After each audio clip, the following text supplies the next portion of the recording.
Remember my name.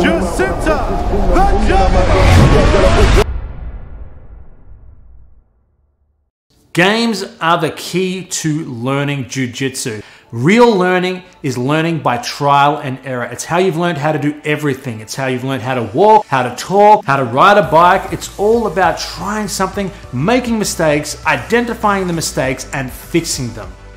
I have games specifically designed to be able to simplify the vastness of jiu-jitsu into small little areas.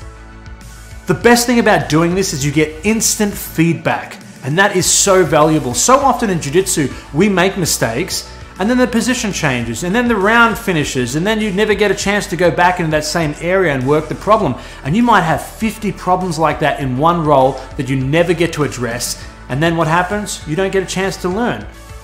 I want you to be able to have the confidence to make mistakes, identify those mistakes, fix them, make a new mistake, identify that mistake, fix it, and just keep going. So it's time to get rid of that autopilot, because now we're going to start to actually think. For probably the first time in jiu-jitsu, you're going to start solving the problems yourself and coming up with the solutions yourself. So often in jiu-jitsu, we're just told what to do and we just do that. We just think whatever that instructor says is the perfect thing to do, and that's what's going to get us really good. I'm here to tell you that doesn't, okay? That is the slowest way to progression. The best way is learning through problem solving and using games to do that, and that's what this does.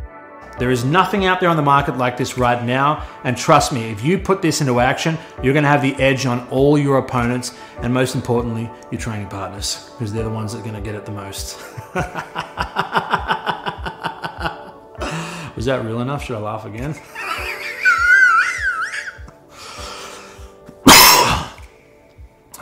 Thank you.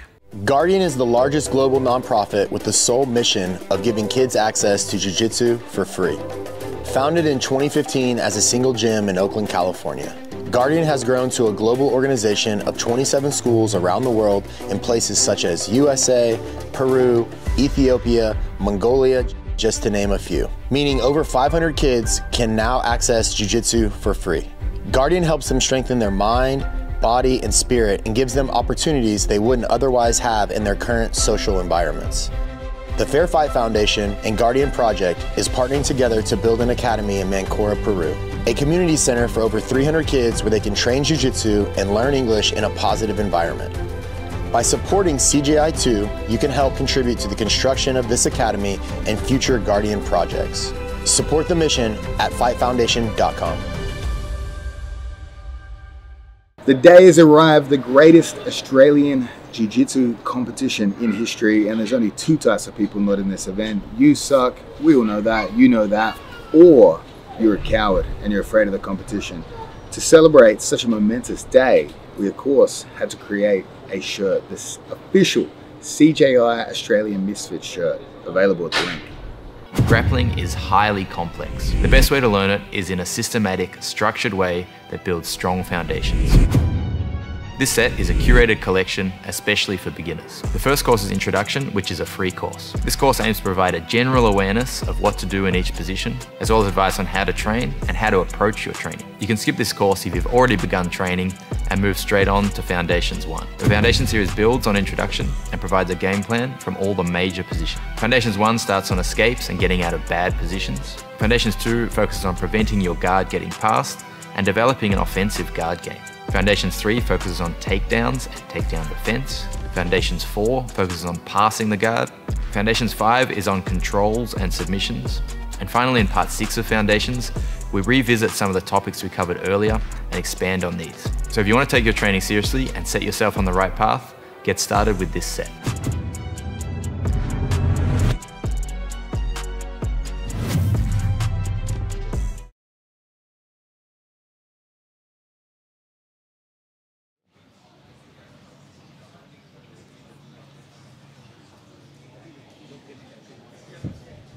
Sweet. Welcome everybody to the Giles Trials. This is the first CJI Trials event of its kind. Before we kick off, a bit of housekeeping. Please don't wear shoes on the mats. If you go to the bathroom, please remember to take your shoes with you. We don't want a big pile up of shoes right at the entrance here, so you could either put your shoes in the change rooms. That'll probably be the easiest thing. There's no merch sales today. I'm selling in the alleyway. We're selling drinks as well, but only if there's someone sitting at the reception. If you got a yellow wristband, then you can sit on these seats. Otherwise, we're going to keep the seats for competitors and coaching staff.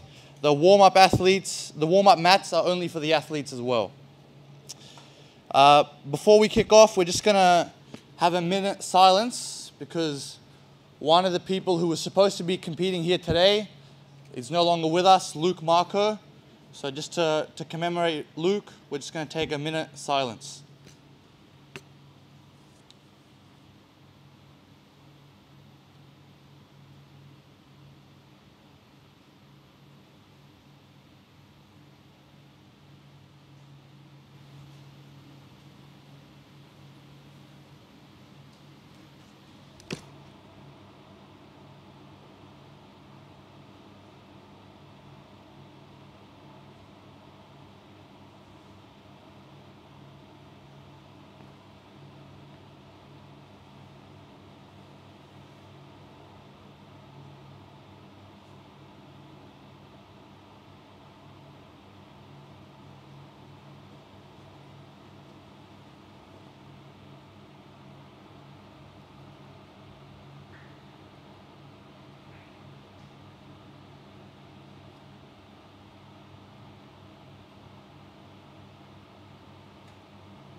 Now to announce the first match, we'll have Zach, who will be our match announcer. I'll hand it over to Zach now.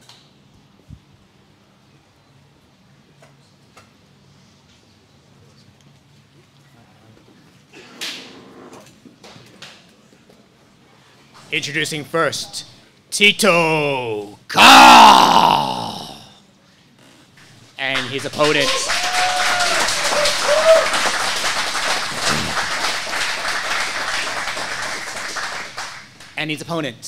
Harry Casa!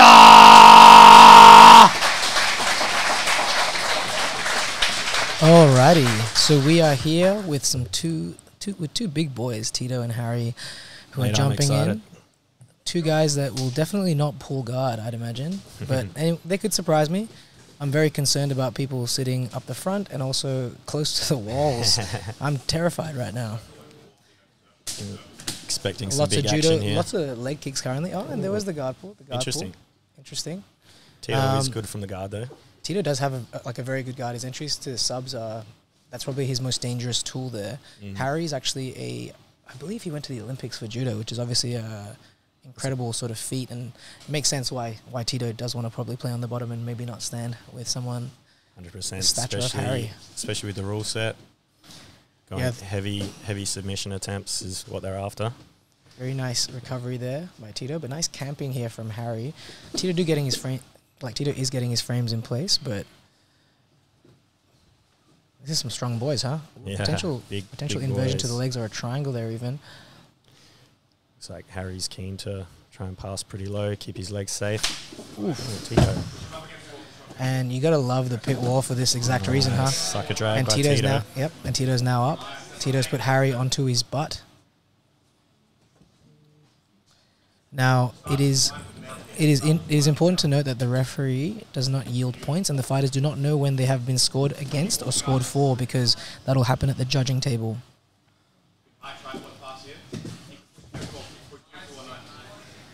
It's Tito just up keeping him on the wall. Up in the action around us, huh? Yeah. By the cameras. It's like Tito's trying to take him over the wall. Ooh, very big nice. takedown by Tito. Very nice. Tito, possibly one of the favorites in this division, to be completely honest. He would be one of my favorites, him and Kit Dale for sure. He's known for the mother's milk, which maybe we'll see today, maybe not. I hope we see at least one today. Tommy, you'd be used to being submitted that way. How does it feel to be mother's milk? Depends whose mother. So here Tito's doing really well with camping in that space. I liked how he used his head to keep at the chin of Harry, but now they disengage and Tito sits back down, respecting the top game of Harry Kassar. Definitely. I think we can expect some kind of attempt on an entry on the leg from Tito. Now, Tommy, if you were on top here dealing with a guard like Tito's, what would you be doing? Would you be on your knees or would you want to be standing, you reckon? I generally prefer to pass a little bit taller. Makes it easier to enter the legs, but I feel like I can defend the legs a little earlier I feel like if I'm on my knees and they enter the legs, it's a very deep entry, very early. I completely agree, and that was some nice potential north-south passing there from Harry. But Tito with that knee frame able to recover. Yeah, I often find it's easier to enter the legs when somebody's standing, but the bite's not as good as opposed to when they are on their knees, where it might be harder to enter. But when they do enter, it's in deeper waters. The knee's typically on the belly and the knee's exposed. Definitely. I'm liking how Tito is actually like framing here with the cross sides. Exactly, pretty much how I play guard as well. I mean, he's a very different body type to me, but also similar in some ways. I don't know. Similar body type, just a larger version. Handsomer version. Ooh, Harry almost with the pass there. Tito recovering. Are you surprised at Tito's flexibility here? I actually am, to be honest. Tito turtles. Interesting from that stack. Now, it is just important to know that he's flexible. it's important to know that there is no points when it comes to, like, that would yield an advantage, IBJJF rules. Now, Harry actually has a submission from here. He actually does a compression sub from there, and Tito's recognized it. Peruvian necktie, potentially. Good attempt. And the referee has to stop it because there is no pit wall on that side. They're going to try and turn them around and face the wall. So when they go out of bounds or resets, they attempt to reset as close as they can. Oh, the hips of Harry Cassar jumping over with that overhook. Very nice recovery by Tito too. Now there's about 3 minutes 50 left. Tito straight back to that high knee shield. It's like he's keeping the option open to be able to come up with like that necktie as well. I think so. I think he's almost wanting Harry to get to the hip so he can always like sit up for that Kezakatami style sort of mother's milk. It is nice to see someone like Tito actually play such a nice guard, but also played on both sides. It's like typically a rarer scenario to see. Very well rounded Tito. He's been competing a very long time. Yeah. The first time I saw him compete, he might have been 14 or 15, but didn't know at the time. He looked like a 24-year-old. He's been 14 for about 25 years. Yeah, it's like he actually spoke to me earlier this week, and he said that he's been training jiu-jitsu since he was 4 years old, and I believe he's 22 or something ridiculously young. Wow. Definitely developed. Potentially Peruvian necktie again. It's something that Harry potentially goes for, which you saw before. Tito does have a very strong neck, wide base. So far, this has been a very entertaining match. Yeah, not a crazy high number of submission attempts, but a lot of action. Takedowns, potential passing opportunities. Absolutely. Some turtling, potential back takes. Now, Tom, you like attacking the turtle. What would you do here? Generally, I'm looking to try and get behind the shoulder to just try and get towards the back. It's typically an objective advantage. Harry with the one hook. Harry at the one hook. If he's able to actually slide off the other side and make his knees face the sky, he might be able to get that second hook. Tito's going to be hard and compact tough and compact to get that second hook in. Yeah, but it looks like he's got a Nelson leverage to maybe open out that space. Can't quite see from where I am. Harry's playing well here. He's not fighting too hard for that far hook just yet. Tito just monitoring that foot. Now, Tito is looking in the correct direction, but he still can get face choked from this angle. It's a position that I try and avoid. He's in a tight spot, but he's looking fairly comfortable so far. Still just blocking out that second hook. There's 90 seconds to go. Will Harry be able to score? On that power half. Tito's strong core, strong base.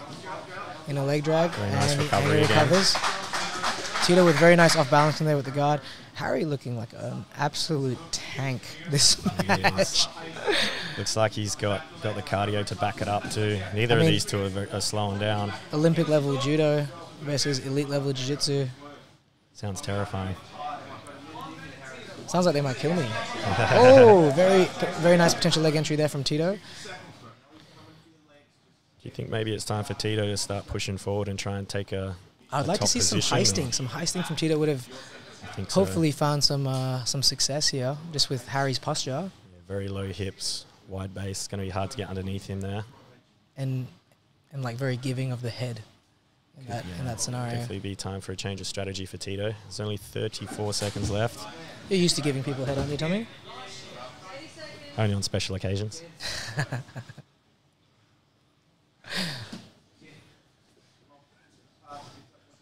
should be a few seconds left. Can't imagine too many seconds left now. We have 15 seconds left. The face push. Damn, I would be exhausted after 8 minutes of this. These guys have been going for it. What a great first match. From both of them. Yeah, finally on the leg, not quite. Harry slipped out. And time.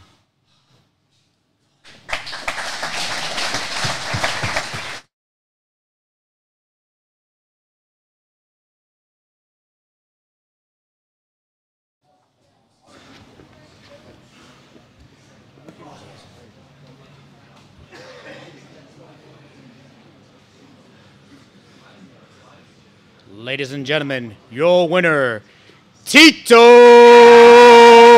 Gar.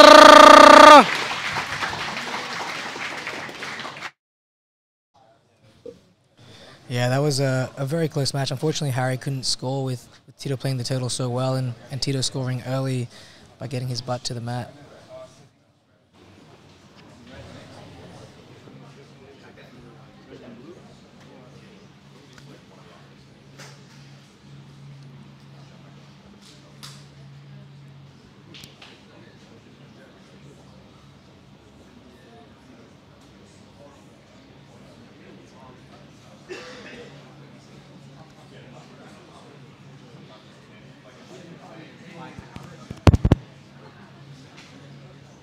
And now, our next match.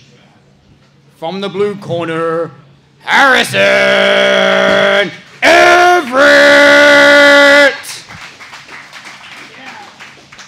And his opponent, from the red corner, Uros Tulic!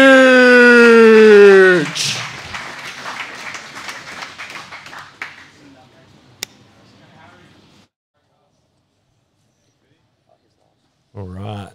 Harrison, Everett, and Urosh. Now, Harrison's like a young up-and-comer in the jiu-jitsu scene, very good at leg locks, also just a big boy in general. Urosh has been in the scene for a long time. He's been a black belt for as long as at least I have, and a very skilled competitor at that. Yeah, very good. Oh, very Harrison nice. with the reversal there. Very nice reversal there from Wrestling up Harrison. from the butt. Now, I don't know much about Harrison Everett other than having the greatest last name known to man. he's the better one, though, out of the two. He could be that long-lost cousin. Potential route drag there, and like a very nice underhook style from Harrison, who's actually bringing the pace to Urosh. Yeah, he's putting it on him, isn't he? Now, what's important to know that Urosh is a super flexible dude. And we've actually seen quite a lot of like guard play in these heavier divisions, which is typically unexpected. I think given what Giles wants to achieve with this, with the rule set and being very strict on penalties, it's definitely pushing the action. It's good to see the big guys mixing up the guard play with the wrestling. 100%. Already looking like a high-paced match, and also it's important to know that Harrison was a late replacement.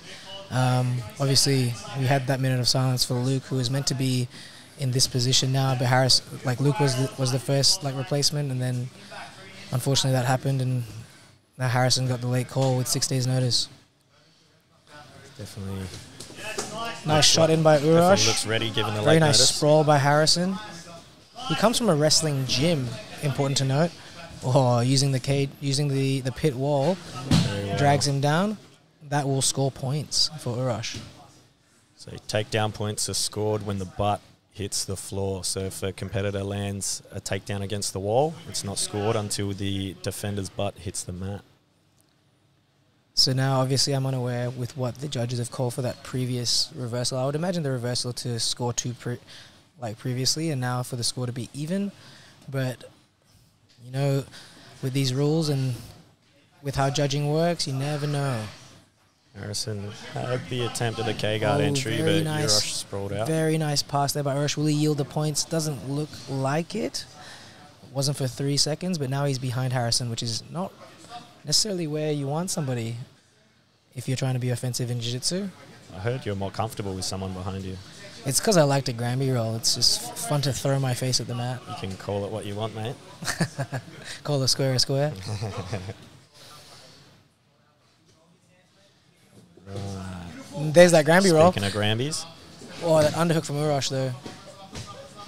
I actually have rolled to Urosh before, and he's he's long for the division, but he's got that European strength and an Australian passport now. So if he wins, he does make the ticket. But super strong. So you dude. get that double shot at the trials, the Euros and the How lucky! Oceania. How lucky!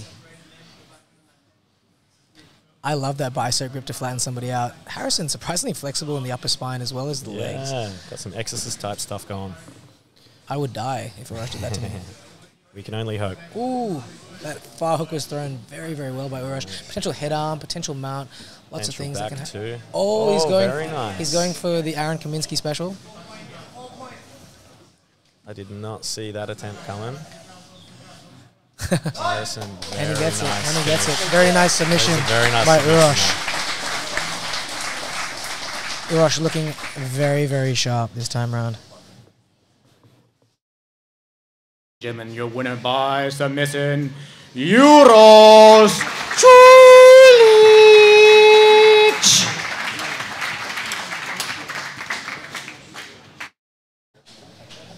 Mate, that looks super painful. Very.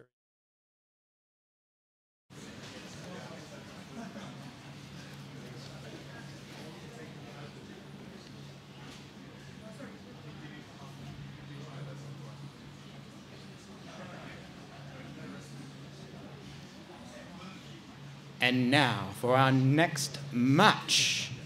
From the blue corner, Siraj Sufi. And his opponent, fighting out of the red corner, Harry Gretsch.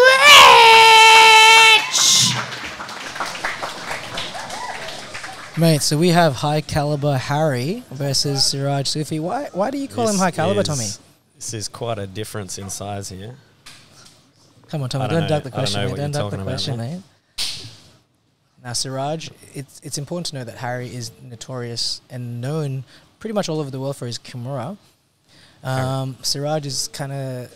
He's come second at ADCC trials. He's won a lot of super fights. He's a big deal in Australia, but he's trying to breach that international circuit.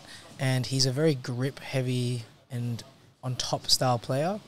Very exciting style. A very too. exciting style. Movement. Unfortunately, this is a terrifying match for anyone that likes to play a stand-up game. Harry looks like he's put on a few kilos recently. Yeah, Harry did weigh in at a whopping 118 kilos. What would you put Siraj at? What did he weigh in at? Siraj weighed in at 82.6 kilos. So there's a big difference in size, and Harry is literally pinning Siraj's hand to the ground and the closed guard even. Now, Siraj probably needs to add a little bit more frames and layers to deal with somebody with such size and stature. It is important to note that in the past, Harry actually has lost matches via stalling. So hopefully he is more active and there is no stalling and warning calls throughout this match. One thing's for sure, can definitely not see any stalling or penalties going towards Siraj. No, I don't think he has it in him. I think style. he just he never rolls light and he rolls a lot. Want to note as well, Siraj is recently just coming off a knee injury. Yeah, torn ACL. A torn ACL that seems to have recovered like incredibly well in a very short period of time. Suspiciously well. He's he is pretty youthful though. I think he does look older, but he is only 25 years old, 26 years old. It's the beard, and he is very manly. Unlike you, Tom. Hey, my beard hides a lot. Look at the grip of Harry Gretsch though, just strong. bending the head of Siraj. Very strong. With just like forearm strength. Siraj still though, looks like he took your advice, a few more frames, using that foot on the belly. Yeah, Siraj actually is distance managing quite well, but I don't see how he's able to move Harry. And now Harry actually just got a potential not stalling warning, but he's been told action. And if that carries on, that is going to play a factor on the scoreboard.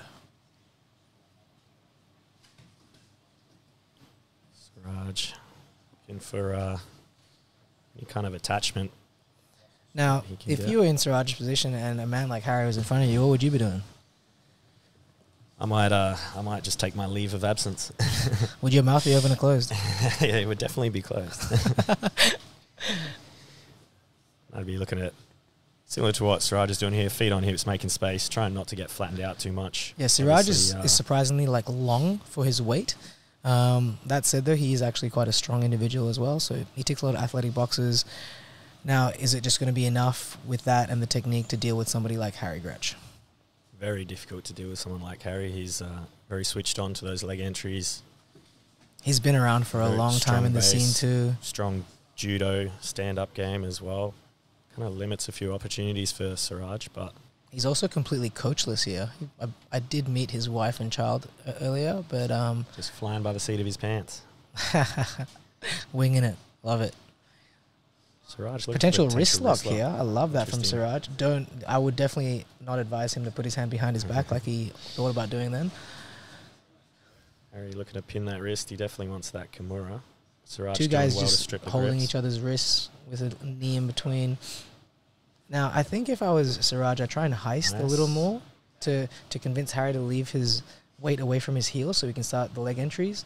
But I'm sure he's feeling out a scenario where he might not want to heist and technical stand up against somebody that large and strong. Do you think that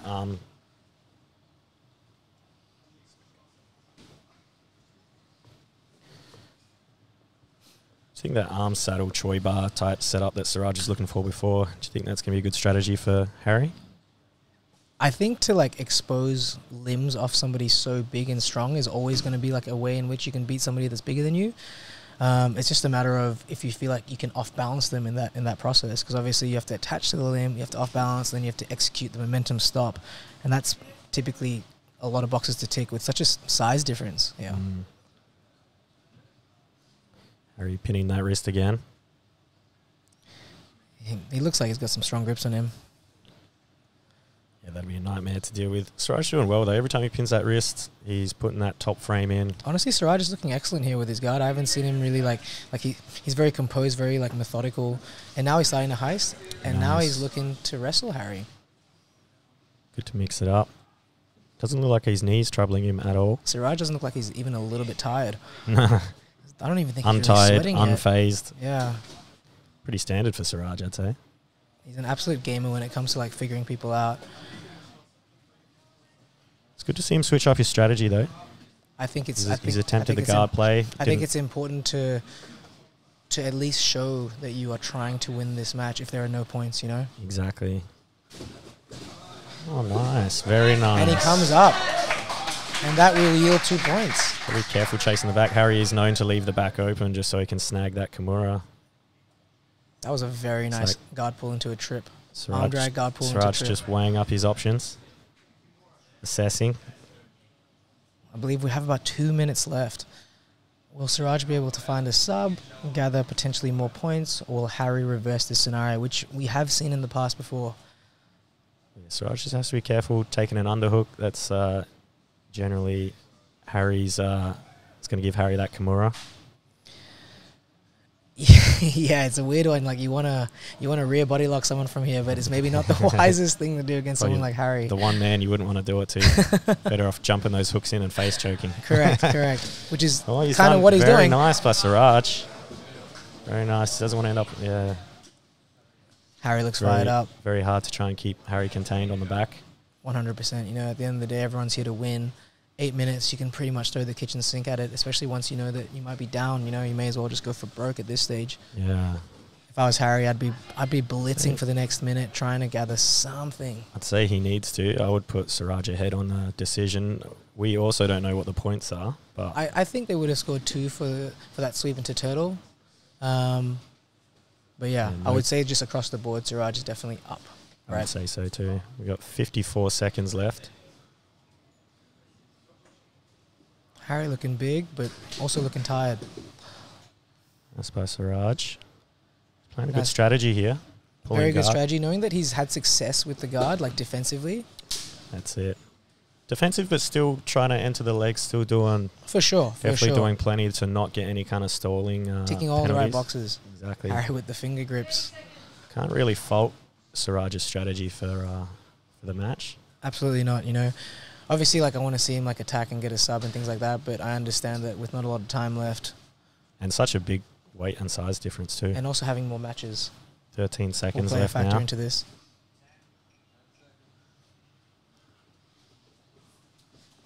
Harry's really starting to turn it up. Harry knows he's done. He has to try. He knows he has to try.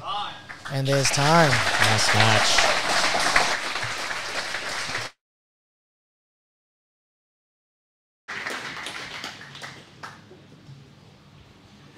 Your winner by decision, blue corner, Suraj Sufi.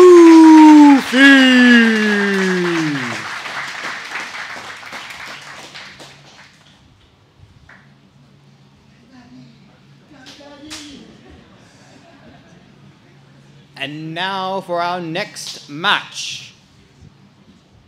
Fighting out of the blue corner, Duke Didier!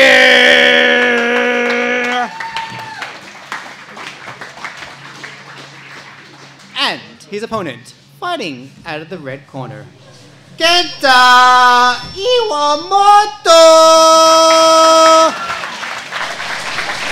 Zach Amon really loving the role he's been given. He's born for this, isn't he?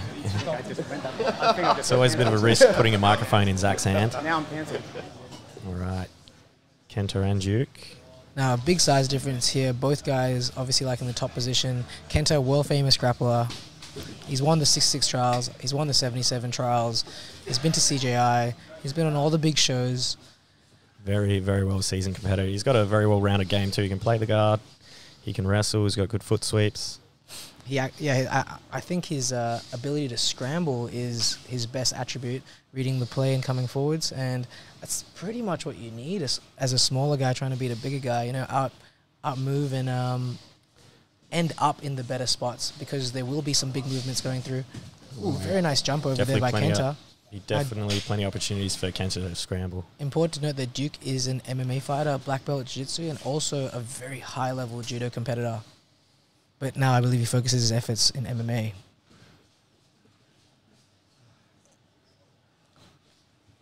Duke looking for that right overhook, potentially like Uchimata Harigoshi style.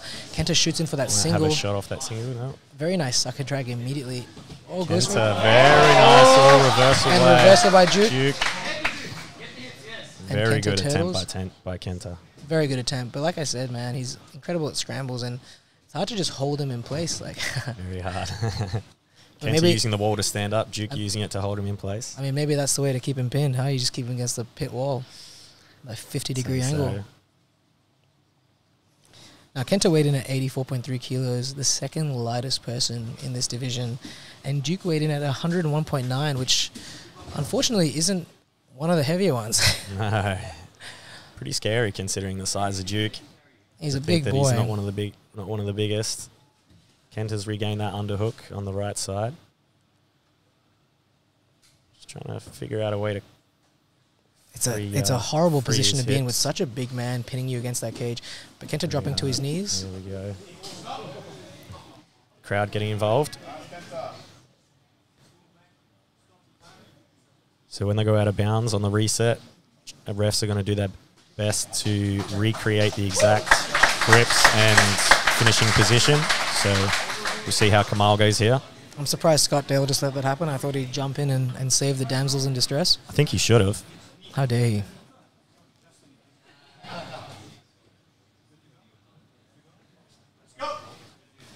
Duke immediately spinning for the head. Kenta, I think attacking Kenta's head is always going to be difficult from that front turtle position. It's always going to be difficult, but it's a good strategy to just keep someone where they are.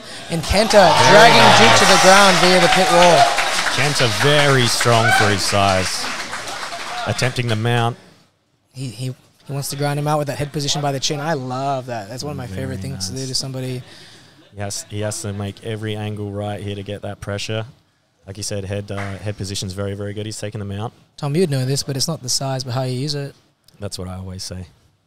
And Kenta now with a nice crossface with the left side, and it must be so uncomfortable being pinned against that wall on the one side, and knowing that you never, like, you can base out wide on your left and you'll never get swept. Exactly, yeah. Kenta's doing well. He's going to try and walk that arm up. If he'll look for a potential head arm on that side, it's the only way he can go, really. No, he's going to dismount to the wall. I mean, he has unlimited base effectively when he's by that wall there. Very nice spin through. Potential arm bars, kimuras, and back takes by Kenta. Now maybe he feels like he can submit Duke, but I think the back is probably the better of the two options, just in regards to controlling somebody. Kenta's using the wall very well. He's Kenta got with a the potential choke face locked choke. in. And he gets it. Very nice work by Kenta Uemoto with a submission over the Duke. Very good.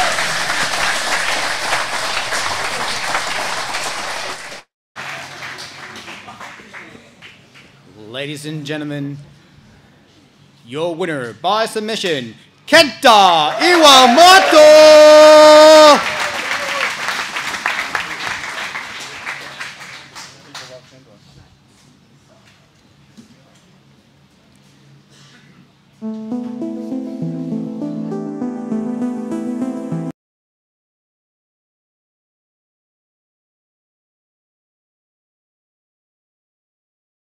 First month. What's up, guys? It's Kito here. I'm at Larry Gill's Jiu-Jitsu Academy, and I want to tell you about a sale that I have. Can you see the setup? I'm just filming an ad for submeta.io.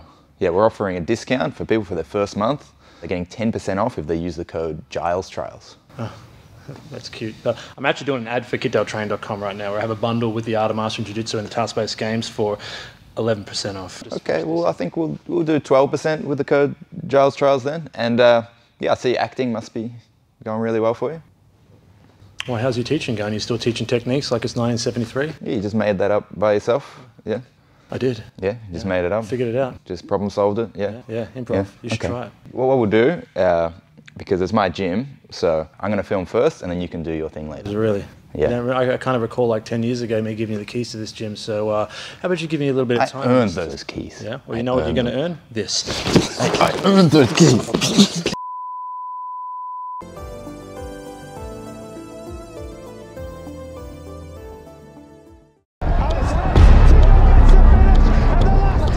To be honest, you have to accept it, bro. You got two choices to look at it. Is either you lose and you take it on the chin, get better, or you shy away, bro, and you actually be a coward, in my opinion. That's a good thing with losses. It actually humbles you. It forces you to be humble. There's two ways to look at it, either good or bad, man, and I always try and choose the positive way. All right, stuff I'm gonna learn off this, bro. Like that's how you get better, right? Yeah, I think it's just remaining the same, man, not changing. Whether you win or lose, you're still that loving person, still like laying down your pride in a lot of ways. I think that's what it means to actually be humble.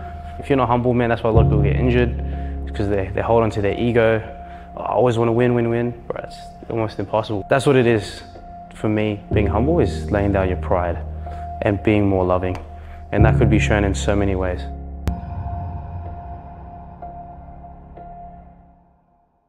On the 19th of February in 1915, Australia stormed the shores of Gallipoli. The cowards stayed at home. The CJI trials are basically the same thing. You cannot buy this rash guard, you have to earn this rash guard. You'll be able to buy it later. But in August, I'll see you all.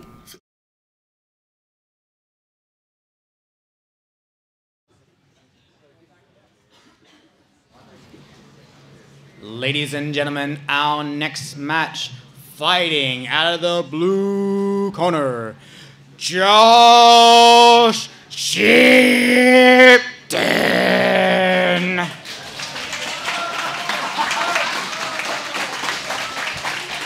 And his opponent, fighting out of the red corner, Anton Minenko.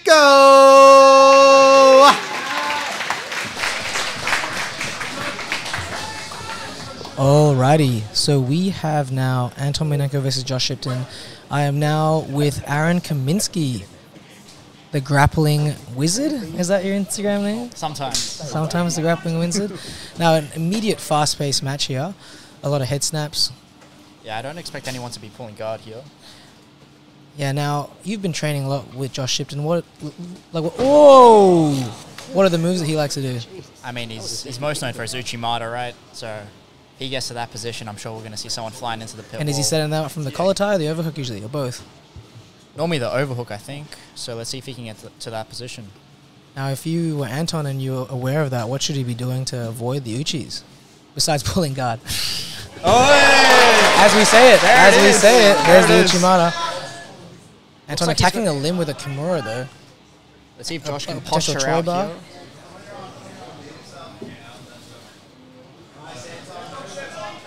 It looks like Josh is freeing the elbow line. Oh, that is a tight position for that high fulcrum armbar. He can't slam him, but he can pick him up. Josh showing off his strength here, picking up the big man Anton. That arm is extending, and there's the tap. Got it.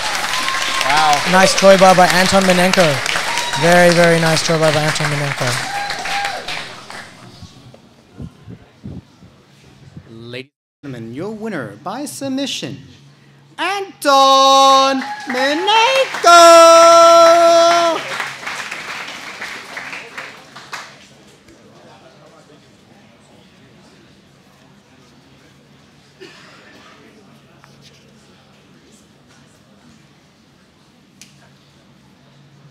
And now, for our next match. Fighting out of the blue corner, he is known as Larry!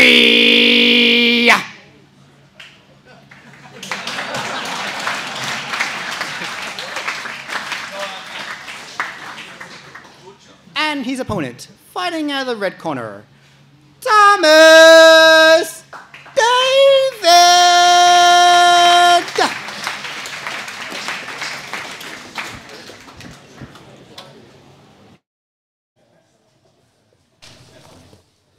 All right, we got Tommy Gunn versus Larry Adnan, who apparently doesn't have a last name today, so he's just like Bono.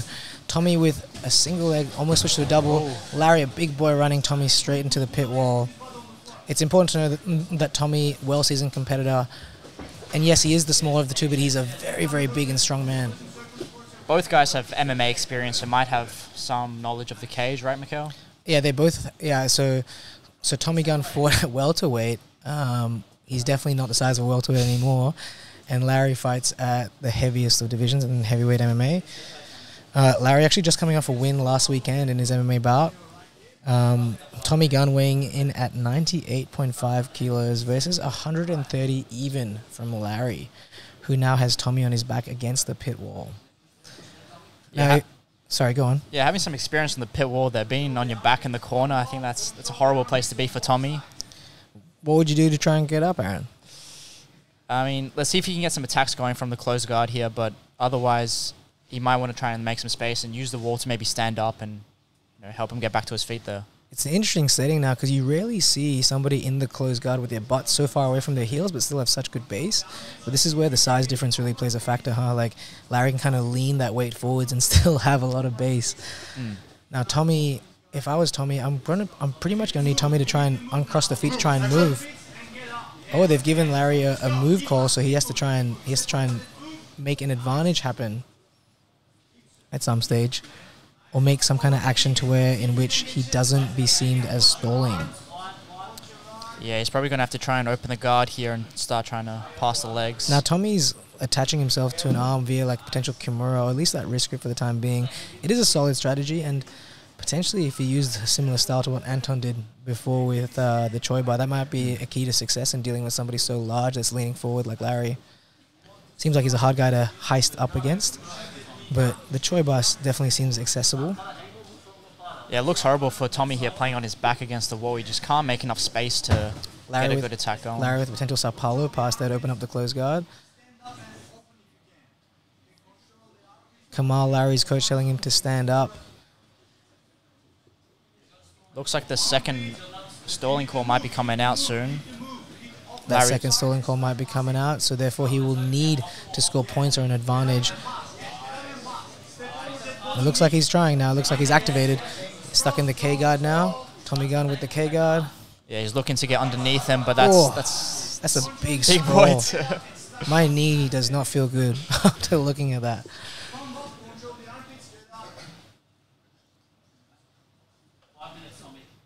Tommy trying to hand fight, get the hands across the body, but he's finding it difficult at the moment here. It's a hard ask. Just someone so big. Larry, the second heaviest guy. There is somebody that is waiting today that is 20 kilos heavier than Larry. Now, referee has called a stalling call on Larry, and he must now score an advantage or points. Very nice movement there from Larry, considering how big and heavy he is. Yeah, let's see if he can start getting around the legs here. And he definitely needs to get out of that closed guard. or at least some kind of out of some kind of open guard.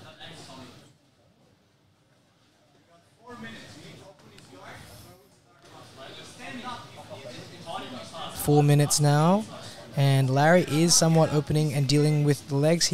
It's important that he tries to keep the legs between his legs, so he doesn't get stuck in the closed guard anymore, so he can start to advance. Such a hard position to advance from in nogi, the closed guard, if someone's good from there, are very adamant to keep their legs crossed. For sure.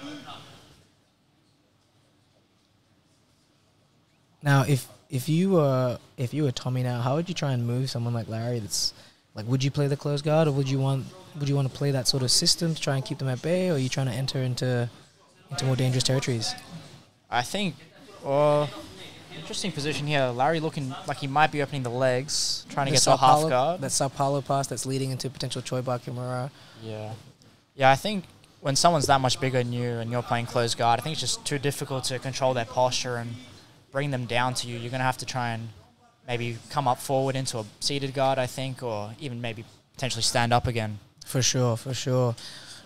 I've seen a lot of success against like bigger people also playing the shoulder crunch style, but it does present its risks of if you fall into the chest on chest half guard.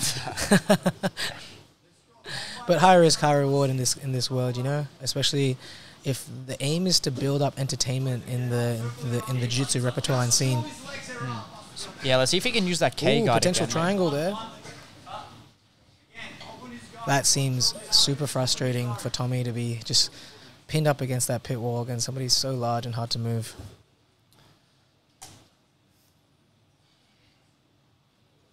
Yeah, because that's the thing. Even if you do get underneath them and start off balancing them, they can still use that pit wall to keep themselves stable and stop themselves getting swept. Right? It changes so much of the dynamic. Oh, potential shoulder crunch there. Larry's got this habit of, he just keeps going into that closed guard, and hard for the action to work if that's the case, you know? Yeah, Tommy seems pretty content on keeping him in the guard, keeping him, you know, between his legs where he's comfortable. But he's going to have to get some attacks going, or he might get a penalty soon as well, maybe. Absolutely. Oh, Larry's he's starting to wrap it up, but every time he drops to his knees, he just loses that momentum because he isn't close to beating a knee line when he's on his knees. Now Tommy's looking like he's building some momentum here with the seated guard. He's trying to elevate him, but that's a lot of weight to pick up. You know that, Mikhail, right? It's a large ask. You know, no one's ever moved me. So we got just over 90 seconds left. I'm liking like the chokes that Tommy's using from the front to kind of just make Larry move. It's completely allowed in the rule set, so why not? Oh, I have not seen a scissor sweep in a long time in nogi. Larry counters by switching his hips and getting back up. Yeah, the judges are looking at giving him a warning which could potentially turn the match in Tommy's favor, but it doesn't look like the refs called anything here. And then we don't have too much time left, just about a minute.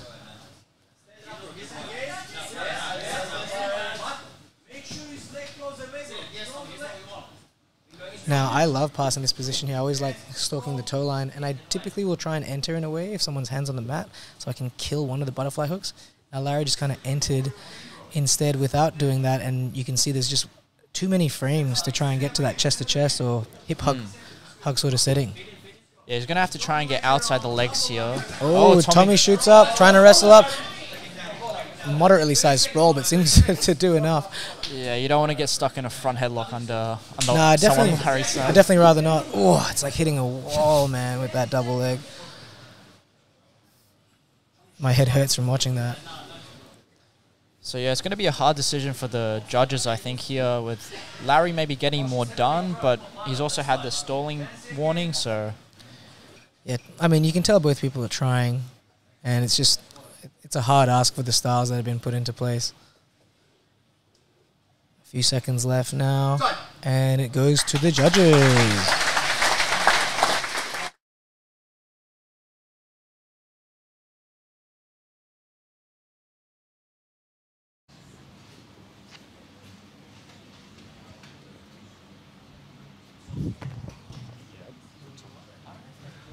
Your winner by decision, red corner, Thomas David.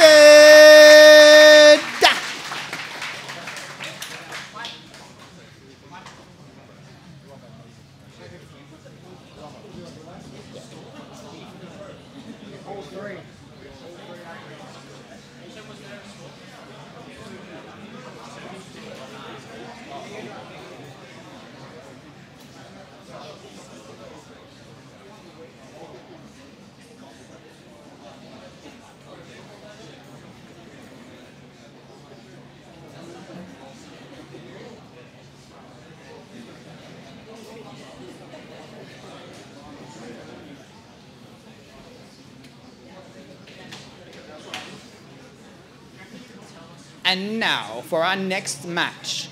Fighting out of the blue corner, Matthew Oxenham.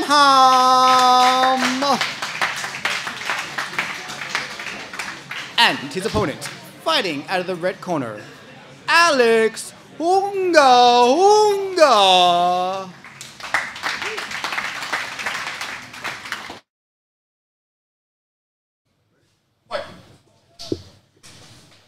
Alright, so we've got maybe the biggest weight disparity here. Alex weighed in at 151 kilos. Matt at 86. Matt looks like a child compared to Alex here. Wow, interesting we see a guard pull from Alex here though. Very interesting. I would have thought he'd want to use his weight and wrestle, but seems like he's attacking the legs. Coming up towards the back. He's into side control now, and that looks like a rough spot to be on bottom. Very, very hard. He's got that near side underhook.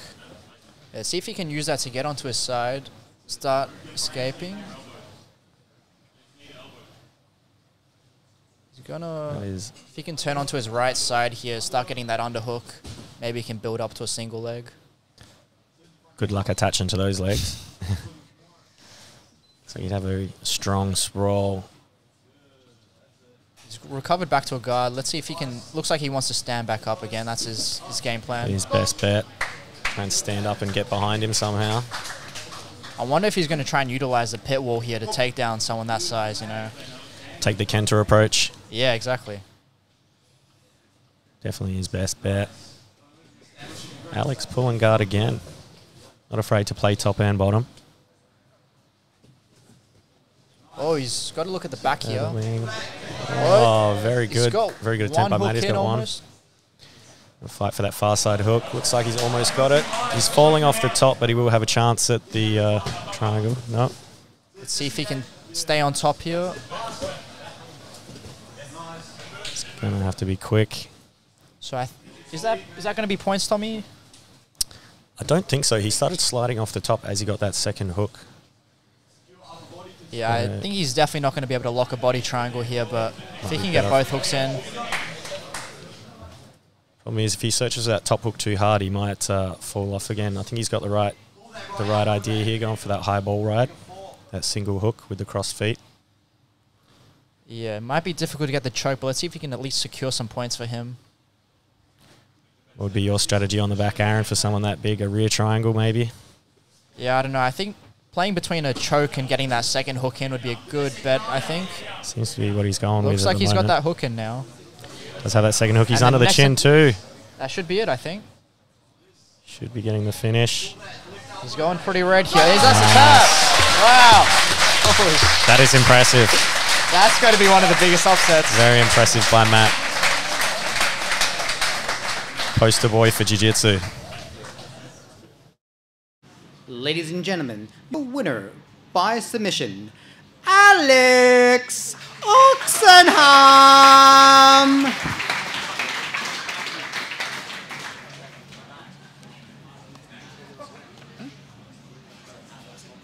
Oxen. Matt Oxen. Whoops.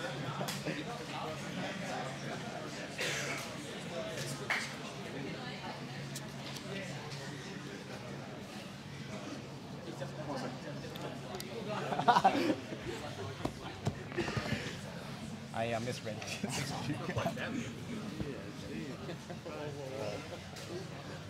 It happens. It happens. The botch. It's a botch.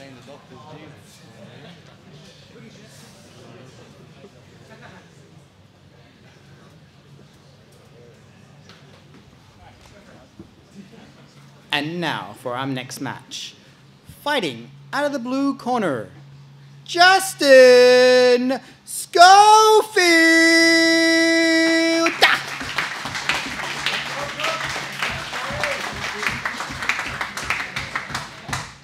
And his opponent, fighting out of the red corner, Kit Dale.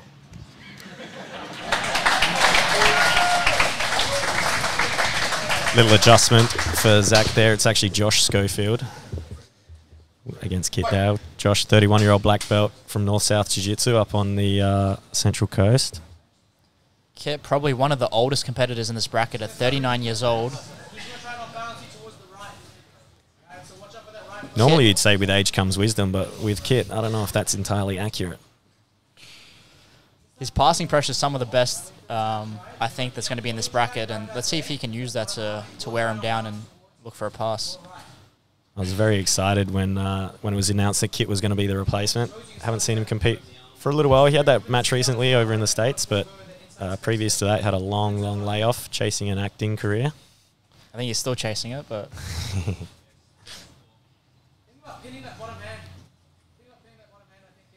So we can expect some good top pressure from Kit here. Some good sprawls. Difficult to play knee shield against Kit. Heavy hips, very hard to get underneath him. Yeah, Josh looking for some upper body attacks, but he might have given up that top knee shield. So let's see if he can use this to score some points or throw in a submission. For sure. Definitely hard to get much working when Kit gets one of those underhooks, though. He definitely doesn't mind using that low sprawl and underhook on the hip. Yeah, he's in half guard now. Now it's just going to be a battle if he can flatten him out and start pinning him. And Josh really wants to stay on his side and use those frames to make some space, get that knee shield back in. For sure. Needs to try and work that higher knee shield generally against Kit. A lower knee shield, he has no problem sprawling through that. Yeah, Josh is going to want to address that crossface. He's doing a good job framing. Let's see if he can get that top knee shield in. Attacking the Kimura on Kit might be a little ambitious, but he's playing a good strategy, trying to stay on his side and not get pinned and attack that upper body.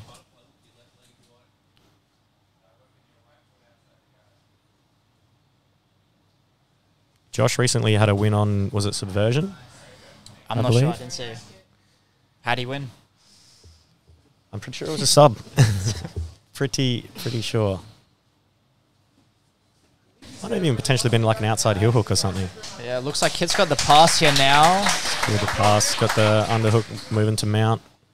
Kit's not known for his submission game, but let's see if he can get something going here on the knee on belly. Very nice transition to the mount. Josh got a bit of work to do to recover the points or to get some kind of submission attempt going. Yeah, it does a good job to get Kit off mount, but he's still got his knees collapsed here, and he's going to really want to open up that top knee, get those frames in again, like I was saying. But Kit's just got that unrelenting pressure. Just very nice. Kit ducking to the back. He's got the hooks. Both hooks. So this is where we potentially see that finish from Kit. Yeah, let's see if he can start stripping those hands, threatening the choke. Maybe lock up a body triangle here would be good. I think his legs are long enough for a body triangle. He's got those Dale genetics.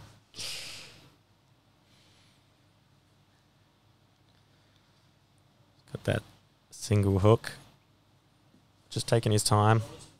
Yeah, Matthew's doing a good job, or Josh, rather. He's getting a good job getting his back off Kit's chest here, getting his shoulders to the mat. Yeah, trying to peel that overhook away.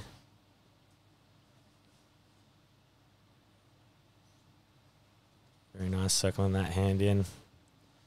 Yeah, looks like he's getting to an escape. Can Kit recover that? He should be getting his back to the mat.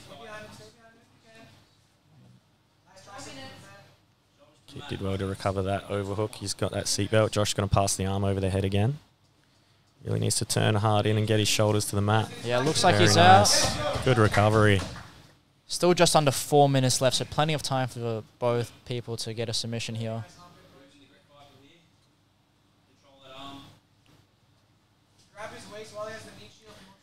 What do you think? Josh should try and sit up and work some of those high positions, Aaron?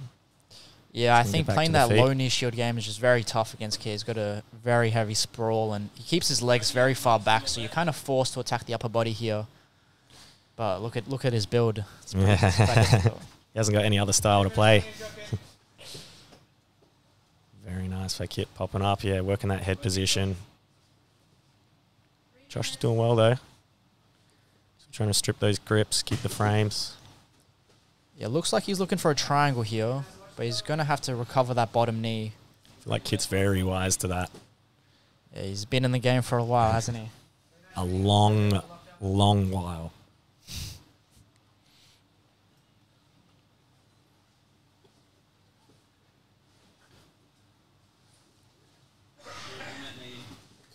Right, Josh still looking for that leg. He's using that as an opening to attack the upper body. Yeah, he's chaining well between the lower body and upper body, but Kit's just all over it, isn't he? He's onto both. Trying to work his way onto that pass.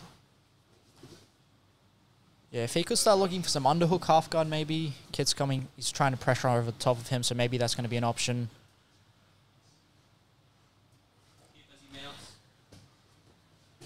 Kit switches back to the knee cut, secures the pass. Using that cross face to keep him flat. No underhooks though. Josh is doing well to turn back to his side. Very nice, trying to pop out the back there. I think Josh needs to turtle and try and build up and come back to his feet, try a different strategy. Yeah, I think his best bet now is going to have to try and find a position where he can look for a submission here. Just under 2 minutes left. He's down quite a bit on the scoreboard. Let's see, do you think, is he going to try and just ride this out, conserve his energy if he's got a lot of matches ahead, or do you think he's going to try and push for the submission here? I think just by watching it so far, he's more concerned with controlling and winning the positions. It's definitely more his style. Would like to see a submission from him though. It's going to be a very, very long day if you're not scoring. You got to win 4 matches if you can do that just to get into the 6-man round robin with the top guys. So that's it. That 6-man round robin is an absolute killer division too.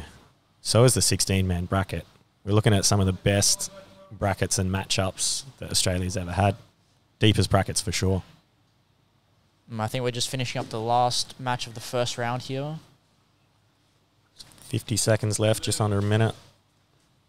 Josh should really be looking at trying to get to the feet if he can. Very, very difficult though. Kit's positioning is just phenomenal. Keeping that constant pressure, making it very hard to get underneath, hard to frame. Yeah, it looks like Kit's been able to pick apart Josh's style here and just not give him any opportunities to attach to the upper body or legs. And he's just wearing him down here. Very, very tiring round for Josh. Let's see if he tries to get a last-minute submission here. Looks like he slipped out. Working his way off that knee shield. Very nice. Something for the fans. Little cartwheel action. Yeah. The real athlete, Kit Dale. I've been watching Kit do that since about purple or brown belt. Very nice.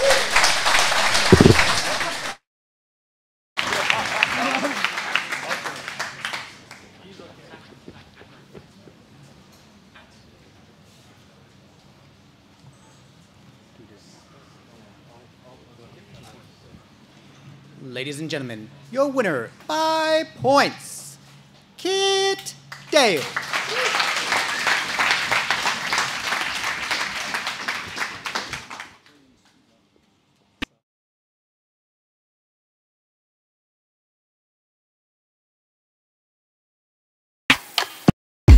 Now Jake, he's going to work.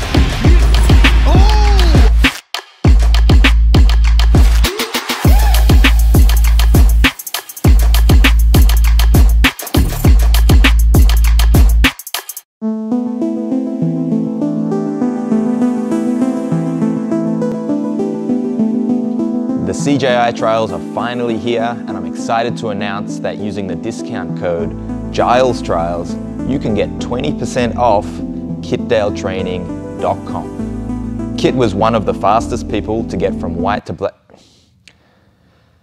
Kit was the fastest person to go from white to black belt in jiu-jitsu. What people don't realize is that learning is a complex interaction between the task, the environment, the organism, and an action. Hey. Keep it simple, buddy. But it's science. So is this. We don't learn by memorizing and drilling techniques. We need live interaction so we can troubleshoot and problem solve. And that's why task-based games is a great way to facilitate your learning. Tell them leg locks suck.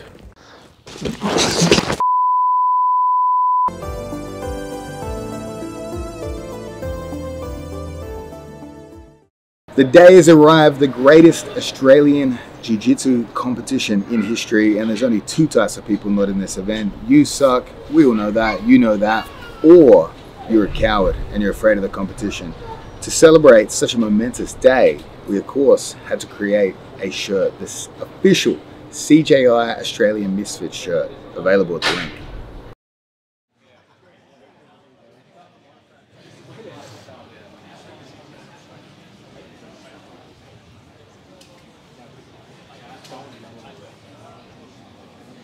Ready?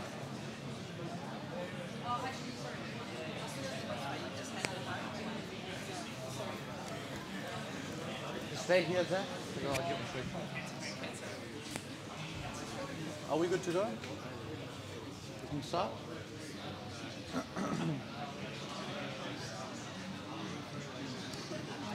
Which camera? This is the camera I'm looking at?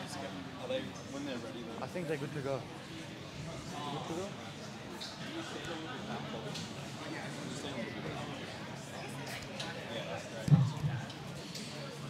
That concludes the first round of the Giles Trials. It's good seeing all the smaller guys make it through. It shows you it's not about the size, it's how you use it. And now we'll begin the second round of the trials. I'll give it over to Zach.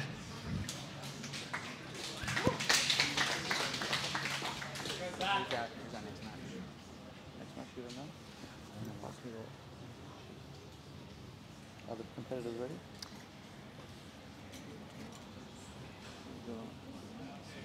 Just says that, I don't know. For the next 5 years. That's the 6 months. Oh, it's here. Okay. You don't know who it is. And now who's in the regular? It's Tito. Let me confirm. I'll find it.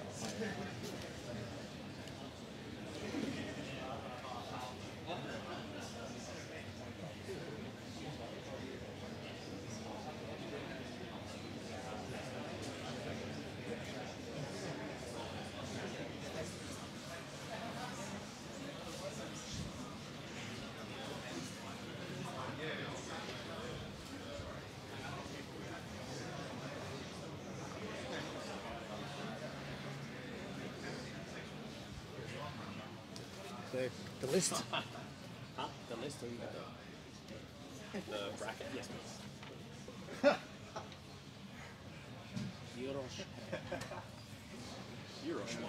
Euros.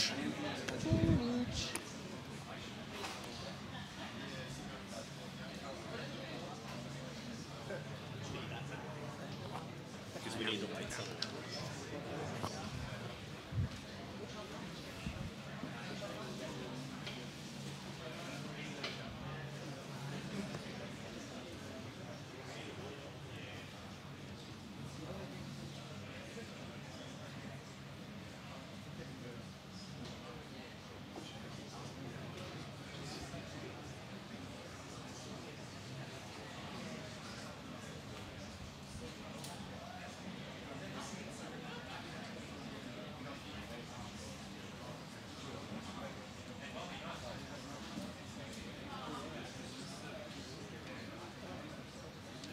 It's going to be Tito and Urush. I think they're both ready to go.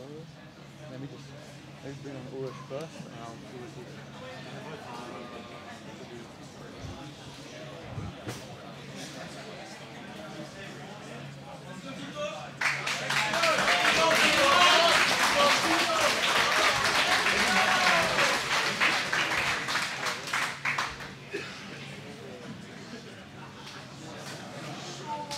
Ladies and gentlemen, our next match, fighting at the blue corner, Giles Trials, and his opponent, fighting out of the red corner, Tito Cal.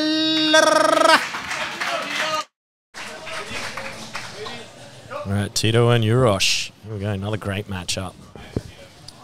Do you think we see Tito pull guard again?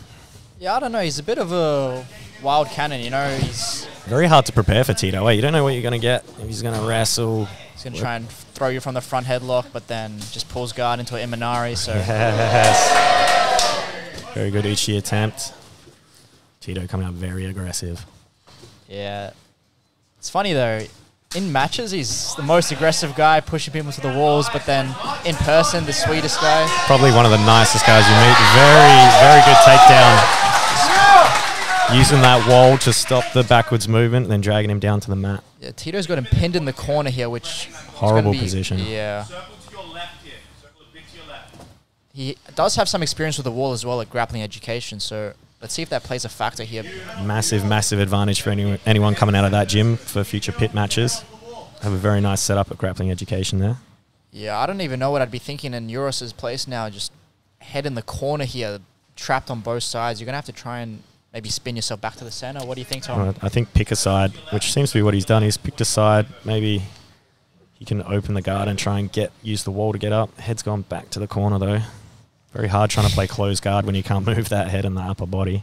Tito's done a very good job to pin him here. 6.5 minutes remaining. Yeah, pinning him in the corner just allows Tito just to lean all his body weight forward. He doesn't have to worry about being swept forward, right, or to the side. So you can just make him carry all his weight here. And a lot of advantages. Urash opening the legs. Didn't have much choice there. He had to open them. I'm not sure how Tito plans to pass here. What do you think Tito's going to try and do from here now? It's going to be pretty hard to pass unless he can start to stack Urash in the corner. Go like a single under, risk that triangle. But even with a triangle attempt, Urash will have no chance. If he can't cut that angle, his head's stuck in the corner. So Tito will be very safe digging that arm under, the single under there. I wonder how the stalling penalties are going to work on the corner here, because it's pretty tough for Urash to get much attacks going. So is the onus more on Tito here to be offensive? What do you think? I'd say more on Tito for sure. For sure. That'd be a rough day for Urash if the judges decide to give him penalty. Oh, Tito. Slamming him on the wall. I don't know where this goes in the rules. It's a grey area. If there's no complaints, I think let it ride. Urash choosing to open the legs, try and get under Tito's leg, but very difficult. Tito's got a lot of forwards pressure there. This would be very tiring for Urash. Yeah, it's probably frustrating more than anything. Just really difficult to get any attacks going here. Looks like he's getting under the leg. There we go. Oh. Tito trying to get past. There we go. Urash choosing to turtle. Wise decision. Yeah, looks like he's taking this risk to maybe stand up here and reset the position. Very good. Yeah, he's going to use. Looks like he's going to lean on the wall to try and come up. Yeah. Tito experience though, he takes him straight back down. Straight back down. Tito's also had MMA fights, so not only is he experienced with the pit wall, but using that cage as well. You can tell the guys who get to train either against the cage or a pit wall here. Yeah, I think when you're passing here, it's gonna make a big difference. But I think at the same time, it's quite hard for Tito to actually get past the legs, and there's no space for him to pass, really, is there? Right? And that's it, yeah. Build posture, get that forwards pressure. Almost looks like every now and then, Tito's trying to use like a can opener type grip behind the head. He does have a very strong single underpass from here when he tries to peel back the legs. So let's see if he starts trying to use that to force a stack and get some back exposure maybe. Seems to be the main pass he's been looking for, right? Urash doesn't have a lot of options from the close guard here. Very difficult. Yeah, it's a tricky place to be. Do you take a big risk and maybe give up your back just to try and get out, or do you just try and make something work from here, you know? Exactly. I personally would be trying to open and maybe give up the risk of the back, going for turtle and trying to stand, but the danger is he stands and Tito just puts him right back down again like we saw just previously. Yeah, it's a terrible place to be. Maybe he's hoping that the judges work in his favor a little bit, give Tito a warning or something, but... Potentially. Tito's very active, though. Urash is actually... He's done well to keep that close guard, not get past. I mean, he's definitely stuck, but he doesn't look like he's in a hurry to try and change the position. So he's somewhat comfortable, if you can say that. Yeah, I think I'd definitely be wanting to get my head off the wall here and try and maybe get the feet back onto the hips, make some space, but again, a lot easier said than done here. Looks very easy from here, mate. I reckon I could pull it off. Tito's call from the corner is to put Urosh back in the corner. Yeah, definitely not where you want to be if you're Urosh. Right. Judges have called stalling for Tito. So all three making that call. So Yeah. Tito has 30 seconds to score. I think it might just be a warning for the first one, but he might have to change up his strategy. Oh, Urosh, very good attempt. Yeah, and that might have been a sweep if they weren't up against the wall here, but the wall keeps Tito upright. The wall is definitely doing more favors for Tito than Urosh. Oh, he's getting under the leg. Again. Ray needs to cut that corner. He's locked up a topside cradle here. It's kind of stopping Urosh from turtling. Let's see if he can use that to get the hooks in. Use the pit. Urosh is quite flexible for a big guy. It's very hard for Tito just to throw those legs to the side and cut that corner around the knee and work hooks or a chest-to-chest. There's front headlock. Yeah, let's see if he can get to the back here or potentially attack the neck. Looks like he was going to attempt to go to the back, but Urosh coming up. Now Urosh is on the wall. Let's see if he can use the wall to his advantage here. He's trying to pick out low at that ankle of the knee to get that second leg. Very nice. And that should be points for Urosh here, I'd imagine. It's like he's going to return the favor, try and get his head into the corner. Maybe Tito will wish he was a little nicer. Urosh doing well to get to the back. A minute to work. Let's see if he can secure some hooks here and guarantee the victory. Tito's going to want to try and clear that hook and start trying to stand up, I reckon. Head arm attempt here as well by Urosh. I think he's mounted him here. I can't see the second leg, but... He has mounted him now, yeah. Difficult job trying to lock up that head arm on that side with the wall, but looks like Urosh is just going to keep trying to work that in. You can tell he's just trying to adjust his grip. I'd say Tito probably has just enough time to survive. 20 seconds. Yeah, he's gonna have to. Very nice. Tito out the back. Wants to score those points back. He's got 8 seconds left. People are going wild in here. He probably got the takedown here, butt on the mat, but I don't know if it's going to be enough. Very nice. Let's see what the judges have to say.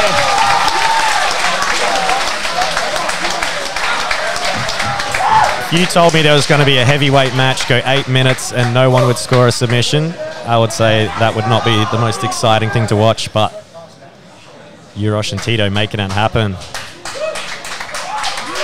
Let's see what the judges have to say.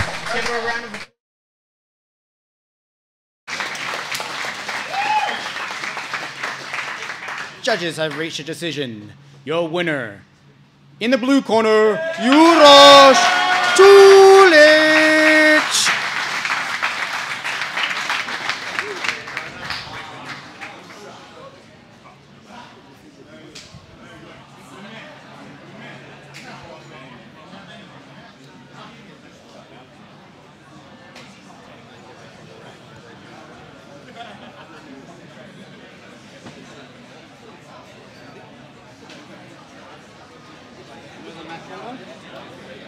Kenta Yamamoto versus Rush. Yes.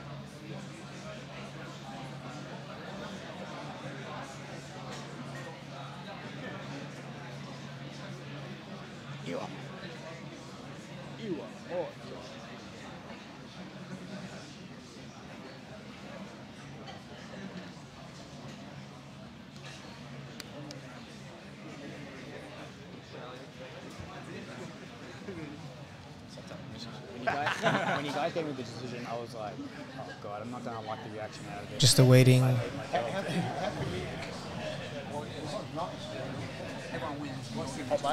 Just waiting for the competitors to appear, and then Zachary will say his words. I believe we have Kenta versus Siraj, a rematch from an ADCC Trials Sydney a few years ago. And now for our next match.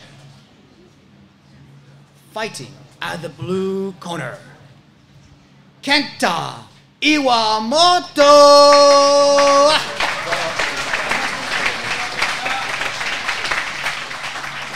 And his opponent, fighting out of the red corner, Siraj Sufi!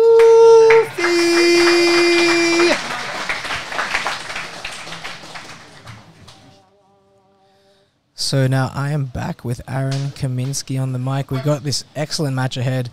Probably two of the more technical fighters in the division. No offense to the bigger boys. For sure. One of the most anticipated matches, I think, was it the 2022 trials? They had the gold medal match here. They had a very good close gold medal match. That was very exciting. Almost over the pit here, let's hope. Now it's a matter of, will that score? I couldn't quite see if the pull happened before the leg was touched from where I'm sitting. But if the leg was touched, then that should yield points. Yeah, it's tricky for the competitors because just like us, they don't know who's up on points, so they're just going to have to assume the worst and just go for the submissions. Apparently there is blood, so we are just going to check up on that. Hopefully it's all good. Tim, apparently the timer needs to be stopped. Tim on Instagram, Black Belt Rehab, well known in the jiu-jitsu scene for his rehabilitation. Very, very handy, and a black belt jiu-jitsu as well. He's known to tape up a lot of mouths. Tommy knows that firsthand, I think, right? Some extra tape for Tom. He's got a big mouth.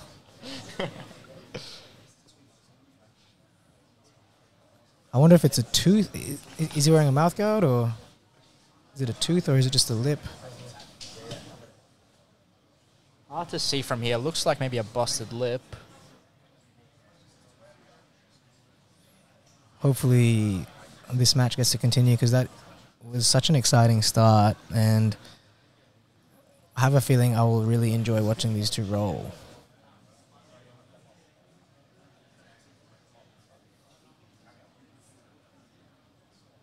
I'm sure the medics are doing everything they can to make sure that this fight goes ahead. Yeah, I don't think a busted lip's going to stop Kenta from taking out this 16-man bracket if he can. No, I think he would totally be fine about it. Yeah, Kenta actually one of my, like, him and Tito were Tito were my two favorites before Kit joined into the bracket, and then just from knowing Kit and training with him and knowing how much of a pain he is, hard to bet against him. Yeah, Kenta no stranger to the wall either, having trained a B team for a while. They've set up the wall. He also competed at CJI. Had a very good match against Lucas Huck Barboza. So they've restarted in the shoulder crunch position. Looks quite deep. Looks quite deep, but the shoulder isn't quite on the chest yet. So there's rotation, but it's not going to be like ultimately super painful. Yeah, so Kenta's going to want to try and turn his thumb to the ceiling here. Free that elbow. Yeah, Siraj is going to want to try some off-balancing to try and lean Kenta's head away. And if it comes in, hopefully throw in a butterfly hook to off-balance him towards the opposite side. However, the pit wall would be blocking that sweep. It's important to note. Interesting. Kenta's trying to push him against the wall here. It looks like it's denied the attack a bit. Siraj with a K-guard entry into a 50-50, potential crab ride here. And he does manage to enter the 50, it looks like. Siraj really jostling up for position, now ending up behind Kenta. Yeah, throwing in that hook. Both people not afraid to use the wall to their advantage. What a banger of a match. Kenta chooses to sit. Interesting. Did not have that on my bingo card for this. I did not expect that, but I guess he respects the wrestling capabilities of Siraj and banks on his guard to get him where he needs to be. Could be a tactical decision. I mean, with the IBJJF rules, you know, like sweeping someone off your guard, I think is easier than like passing. a guard for points purposes. Obviously depends on your skills, but here's Siraj with a very nice like camp position to that in between side control and north-south area. Oh, and the mouth's open again. Looks like it's bleeding quite heavily. Siraj respectfully letting go and letting that be sorted with. Yeah, Kenta no stranger to pulling guard. That was his strategy, right? A long time before. When he was a 66er, he had a very good guard and played guard throughout known for his ankle ADCC locks. trials and ADCC against Paulo Miao. But as of recent years, we've mainly seen him more so on top with wrestling foundations. Ankle lock, I'm not sure about ankle lock capabilities, but he has heel hooked a few people.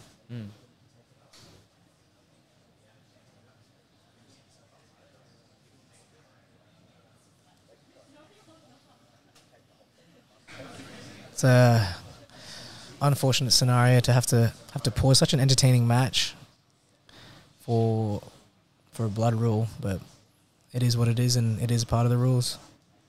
Yeah, hopefully they can close that off somehow. It's in a weird place though, right? You can't really can't put like a bandage on it there, right? It's in the mouth. Yeah, I'm concerned that that cut's going to only get bigger, and this match may need to be stopped. But I guess if Tim tapes that well enough, the match can continue. But a massive like momentum change, and also just that might mess with you, having this weird obstruction over your face that's not usually there. Tom, no stranger to the chin strap.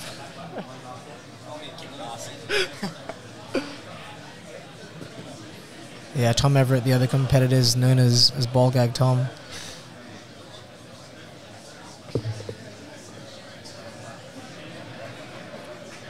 Commentator, sorry. It looks like this match is going to go ahead. Tim looks like he's on top of that in regards to taping that mouth open, but I do empathize with Kenta. That would feel super uncomfortable. Yeah, it's not going to be... That's going to be obstructing your mouth, how you're breathing, just making you uncomfortable. It's just not an ideal setting. No. Especially like you're here to perform. The goal is to perform as best you can, earn your spot on the team, and yeah, I really feel for the dude.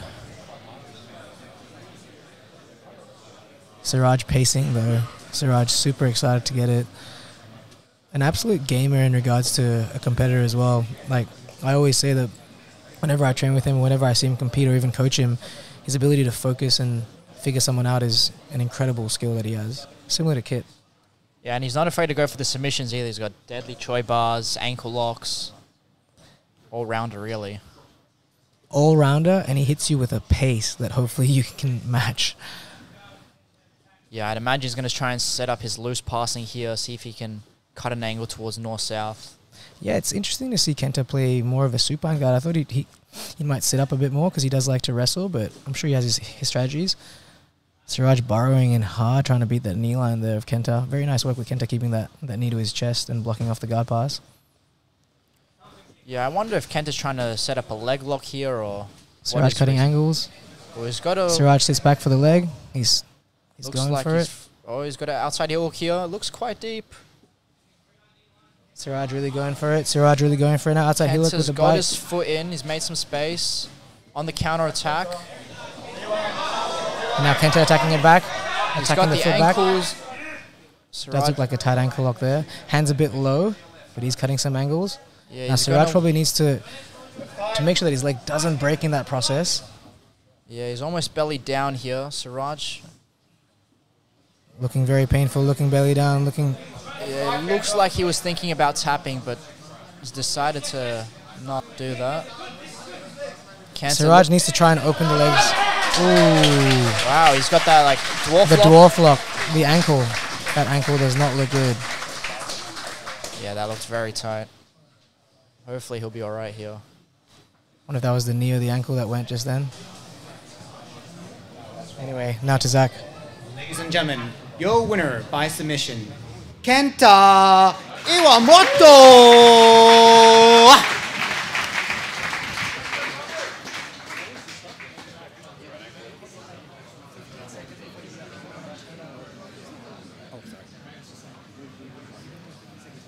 Gap. Yep.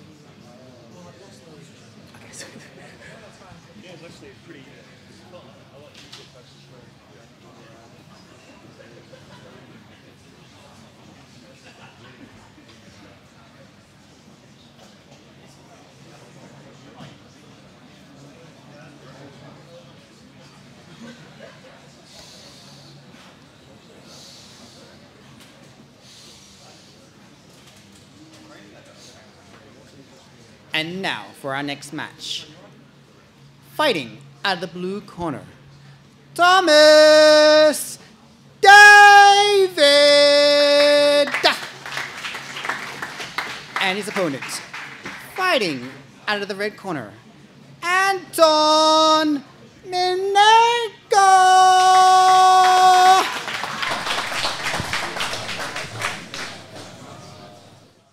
Alrighty. Two super athletes here, under 100 kilos, going for it. Anton with a very nice Choi bar sub in his last match.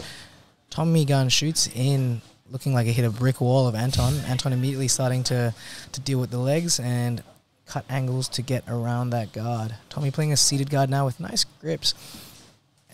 Anton he's got on the front headlock here. Front headlock, surprisingly quick for a big man. Oh, look at that athleticism. This is a fire match so far. Anton already on the back with one hook. It's got the high ball right here. Looks like they're going to restart in the middle. An absolutely shocking place for momentum to die and to start again. From, don't you reckon, Aaron? Yeah, we've got a 3/4 pip, but it's 3/4.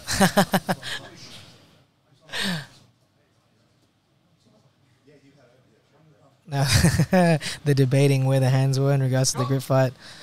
So let's see if Anton can get that. If Anton gets that second hook, he gets his points, right? Yeah, I'd like to see him threatening the choke here, start getting Thomas to open up. This is an Anton that I've not seen in many years.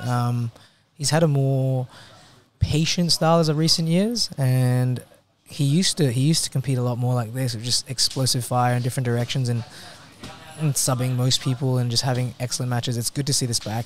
And I think that may have been for 3 seconds, but hard to tell. Yeah. I don't know how the judge is scoring the...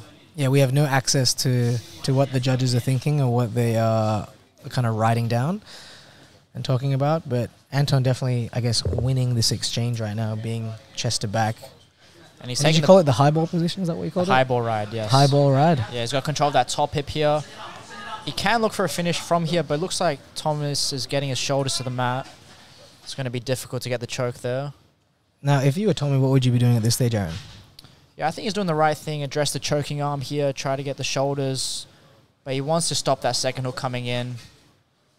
Yep, turtling here. If he can get that elbow across to the far hip, it looks like Anton's pulled him off. There you have it from the grappling wizard himself, Aaron Kaminsky. I actually really love, like, this bicep and tricep control when I'm on the back, just being like a shorter individual. I typically will have my right hand in their far armpit that would act as almost like Nelson leverage to try and turn them belly down. But this is something I definitely do on the opposing side. Yeah, he's got that good cross-body control, making it hard for Thomas to kind of turn out. He does look like he's pretty strong from here too, don't you reckon, Aaron? Yeah, he's taking his time. He's got over 5 minutes here to work, so no rush really to get that sub. But if he can secure the points, that would be good for him. Tommy's actually doing a great job in regards to, I think, like denying these points and like surviving this current onslaught. Yeah, Anton's staying behind both elbows here, so he should be a bit safer, but he does want to cover that far hip if he can with his knee. Yeah, I always say when you're controlling the back, like treat your knees like they're a hiking backpack. You know, you want to be on either hip. Good. Excellent dive towards a leg drag setting for Anton. Yeah, Thomas trying to create some momentum, but Anton follows him really well. Very nice recovery there from Tommy Gunn. Oh, if Tommy gets on top, he'll get his points here. But he looks like he is in a front choke. I can't tell if it's anaconda. He was looking for the anaconda, but it doesn't look like he was able to lock it up yet. Thomas wants to get on top here, free his head to secure the points. And he might do so. So that should be point. Oh, and they high stop. This is a match between two absolute units throwing each other around. Nobody's going to be conceding points here. Whoa! Oh, beautiful, beautiful snap here. Almost like a... Oh, into the crucifix. That arm definitely had pressure on it from the hips of Anton. Anton potentially needing to chair sit here to try and get behind him. And they're probably going to stop it here. What a reversal. Let's see how the action goes. They're going to reset here, I think. As per IBJJF rules, though, if you're falling off the back, that will not be points.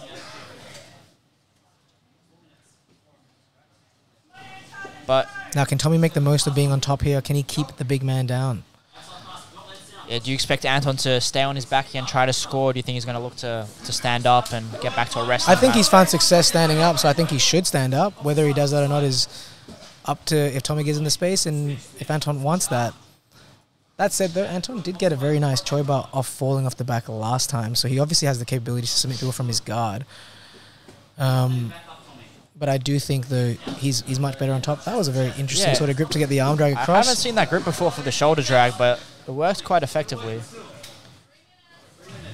These guys almost have bigger biceps than me, huh? They wish. They wish.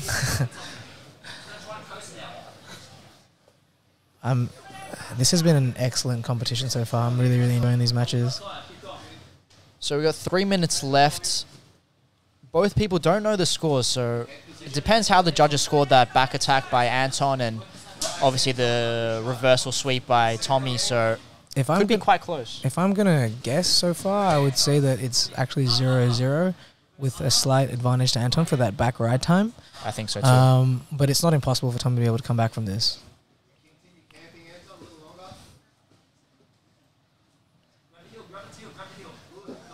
The intensity of this roll is a fun thing to watch. Yeah, these guys bigger boys. You typically don't watch big boys roll with this kind of pace. Yeah, I think the rule set's done a good job of forcing the action and there is a points play if he can keep him flat. Turns. I don't think that was 3 seconds. But this is definitely going to favor now Anton in regards to a decision. Just having that chest to back control. Looking for that top hook. Tommy doing a good job. Does Anton have the neck? I saw him have a neck for a brief moment. Oh, and he gets it. And he gets it. Some strong forearm, strong squeeze from Anton Minenko. And now we will give the mic to Zachary Amon.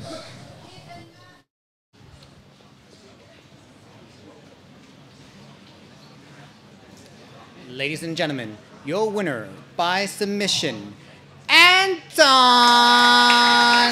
Minenko!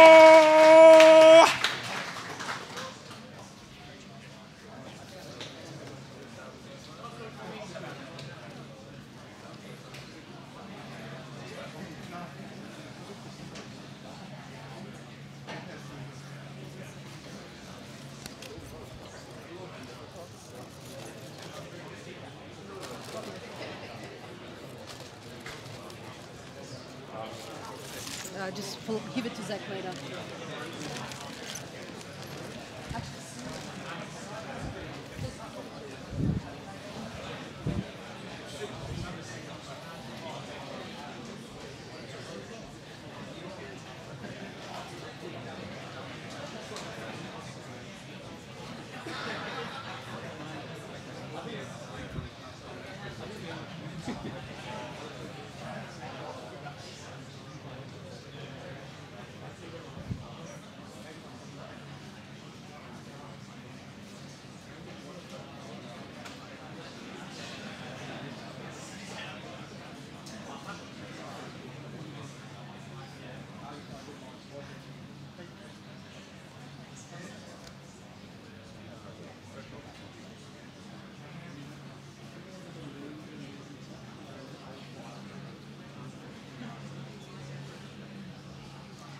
And now for our next match.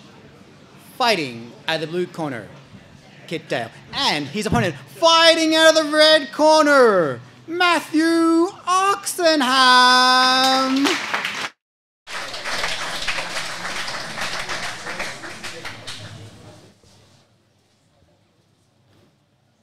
So we've got the final match of the second round here.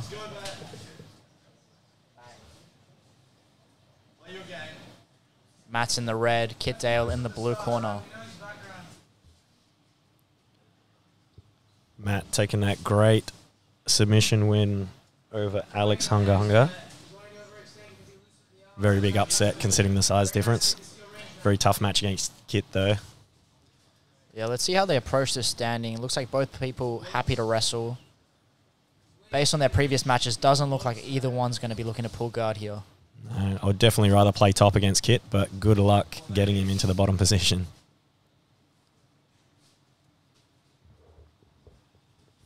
Yeah, both people just trying to feel each other out, get the hand fight.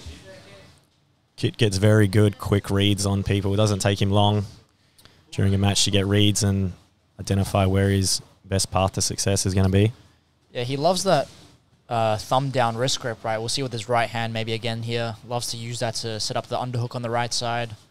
Very good underhook entry. But Matthew also looking to counter that grip with the ducks. Let's see what he can set up here. Kit's also got very strong arm drags. So see how Matt's getting that grip on Kit's right wrist every now and then? Kit may turn that into an arm drag against him.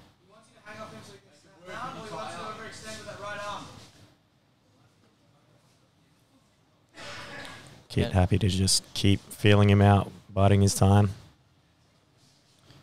Yeah, we'll see who the judges think is going to have to apply more action. But otherwise, both people kind of pressuring in, hand fighting, playing the game, but no one trying to set up anything too meaningful here. Yeah, just doing enough.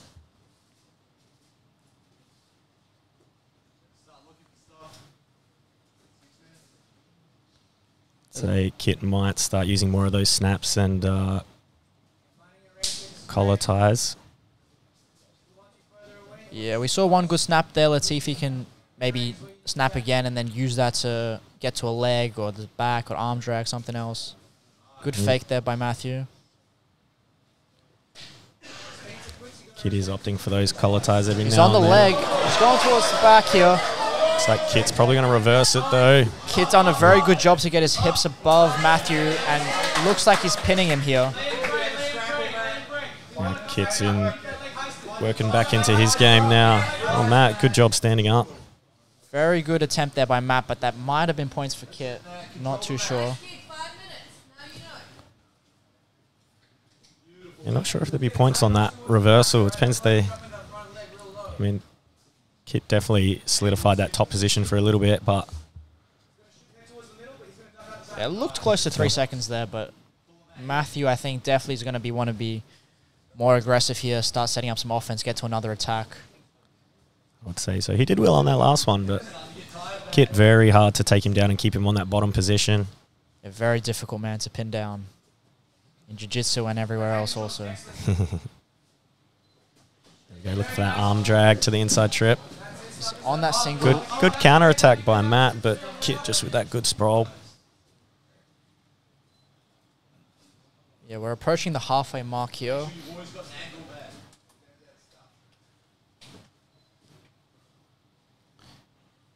Both guys looking fairly comfortable. Plenty of cardio in the tank. Yeah, both people conserving their energy, not trying to expend it all at the start of the match. Let's see what they've got in the gas tank to get some attacks going here.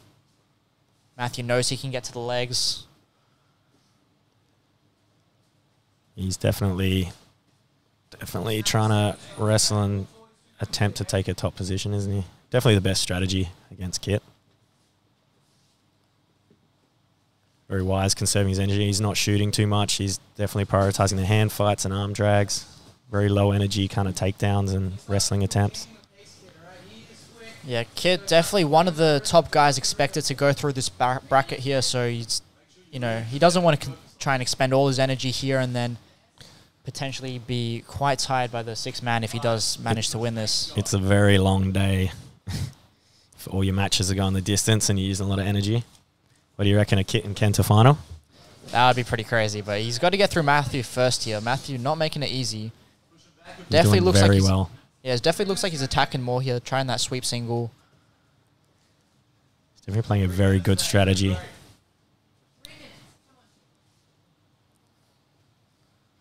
Oh, there's the arm drag. There's that arm drag. Straight to the back. See if Kit can hold him down this time. Matthew does a good job getting to his feet here, looking for the switch out. Once Kit gets on those hips, that was very hard to get out. Looks like he's got him pinned down now. It's going to be a... Matt had a sniff at maybe a butterfly, but Kit smashed those knees to the side straight away. Getting chest to chest. Is he working that near side underhook? He is. Looks like he's got him mounted here now with that underhook. So that'll be points for Kit. That's got an arm stuck. Very good recovery. Trying to get onto the hips. Very nice by Matt. Doing a good job to get onto his side here. Let's see if he can extend him out, make some space to get back to his feet. Kit's leaning all his body weight on him, not letting him make any space here. Very difficult position for Matt. He's doing very well though. Keeping square. And we can't forget the size difference as well here. Yeah, there is a slight difference. What's 4 kilograms? Only 4 kilos difference. It looks very... Kit looks a lot heavier than Matt though. I don't know where Matt's hiding all that weight. Maybe it's under those shorts.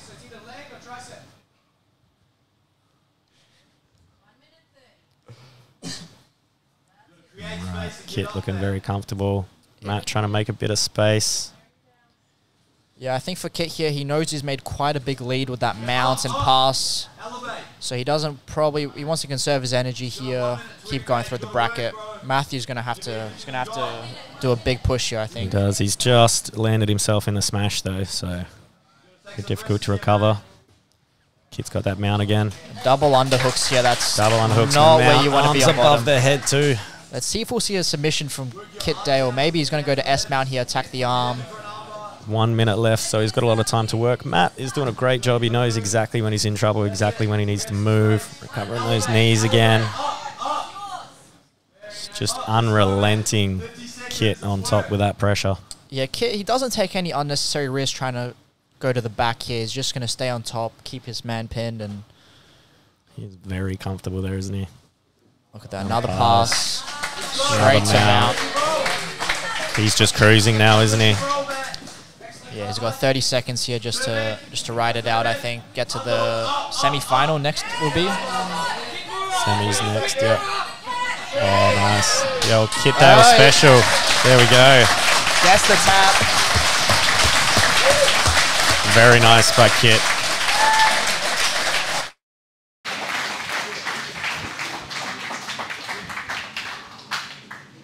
And your winner by submission, Kit Dale.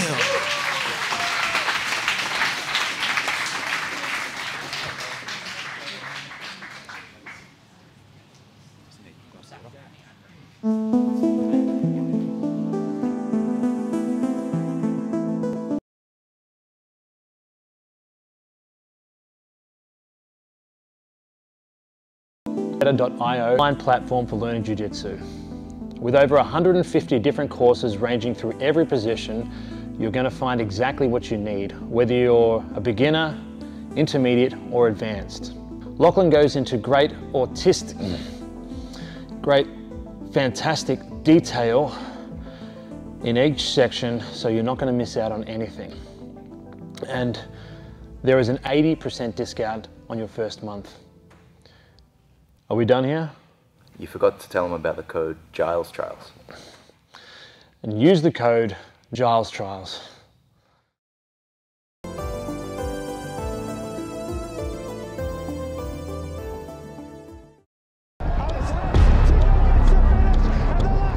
Man, jiu-jitsu has taught me so many things. I think a lot of sports have the ability to make a person, more humble, to teach them humility and respect. Fortunately, jiu-jitsu gives a lot of confidence, and with the confidence comes a big responsibility. Man, being humble for me means different things, in different places. I think at training, not gonna let my ego get in the way, not going as hard as I could, not trying to win every round, so we can both learn and we can both grow from that experience. That's definitely a big part of working on your ego and how we can get better. I get tapped out a lot here by my students, and it's part of the journey, so you gotta make peace with it. I believe if you wanna get better, more skills in jiu-jitsu, not get injured, it's part of the journey. The longevity journey, at least, that should definitely be like that, I believe.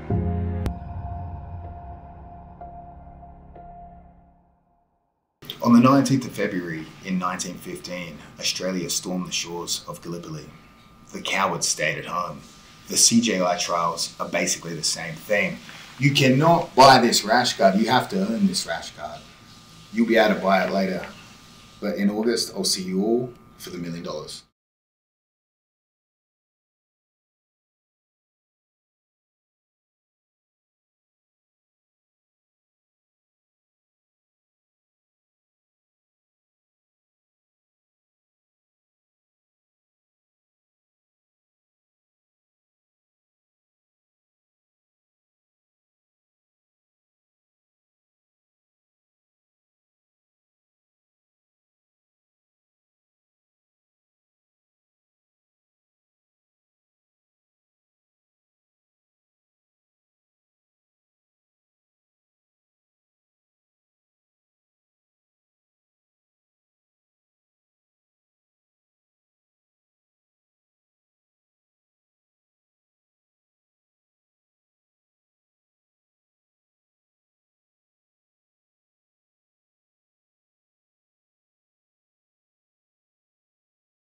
All right, so let's take a look at the bracket as it stands. We're just waiting for the next super fight between Stella Veal and Victoria Gonzalez. So in the semis, on one side of the bracket, we got Urosh and Kenta coming up.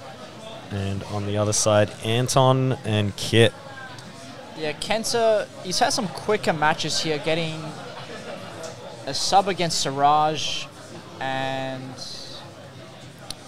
on Didier, right? And also subbing Didier, yeah. Great match against Duke Didier. Scoring the takedowns, good positional control, and then the finish as well.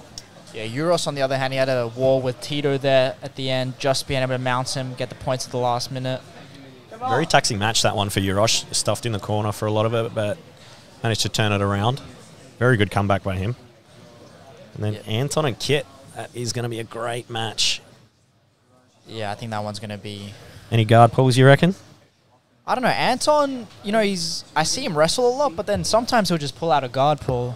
I don't think that's going to be the strategy against Kit. yeah, guard pull against Kit is definitely going to be rough, but you never know. He might throw it out there. All right, now we have a super fight coming up. Pass it over to Bobby.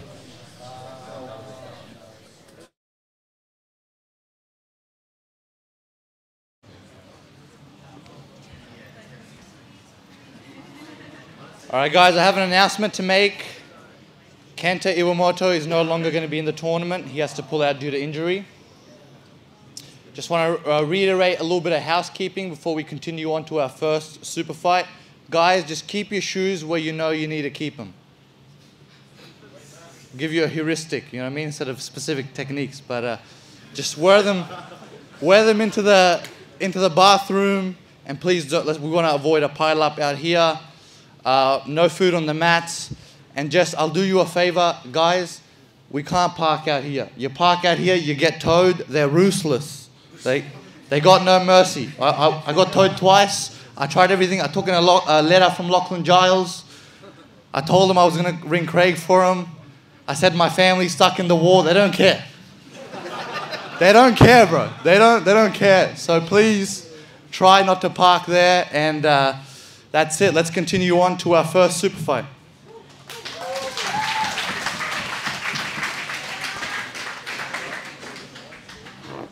Introducing first, fighting out of the blue corner, Vicky Gonzalez.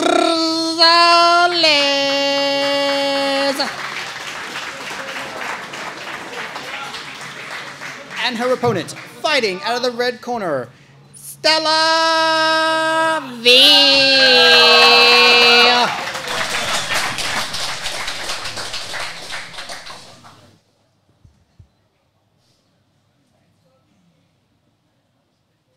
All right, Stella and Vicky. So I think the rules are sub only here, right? And I think it's a draw if it's a... 7-minute IBJJF, I thought. Oh well. Stella has a very Theon Davies-esque knee cut style. Definitely has a very pressure and pace type game, Stella does. Yeah, she's looking like she's in that leg drag position now. Looks like she's got the pass here as well. Does near side underhook too, so she can chase the back if she needs. Looks like she's going to.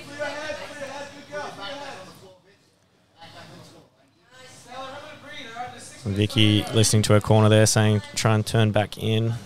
Should be trying to recover that arm. Yeah, it looks like she's trying to set up like an Americana here from side control.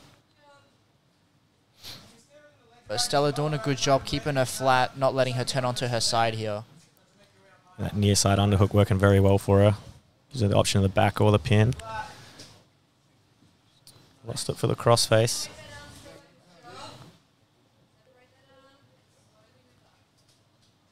I'd be wanting to go back to that near side underhook if I was Stella. You want that option of the pin or the back. Here she's mainly just looking at the pin. Maybe she's going to look more for a knee ride to mount.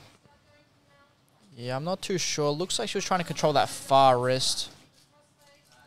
Just trying to stop Vicky from turning away too much, I think. Good pressure though. Yeah, drives her knee through here. Let's see if she can get to the far side and mount, but Vicky doing a good job turning. That's it. Looking for that Americana with the legs there. Stella actually has very good arm bars too, so Vicky's going to want to be careful. Yep. All right, Stella looking for that back again. One hook. Right. Interesting restart. I think they could have let that go on maybe a little bit longer, maybe get that second hook. Just till the position stabilized a little more.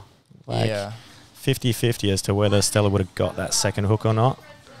Vicky was still kind of flat with her hips facing the roof, so she did have a pretty good position to try and escape.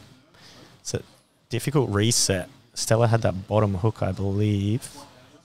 Yeah, that's why it's tricky to restart these sort of dynamic positions, right? They're never quite the same. Yeah, I think they may have needed to let it run just a second or two longer till it stabilized. But Stella's got that seatbelt.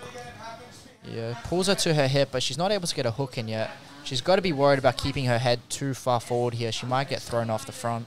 Yeah, looks like she gave up that seatbelt for the post. She must have been listening to you, Aaron. Maybe she follows Grappling Wizard too. Let's see, she's in a deep crossface here. She's underhook, good head position too. Still a very good pressure, low hips. Yeah, Vicky's gonna want to start addressing that crossface, get onto her side here, try and get her knees back involved. So the rule set for these super fights are definitely sub only 7 minutes. The refs or the judges taking a much needed break. Got a big day ahead. Yeah, let's see if Stella can get to a position where she can start threatening a submission here. Yeah, she just needs to free that knee.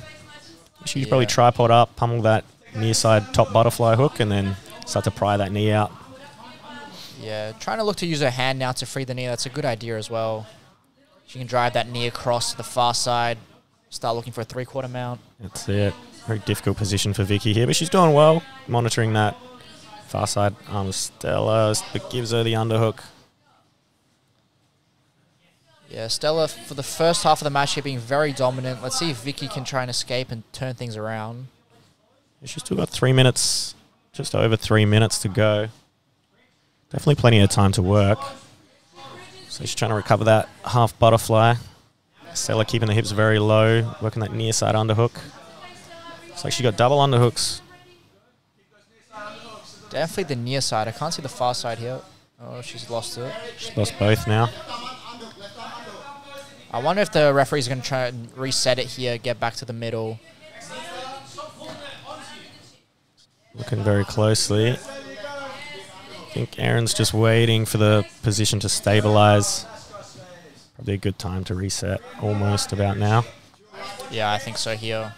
So the last thing you want to do is pass, and then it gets reset. Exactly, kind of what we're about to look at. Vicky did well to turn up on top, but Stella with the reverses with the flower perfect pendulum sweep. Into the mount. That should be no points, but it's a good position to start working the submission here, right? Exactly, yeah. She gets that mount she's been looking for a while. Strong head arm, but... Oh, very difficult to reset. She's got the arm bar, but it's out of bounds, and looks like Vicky's escaped. Are they going to maybe they'll reset the standing? The crowd probably helped Vicky a little more there than Stella. Makes it hard to chase and follow that position. Yeah, resetting standing, that's a good idea. Yeah, I think so. Stella looking to pull guard here, get back into her attacks. Interesting to see Stella pull. After playing on top for so long, being so dominant. Vicky on a deep ankle. Looks like she's lost it. Ankle lock. She's going to switch it for the outside heel hook. She's on the leg. Stella's freed the knee. Yeah, she's freed the knee Looking line for here. The crab. Yeah, it's a good position to start reversing here. If she can free that foot, start looking for the back. Yeah, Vicky's inside foot just a little sticky, but Stella's going to take that top position again, and I'd say lay on that pressure. Yeah, let's see if she can get that foot across, start getting towards the outside there. She just needs to get past that bottom knee there, and then she'll be looking for another pass. But Vicky's got a chance at a triangle here. And there we go, another pass. Good attempt by Vicky, but very difficult to beat that pressure. So it will be a draw technically if Stella's not able to find a submission here. Just over 1 minute, 1 minute 2 seconds to go. So it looks like she's looking for an Americana. Yeah, she's trying to peel that wrist out, but Vicky's wise to it and she's keeping her elbows quite tight here. Just a spin. Wouldn't mind seeing that Kimura trap from the top if she can secure it. Looks like she's going to. Oh. Yeah, it can be tricky in these sub-only rule sets where people become a bit more defensive knowing that points aren't a factor here. Definitely. Vicky's doing very well. She was slipping. Oh, there we go. She's on the neck here. No hooks. Looks like she had it under the chin. It's a bit hard to see from here, but I think as Stella was coming over the top, she was under the chin. Okay, Vicky's freed her head here. Vicky's doing very well defensively. She knows exactly when she's in trouble. Last 10 seconds. Let's see if Stella can get a Kimura here, perhaps. She'll have to be quick. Oh, that top side. Stella's relentless. Just runs out of time. Quite a dominant performance, though, for her. Very dominant. Vicky did very well Just constantly slipping those elbows back to the mat, saving the back, saving the Kimura traps.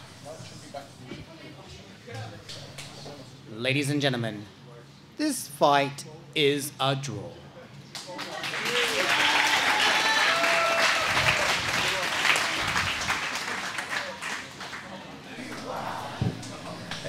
Very unfortunate for Stella to come away with a draw after that.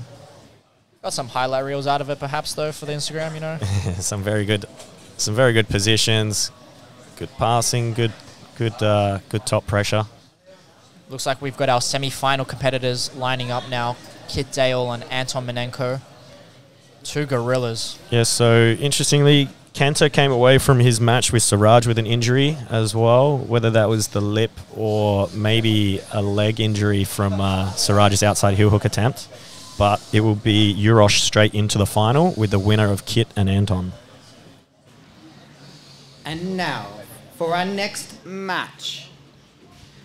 Fighting out of the blue corner, Kit Dale. Now, fighting out of the red corner, Anton Minenko!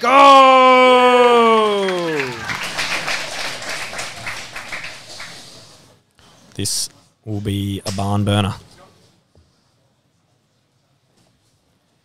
Like we were saying, expecting a lot of wrestling, but you know, never know. Anton may choose to pull guard at any point. Yeah, Kit, even though he looks the size of Minenko, is actually coming in with, I think, around 10 kilo disadvantage here, right? Yes. Anton, 97 kilos. Yeah, Kit weighed in at 90, so 7 kilos. I don't know if 7 kilos makes much of a difference at those upper weights. I wouldn't mind an extra 7 kilos, to be honest. Yeah, I think whoever can get on top here, they'll definitely be able to use that weight to their advantage. Anton looking like he's been a little bit more aggressive here, feinting the legs, upper body. Yeah, a little attempt at an arm drag there. Kit's super comfortable on the feet, though. Yeah, that's one thing you see with Kit's style. He's very relaxed, doesn't use any unnecessary energy, which can hurt him sometimes, but it means that he's very efficient with how he uses his energy. Yeah, definitely very efficient. Very good at turning grips against people too.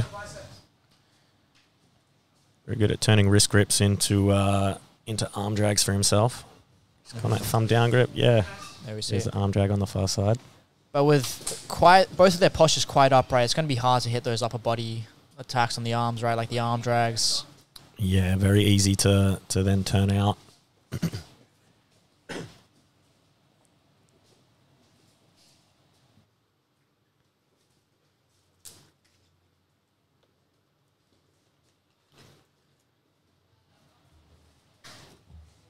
Collar tie. Anton looking for that snap down to the guillotine.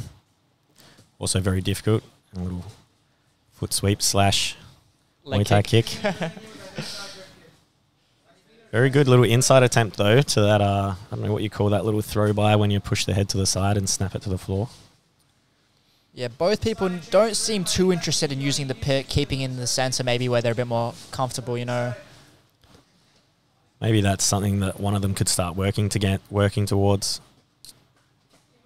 Yeah, for sure. If Anton maybe can start looking to push Kit towards the edge, you know, could change it up in your favor. Definitely, yeah. Both standing pretty upright. We may see a shot soon. Anton was faking for that inside leg pick. Yeah, let's see if Anton maybe is picking up some timing tells and maybe he's going to look for a big shot here soon. That's it. Keeping that underhook on the far side. Anton doing well to strip it. Anton definitely wants Kit to take some weight off that front foot so he can start to snap the head to the side. Yeah, both people not looking to be the first person to shoot here. Still 5 minutes left in the match here, so plenty of time to work. Would you want to shoot on either one of these two? Yeah, I mean, it's definitely not a fun position, but, you know, it's high risk, high reward, you know. If you get the takedown, you get the points, you can keep them pinned down, you've basically won the match here, I think. Yeah. Two of the judges thinking that maybe Kit should be more active. All three. So it looks like Kit's getting a warning. Yeah, he's got his first warning here. So that means he's going to have to change something up, be a bit more aggressive if he doesn't want to get that second warning. Or not the second warning, rather, but the penalty call. Yeah. He's definitely coming out a little more aggressive now, shooting for that underhook, using the head snaps a little bit. Maybe he's going to start pumping that collar tie. Yeah, we see him pushing him to the edge of the bounce here, but let's see if he can start pushing him towards the pit wall maybe and use that to his advantage as well. Definitely a good strategy. He's had the pit here all week to train with. Definitely seen him throw a couple people in there. Yeah, it'll be interesting to see which competitors really make the most of this pit wall and use it to their advantage. The most we've seen so far was Tito and Kento, right? Yeah. As proactive users of the pit wall. On with the 2-on-1. Good head position. Trying to turn it into the arm drag. Kit doing very well defensively. Yeah, both people looking for these arm drags, but no one's looking for the legs here. But hopefully we see something happen. See something soon. Anton really working that front leg. He's working his leg kicks there. He has phenomenal base though, doesn't he? Yeah, he's very slippery. Difficult takedown. Looks like he's punching an underhook. Double unders almost, but... That underhook throw by. Just getting on the 3 minutes left now. Yeah, so Kit does have that warning, which will probably play in the judge's eyes, so I'd imagine he's going to want to try and up the action, get some attacks going here. He may be waiting till the last couple of minutes to really start pushing. Problem is, you get Anton on his back, and then what? Very, as we saw before, very quick to snatch the head, very quick to snatch the arms. Yeah, I think it looks like the person who's going to get the most meaningful takedown here is going to win the match. So I would say so. Anton really starting to try and push the pace. Kitfield generally looking pretty unfazed. Maybe that's just his normal face. Yeah, just over 2 minutes left. Let's see if one of these arm drags is going to connect a bit better. Definitely looking more aggressive with a hand fight here.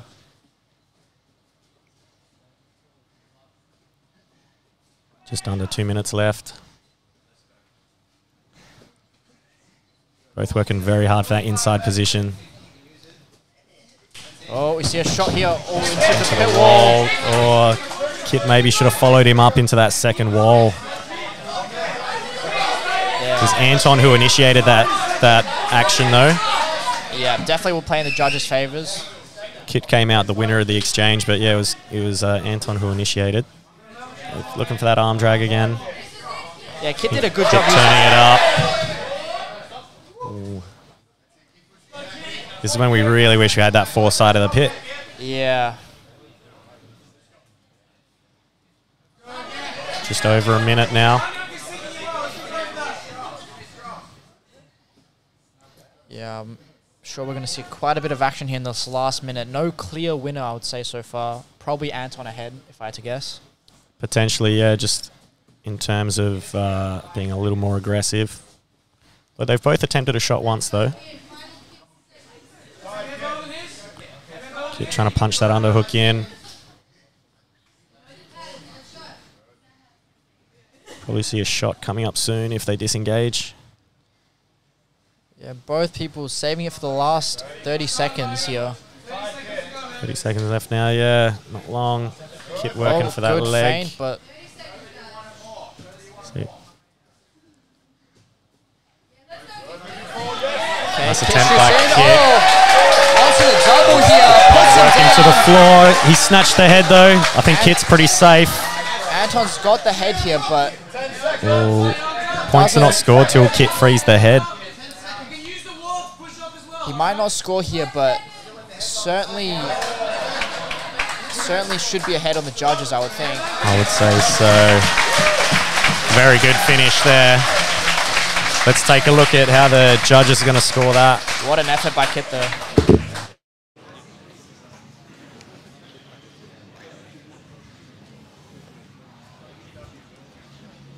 And your winner by decision, Kit Dane!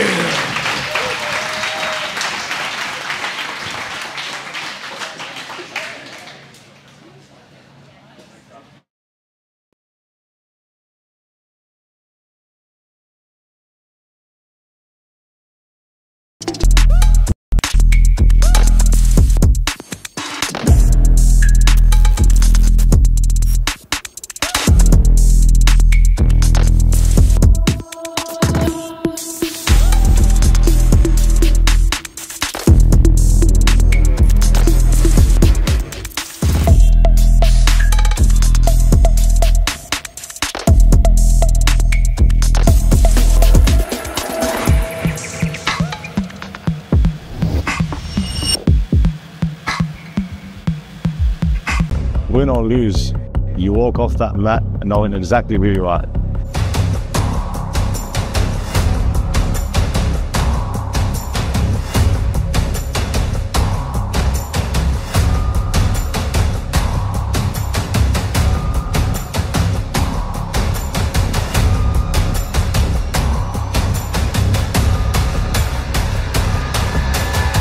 Respect the process. The day has arrived, the greatest Australian jiu-jitsu competition in history, and there's only two types of people not in this event. You suck, we all know that, you know that, or you're a coward and you're afraid of the competition. To celebrate such a momentous day, we of course had to create a shirt, this official CJI Australia Misfits shirt, available at the link.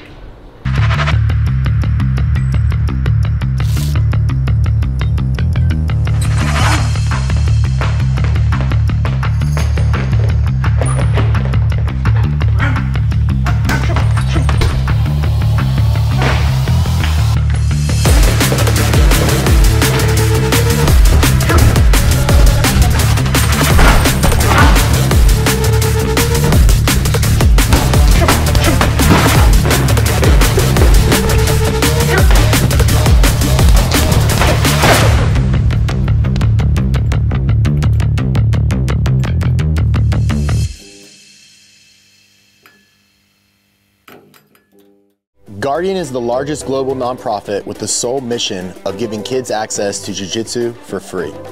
Founded in 2015 as a single gym in Oakland, California, Guardian has grown to a global organization of 27 schools around the world in places such as USA, Peru, Ethiopia, Mongolia, just to name a few. Meaning over 500 kids can now access jiu-jitsu for free. Guardian helps them strengthen their mind, body, and spirit, and gives them opportunities they wouldn't otherwise have in their current social environments. The Fair Fight Foundation and Guardian Project is partnering together to build an academy in Mancora, Peru, a community center for over 300 kids where they can train jiu-jitsu and learn English in a positive environment. By supporting CJI 2, you can help contribute to the construction of this academy and future Guardian projects. Support the mission at fightfoundation.com.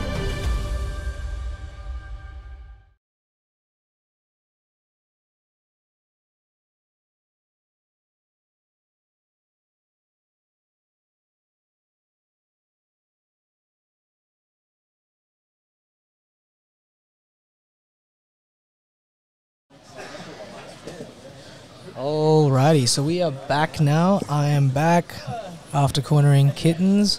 Can you leave again? I would honestly like to. This passion project of mine. I heard there's going to be some lunchtime beers soon. Lunchtime beers? I thought you'd never ask. Anyway, we've got two super fights coming up. We've got Mohammed Bakai versus Nabil Fawal. I hope I say that correctly. And then we have another super fight with Spencer versus Andrew.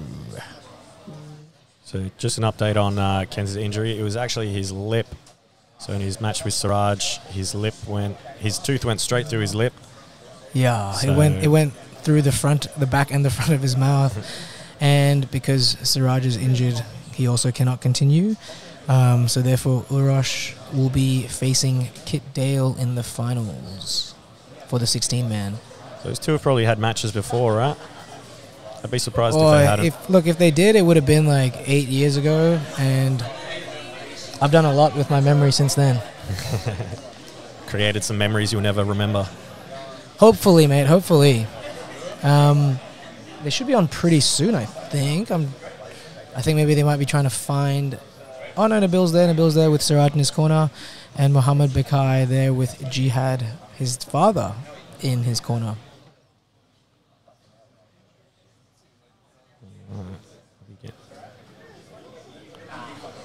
Getting underway soon.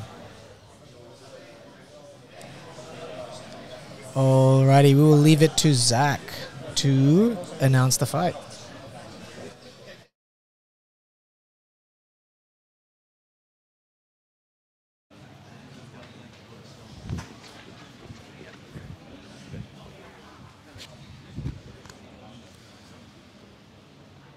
Ladies and gentlemen, for the super fight, coming to you from the blue corner, Nabil Fahwa!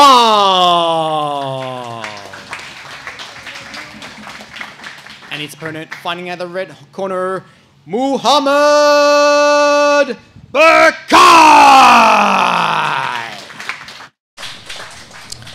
So here we have two young men competing. I believe one is a purple belt, one is a blue belt.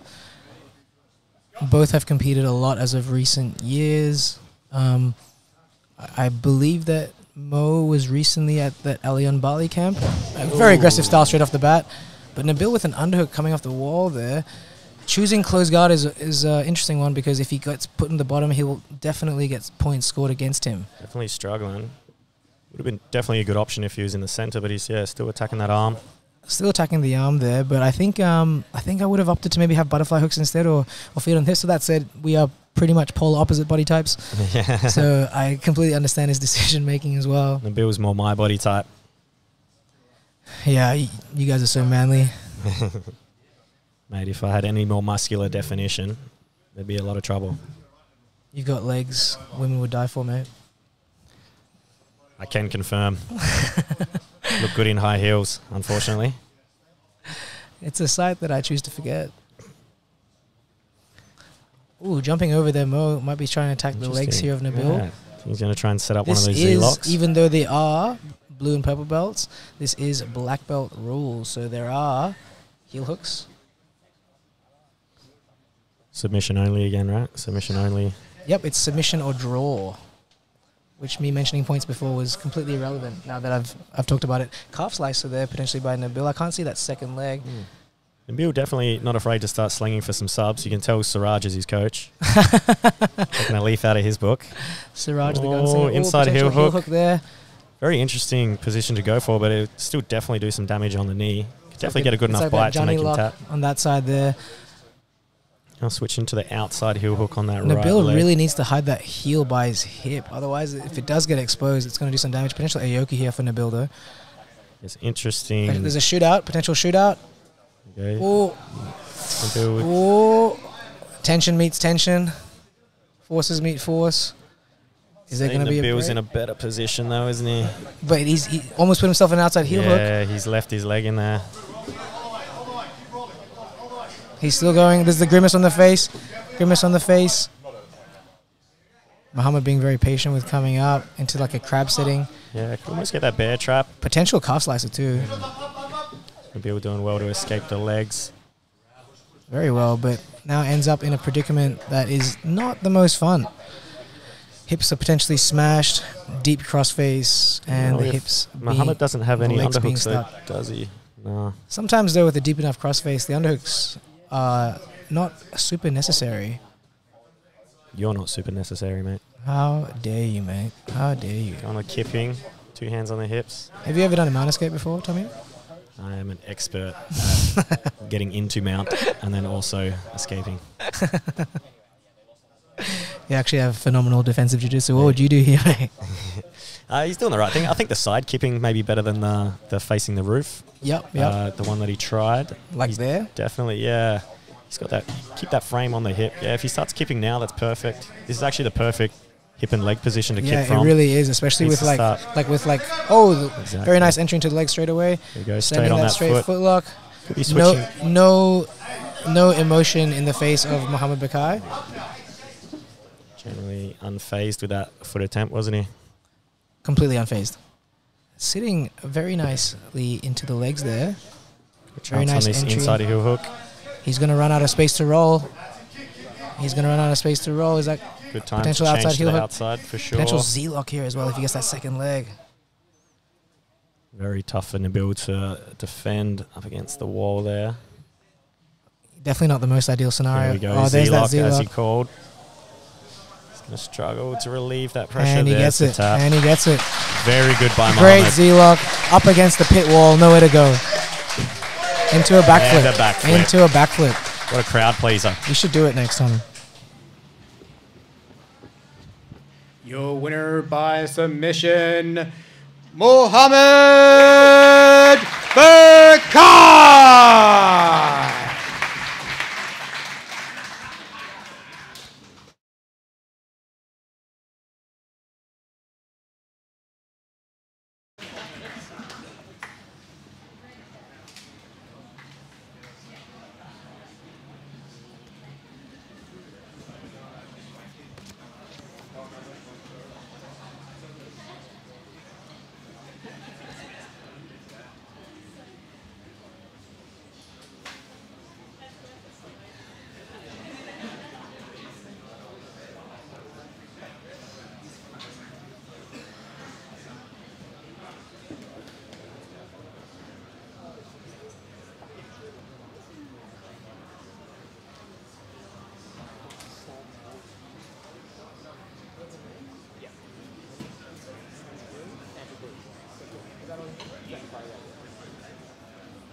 And now for our next match. Fighting out of the blue corner, Spencer Quayle.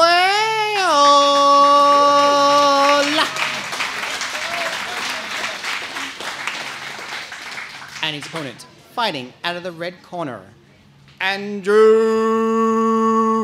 Woo.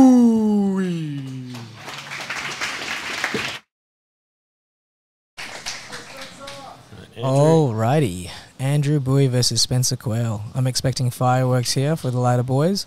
I believe they agreed to a 65 kilo match, but I believe both of them are under that. Very generous. It's very similar weight to you, Tom. If only I was that heavy. Now, you being one of the lighter men in the world, what's typically your strategy when you compete, Tommy? If it's on the feet, generally looking for underhook stand-up wrestling. I definitely got a good neck for guillotining, so I try and avoid shooting. Spencer, that was a very nice duck through. Faria sweep. Spencer just opting to take that bottom position. Well, this is typically like the best rule set for these, like for like the featherweights and light featherweights and stuff, because without points, you can really just throw yourself at each other. Yeah. They're definitely not going to get tired. Most likely not going to get tired with lots of movement, although we are seeing knees on ground from light division, which is typically rarer. But yeah, I'm expecting lots of movement, lots of action, and if this goes the distance, it will be a draw. So Spencer's going to try and start setting up leg attacks. Does have good leg attacks, good back attacks too. It looks like he's attacking the heel here, an outside heel hook. If he can roll through, make the knee face the sky, he'll be able to do some damage. Currently, the damage would be on the ankle, if there is any.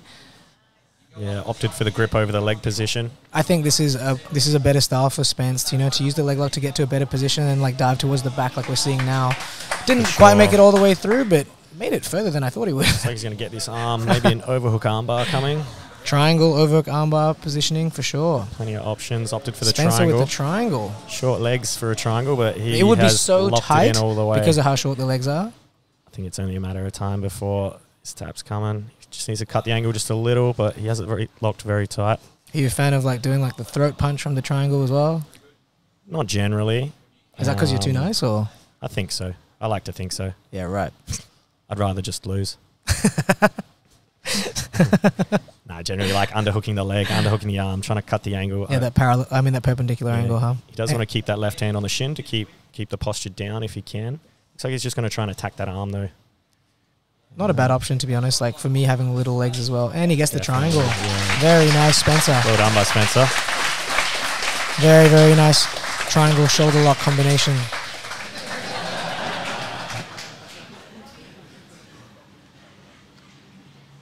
And your winner by submission, Spencer Quayle!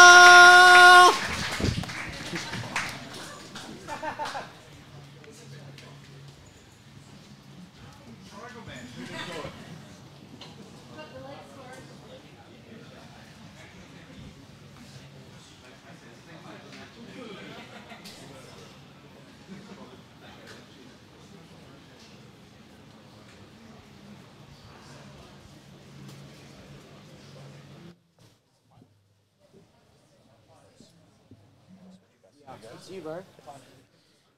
All right. So just waiting for the final competitors to come out. Kits come out. Just waiting on Urosh.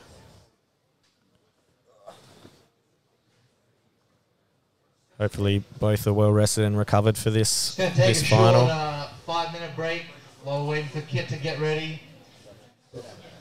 What great cardio for an old guy, you know what I'm saying? Oh, he's right here, fuck. I knew this was a bad idea. Out of jokes, might talk to some people. Jordan, how you doing, brother? Why aren't you in this? What happened? You got injury? Staff? Yeah, you're very good. Who gave it to you?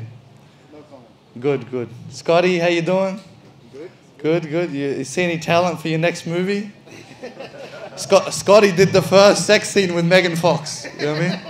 He's an Australian icon. People don't know him. All right, we got kids in here. Look at me. I can't help myself. I just make the women uncomfortable naturally, you know? That's a learned skill. It's genetic. Nah, very good. Okay. I see some movement. Hopefully I can get out of this situation I've got myself into soon. Who else? Freddie. How are you, brother? I like your earrings. You love me? That's what the earrings were telling me, you know what I mean? Very good, very good. Harrison, bro, you killed it, bro. I didn't think you were that good. Nah, it's a good surprise. It's a good surprise. Sick. Where are you guys from? You guys visiting from somewhere? Japan? I thought so. That was risky. That was risky. Kenta Iwamoto. You seen that? You seen The Last Samurai? You seen that? Yeah. All right. I'm so. It's my favorite movie. Very good. Okay. Somebody else. Who else? Good. We got any Indians? There's no Indians here. No. That's why I'm not connecting with you people. It's I can feel the aura. The aura is different. Tito. Just us. I don't know if I claim you, brother. Are you? What kind of? Well, which god do you follow, brother? Huh? Has he got a lot of arms? No, very good. We got our boy Hayden outside. They removed him 3 times. It's rough. It's okay. I tried to sneak him in. All right, Kit's here. Oros is here. Let's do it.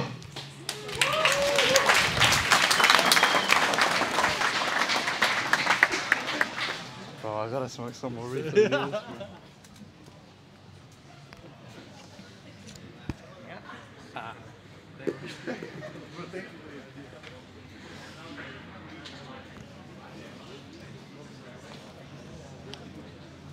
Introducing first, fighting out of the blue corner, Kid Dale.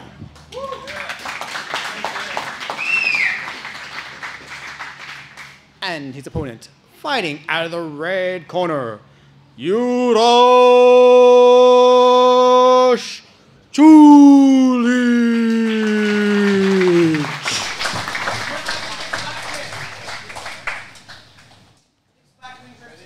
All right. Kit and Urosh. So this is the final for the 16-man eliminator, right? Whoever wins this going into the round robin.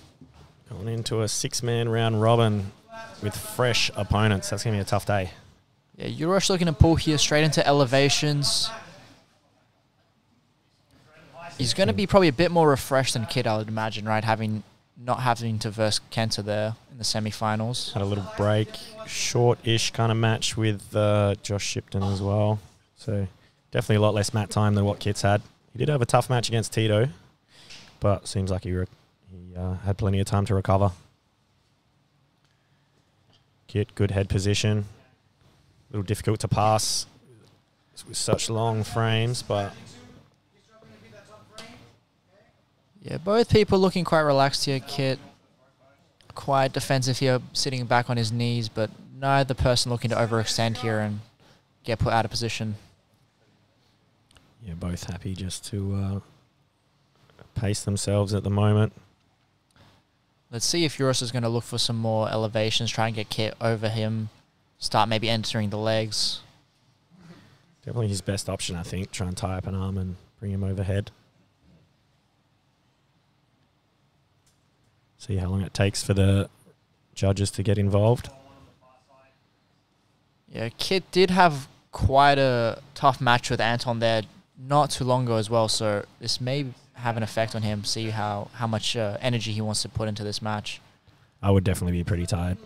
Yeah, there's a big guys to move around there. Tough match.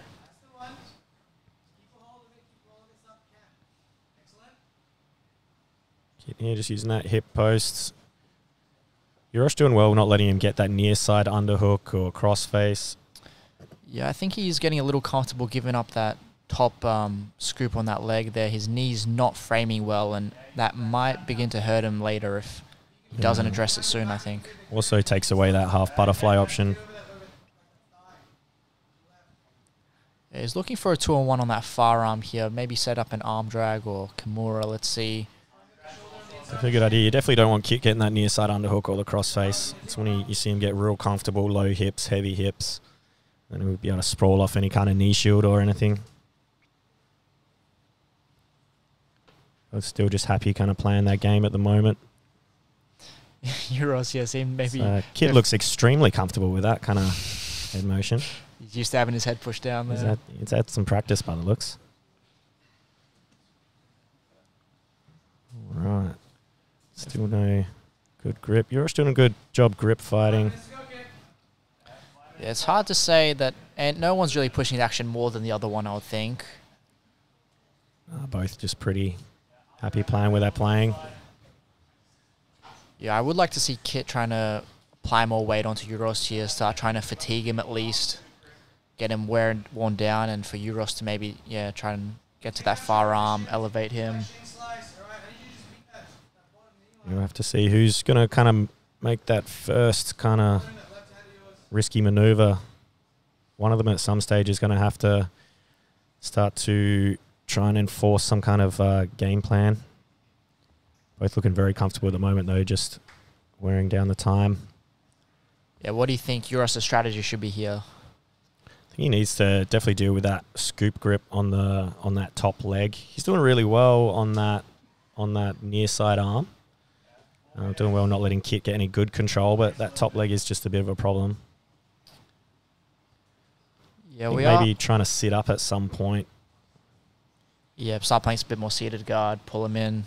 I think so. I think that's going to be his best bet. If he can start attacking the head and attacking the arms from a seated position, he's more likely to get Kit overhead. Did manage to lift his hips just a little there, as if he was going to kind of try and invert underneath, but Kit just keeping his weight back. Good head position, good hand fighting. Looks like we've got our first warning on blue here, which will be Kit Dale. So he's going to have to start applying a bit more pressure if he wants to avoid getting put on the clock. Yeah, maybe trying to get over the top of that bottom knee, which he's trying to do, but I mean, it's pretty hard with that. That's without that left hand. Yosh is doing a great job of just keeping control of that. Yeah, we do see his hand a little bit bandaged here. I don't remember seeing that in the earlier matches, so I wonder if that could be playing a factor at all. Yeah, potential like thumb injury or something.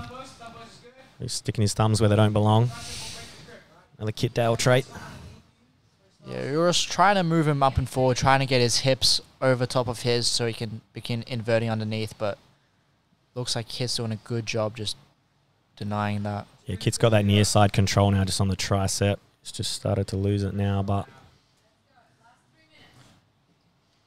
just under 3 minutes left.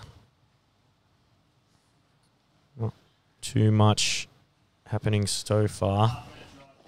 Yeah, one of them's going to have to start taking a risk soon if they want to finish the match early. Yeah, so the person who wins this match will be going to the 6-man round robin, so you want to be making sure the judges see it your way, I guess. Make it clear. Definitely. Yosh getting those knees back in.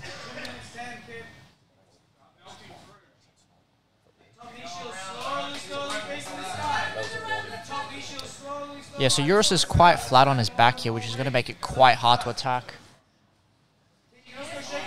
He's going to want to try and get onto his side, then maybe he can look for those leg scoops. Looks like the judges are thinking about giving Kit second penalty, or first penalty here, rather. That is a first penalty now for Kit. So he's going to have to get close to a pass in the next 30 seconds if he wants to avoid. He's on the single under here. Got the stack. That's what they wanted to see from that call. Exactly. Chasing the back now. Still hasn't managed to score, but... Euros attacking the knee bar, but Kit frees his knee, stays on top here. So I think Kit should be fine there because he did get what would be an advantage, right? Yeah, I'd say he came close enough to an advantage, close enough to a score to address that penalty call. Now he's passed. We go tight waist grip. Beautiful over-under. He's got his hips pinned down. That should be passing points there. Be a score for Kit. Yurosh going to have to try and pull something out here. He's only got a minute to work. Kit got good control of his hips though. Isn't that crossface? Looks like Kit might be... Yeah, I'd imagine Kit's going to want to just make sure he stays on top here, not give Yurosh more happy to let him turn away rather than try and mount. Yurosh wants to keep that near side elbow tucked so Kit can't get an underhook on that side. Start chasing the back. Yeah, Kit's staying heavy on that right shoulder of Euros, but looks like he's able to recover here. He's a covered guard. It's like Kit probably not entirely unhappy letting Euros re-guard again and then start to attempt to pass. As long as he keeps active for the next 20 seconds, he's going to take this one. Yeah, Euros only has 10 seconds here to see if he can get maybe a submission attempt or a good takedown, but that might not be enough. Not enough time. Kit getting behind. Nice. 3 seconds. Looks like Kit's going to be our winner. Good attempt by Euros. Just trying to make action happen. Kit's going to take that one. Pretty grueling match for both. Yeah, let's see how much energy he's conserved now for the round robin. Whoever he pulls, it's going to be a tough first match.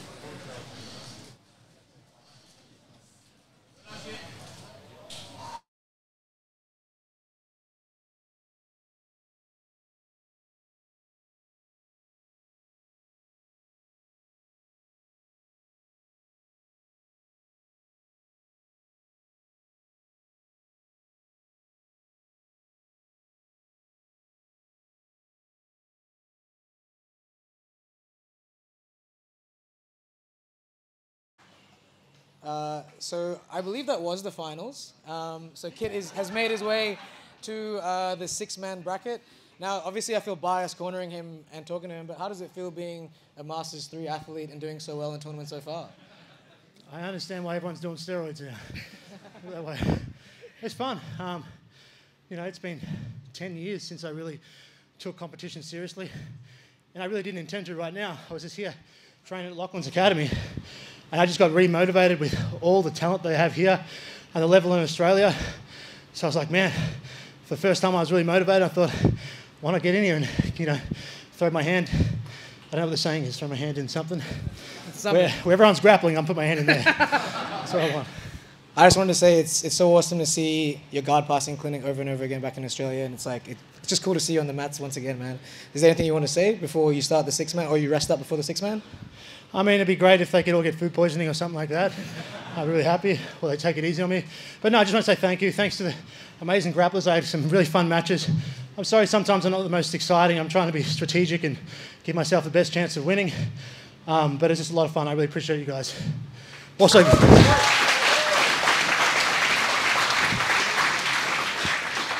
if you want to learn how I do this, go to kitdaletraining.com. Congrats, Kit.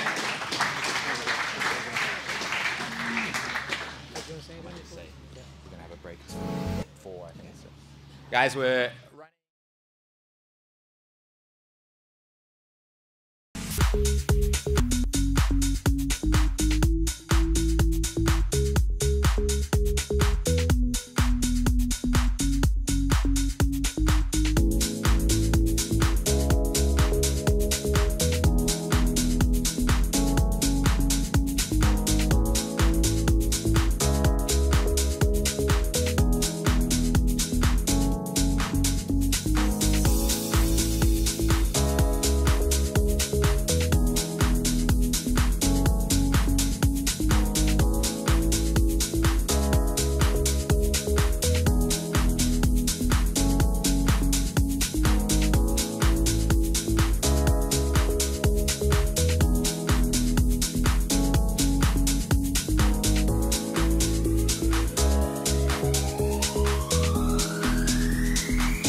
This is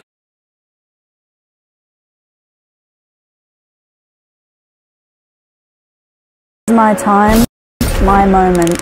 I carry the dreams of myself, my team, and those who have supported me on this journey.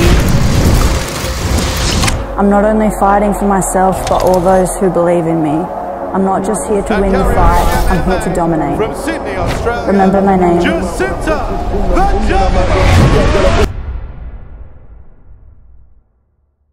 Games are the key to learning jiu-jitsu.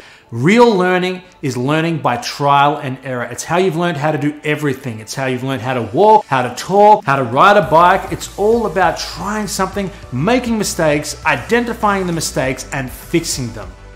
I have games specifically designed to be able to simplify the vastness of jiu-jitsu into small little areas. The best thing about doing this is you get instant feedback. And that is so valuable. So often in jiu-jitsu, we make mistakes and then the position changes and then the round finishes and then you never get a chance to go back into that same area and work the problem. And you might have 50 problems like that in one roll that you never get to address. And then what happens? You don't get a chance to learn. I want you to be able to have the confidence to make mistakes, identify those mistakes, fix them, make a new mistake, identify that mistake, fix it, and just keep going. So it's time to get rid of that autopilot because now we're going to start to actually think. For probably the first time in jiu-jitsu, you're going to start solving the problems yourself and coming up with the solutions yourself. So often in jiu-jitsu, we're just told what to do and we just do that. We just think whatever that instructor says is the perfect thing to do and that's what's going to get us really good. I'm here to tell you that doesn't, okay? That is the slowest way to progression. The best way is learning through problem solving and using games to do that, and that's what this does. There is nothing out there on the market like this right now, and trust me, if you put this into action, you're going to have the edge on all your opponents, and most importantly, your training partners, because they're the ones that are going to get it the most. Was that real enough? Should I laugh again?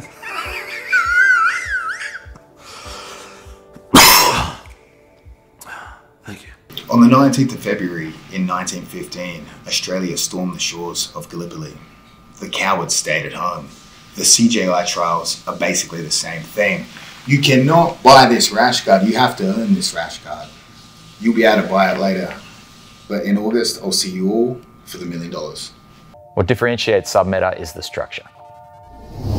In designing this platform, we recognize that as people progress, they develop different games, and no two people have the same style. Therefore, we built a large variety of courses so you can tailor your learning to your attributes and preferences. On Submeta, the content is split into courses, sets, and videos. Courses present systems pertaining to one subject, with techniques that link together, the key concepts and strategy around the position, drills that you can practice at class, narrated rolling so you can see how it looks when it's performed live, which usually does involve some variance you won't see when teaching the standard technique, and exercises to test how well you understand the information you've watched, and to recap and refresh. Next is sets, which if you zoom out on the courses, you can start to see how these different courses fit together to create a broader game. Sets provides you with a pathway to learn and link these different courses together.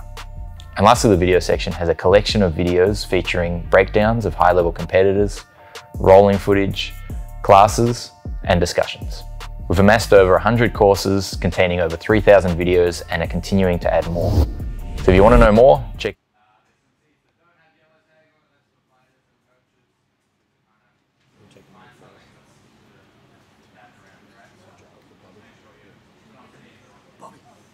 Bobby.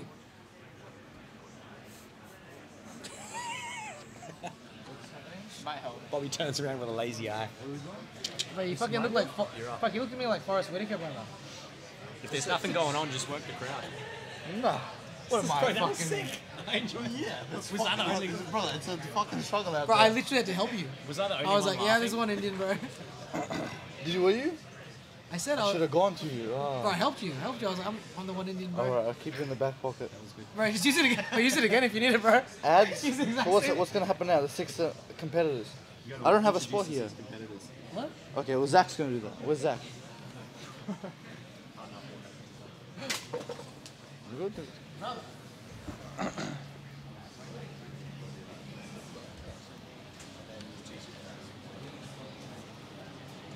I guess I gotta tell him. Are you back? And we're going to announce the 6 competitors. Okay. Yeah. Announcing six. Yep. Is Ali and Bob ready? Pardon. So we are back. We are back here for the main event, CJI. Looking forward to the 6-man division. Looking forward to some super fights. And I believe Bobby's going to do some housekeeping shortly. Bobby's going to work the room. He's currently in orbit. It's always a risk when you give him the mic, but you know he'll make the best of a bad situation or he'll make a good situation worse. I did tell him that if the jokes weren't working, that he should just say one that he said previously. Should we unmute his microphone and just give him a hot mic without him knowing? We'll try and get this B-team channel cancelled. I actually think what we should do is just turn his mic off when he's trying to speak. That's also a good option. Yeah, I'm so excited for like the next couple of matches, man. Like we've got obviously Kit in the 6-man as a 55-year-old individual. Masters 14. Yeah, it doesn't even exist at the Masters level. But do you know much about Orazbek? About who? Orazbek, first match with Bob Frias. Oh, Alibi? Yeah, Alibi is a grappler from Kazakhstan. He came 3rd at Trials, I think. I think he came 3rd at Trials. He's fighting Bob, did you say? Yeah, Bob Frias. So they're almost like an identical style of grappling. Oh, really? So expect a lot of hand-holding, collar ties, potential We love slaps. hand-holding in jiu-jitsu. We're very good at it. It's actually a skill of mine. I have a black belt in it.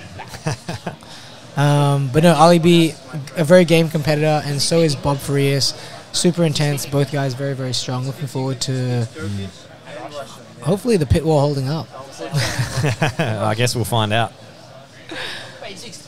Be good to see a few competitors use the pit wall a little bit more, like Kenta and Tito obviously look very comfortable using the pit wall to their advantage. I just think if you are a person that enjoys shooting takedowns, definitely take them to the pit wall.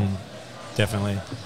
Good Right, strategy. like we've seen some like scenarios where Kit shot an Anton, took him down during the pit wall. I think if that was typically not there, it would have been a out of balance sort of setting, and there would have been some kind of weird reset that doesn't always favor like the entertainment factor of a jiu-jitsu match.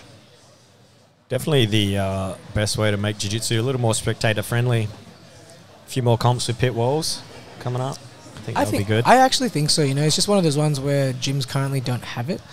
Expensive to set up potentially too. Expensive to set up, and as you can see here, it takes up quite a lot of space on the mats. Right, so if you're trying to maximize space, trying to maximize gym utility, it's typically not the best because of the angle that it creates. Grappling Education have done it quite well though, right? I believe they literally have a pit, so I think like it's they don't have like regular vertical like 90-degree walls. Saman Academy as well. Burak has a pit, but it's not. But it's not an entire room. Yeah. But yeah, I think we'll see more and more gyms with it.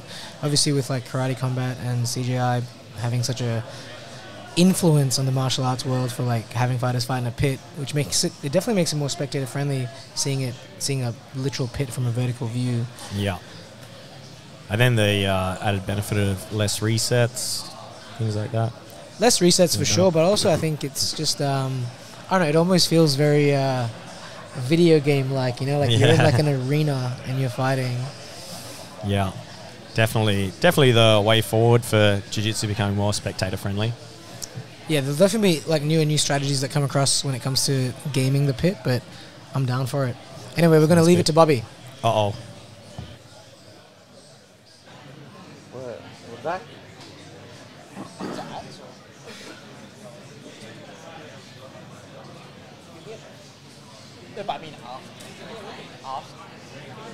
All right, we're back. We'll begin by bringing all 6 competitors out onto the mats. Alibi Orazbek, Bob Frias, Kaya Rudolph, Declan Moody, Kit Dale, and Bilal Edabari. A round of applause.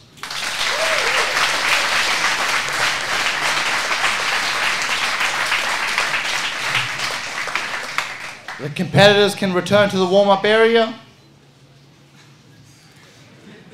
And we're going to bring on your favorite, the second most accomplished Australian grappler in history, the Giant Slayer, Lachlan Giles. Let's make a round of applause.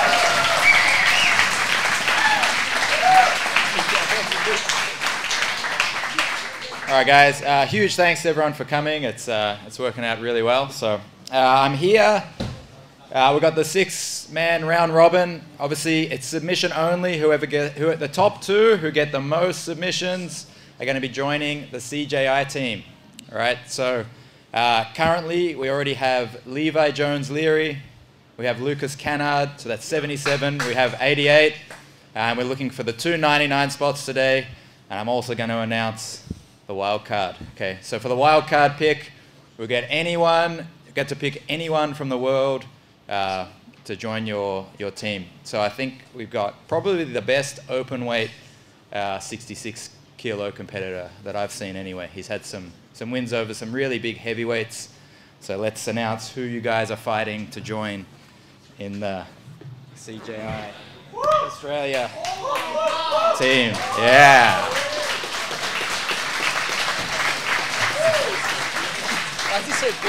All right. Fabricio Andre. All right, so someone can take this home later. We'll see. All right. All right, let's begin.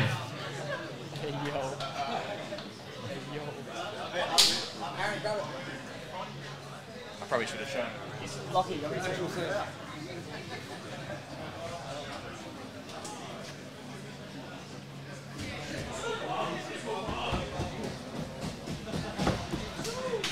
We are underway for our first match.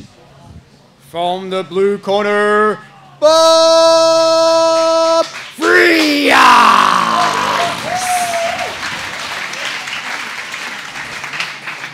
And his opponent, fighting out of the red corner, Alibi Orazbek.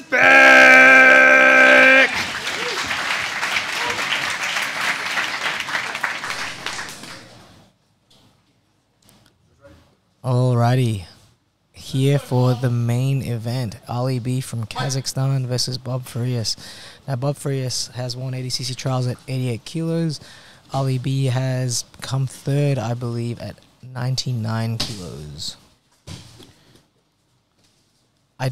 Almost identical styles here in regards to the strategies. You know, both guys, heavy hands, powerful dudes. Bobby looked very switched on there, but Orazbek's just used the pit very well. Ali B just pretty much lifted him into the cage and took him down the cage. Sorry, not into the cage, into the pit wall and down the pit wall. Very good strategy. Like you were saying, whoever wants to shoot is definitely going to be able to use the pit wall the best. I definitely think if you're the wrestling type that likes to shoot and probably not like Greco style clinch, I think shooting against the pit wall is absolutely phenomenal. You can just blast 100% and you'll hit resistance. Yeah. So it's perfect. Definitely helps if you wrestle like a man. I'm a little too scared to shoot a lot of the time. That's okay. You got a very skinny and beautiful neck. So here we've got Ali B trying his best to wedge Bob up against the corner. It's a good strategy to have in regards to trying to keep someone where they are and try and wiggle through the legs, shimmying through those legs. But Bob now has him in the close guard. Yeah. Like we saw with Urosh, probably a little hard to play close guard against the pit wall. I think very hard Also here. hard to pass though, you know? If he's pushed up in the corner, like Alibi's going to struggle to pass because he just doesn't have the room to work. But correct, but interestingly with the rules, because it's submission based and it's based on like stalling and submissions, the close guard is actually a great position because you can only really throw up subs and off balance as opposed to being in the close guard where you're kind of weathering that to try and breach the legs, which Ali B now has. Yeah. With this underhook. Bobby's got a little room to work with here. We have Kamal in Ali B's corner. Who's that? Just some guy. Okay. And we have Aaron Peterson in Bob Frias' corner, the inventor of the buggy choke. Yeah, the inventor of the buggy choke. Potentially a cutting armbar there from Bob. Rob into the X, into the single X against the wall. Potential knee bar here. Potential knee bar. Oh, was that a tap? Looked very close to a tap. Looked very close to a tap. Our ref, Aaron, thought it was going to be a tap. Both competitors looking a little confused there. Nothing worse than that scenario there. Does Bob have the bite? It looks like Bob has a bite here. He needs to, like, they need to face the sky, be able to bridge into it. It's got the bite. The leg's very bent, though. It's like not a lot of bridging power in the side of that knee to get the break, but 50-50. These boys going to be going for it for the next 5 minutes. Oh, Bob's on top. Bob on top is a force to be reckoned with. The next 5 minutes. You think he goes the distance? I think both these guys are pretty hard to submit, so it's hard to say. I'm enjoying listening to the breathing. A little heavy breathing in jiu-jitsu. Without music in the background. That's what we all enjoy. I actually prefer it. Silent room, heavy breathing. Yeah, when I'm teaching class, I usually have the music off so I can hear who's training hard. I should prefer a little country music, to be honest. Yeah, but I don't like how that makes me feel. Only because you've got a good-looking cousin. Here Correct. we go. All right, standing again. Let's see if Alibi shoots again.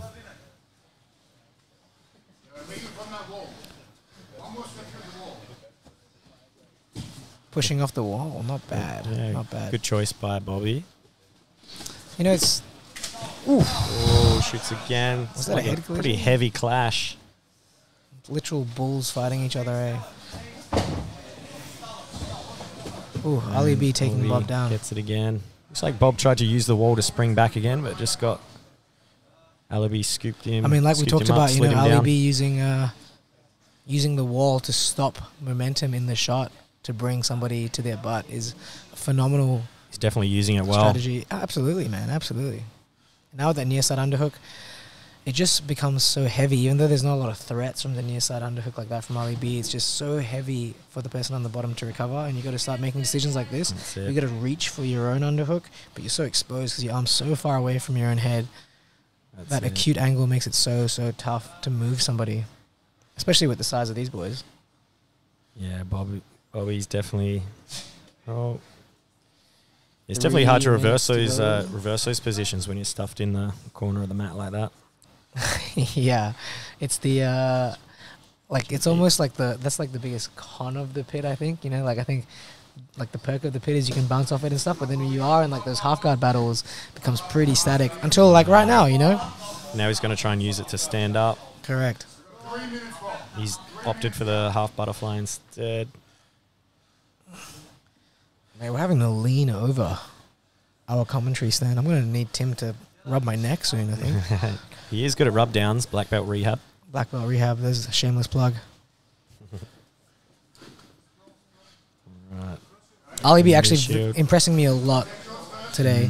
Looking very, very switched on and focused. And he's going for subs, which is obviously like the name of the game for this style of tournament. Lockie was very, very clear at the start in the rules meeting, saying they want to see a lot of submission attempts. Competitors actually score points for near submission attempts as well. So if it looks like the submission is going to do damage. We have a potential outside heel hook here from Ali B, but Bob manages to get behind him. He's got a single hook. Is he going to slide We've off got the 2 minutes to go. 2 minutes to go. Our commentary stand has never been so scared. Speak for yourself, mate. I'm terrified.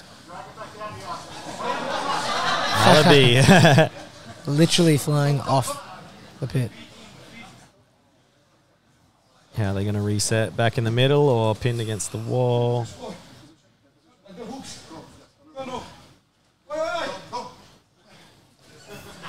Damn, look at that, bro. These guys are game. Bob trying to remove that bottom leg, trying to peel that ankle away to slide him back to the mat. This actually looks like a fun match, huh? Like, it'd be fun doing that. Yeah, it'd be fun if I wasn't in between one of these two. Yeah, but you're a special kind of human, mate. All right. Maybe Bob's going to try and take a leaf out of Tito's book, stuff their head in the corner. Try and take the back. He's got the two hooks. Bobby's on the back with a Let's minute see to if go. He can break him down. He does. Double underhook. This is actually such a close match. Like, scoring it now, it has to be Bobby, right? But for a long time, it was Ali B. Yeah. Bobby has a What's just fallen out phenomenal... What's just fallen out of the mouth? Is that a mouth guard that's fallen out? Something's fallen out. Tape? Looks like tape, actually. Bobby does have... He often opts for like a face crank. Yeah, he goes like the palm to palm. Oh! Now he's under... He's got 30. He's got 30 seconds to make this work. Going for that short choke. Alabi isn't defending the choke too much. He's obviously comfortable enough. They're both looking pretty tired at this stage. 17 seconds. The submission win will solidify the victory and also adds to more points on the tally. Let's see. Just gonna try another face crank. Not much time left to go. Is Bob going to get it? And time. Excellent match, boys. I would probably give that one to Bobby. I would have to with how it finished, but the start was so strong from Ali B. It was. Positionally, Alabi was probably better, but over Bobby a longer finished, period of time, yeah. Bobby did finish on the back with the hooks. You know, a couple of close choke attempts. Let's see what the judges have to say. Let's go to them.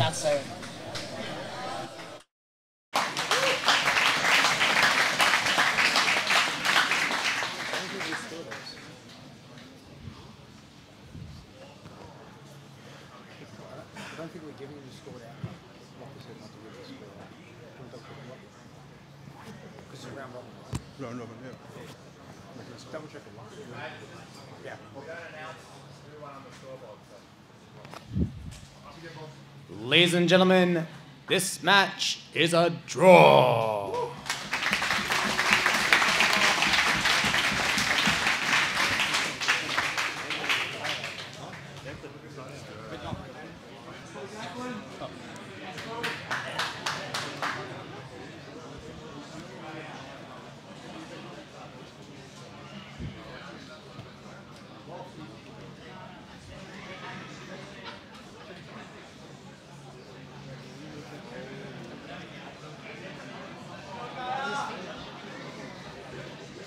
And now for our second match. Fighting out of the blue corner, Declan Muti!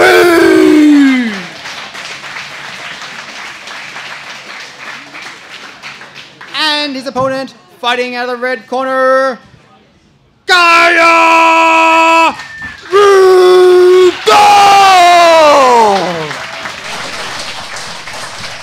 What a good match between these two young men. You know, Kaya and Declan have met before. They are also teammates when they go train at B Team together.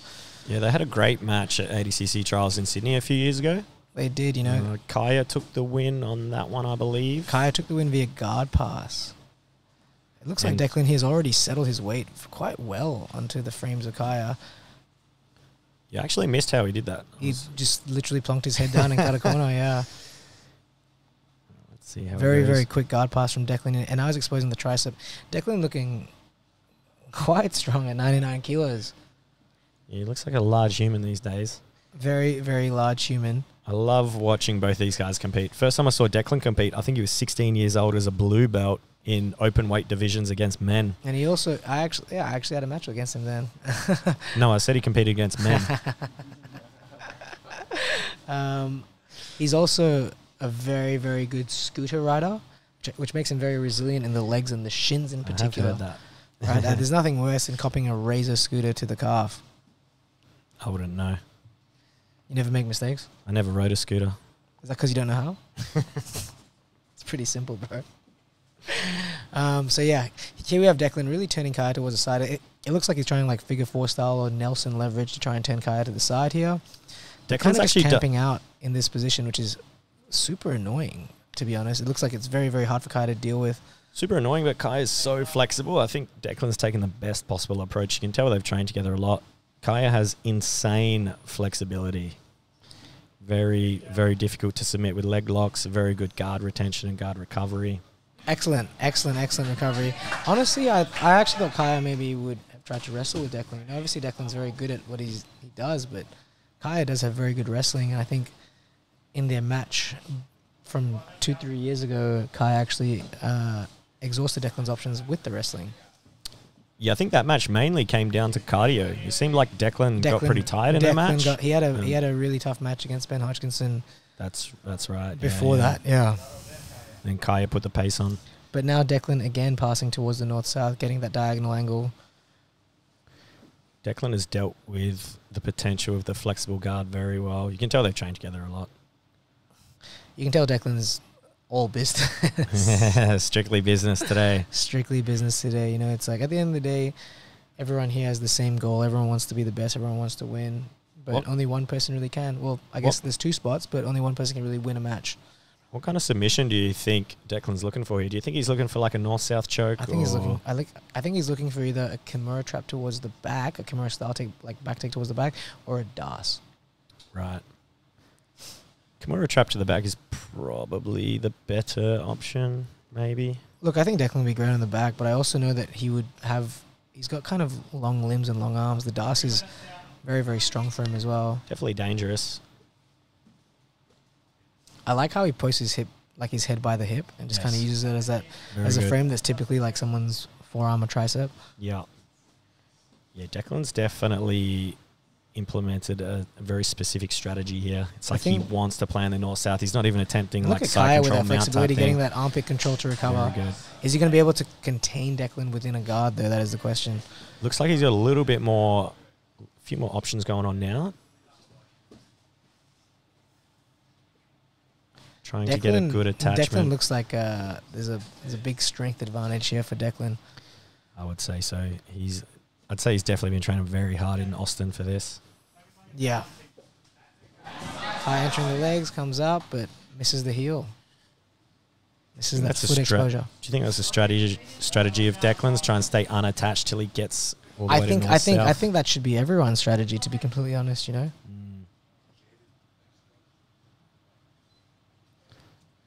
Still working the north-south. Good.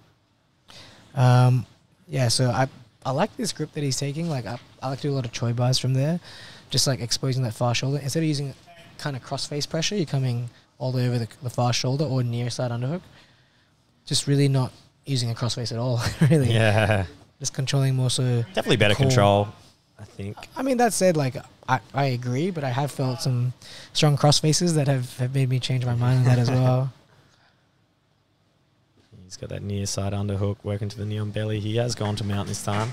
Very, very, very good here by Declan Moody. The one arm up.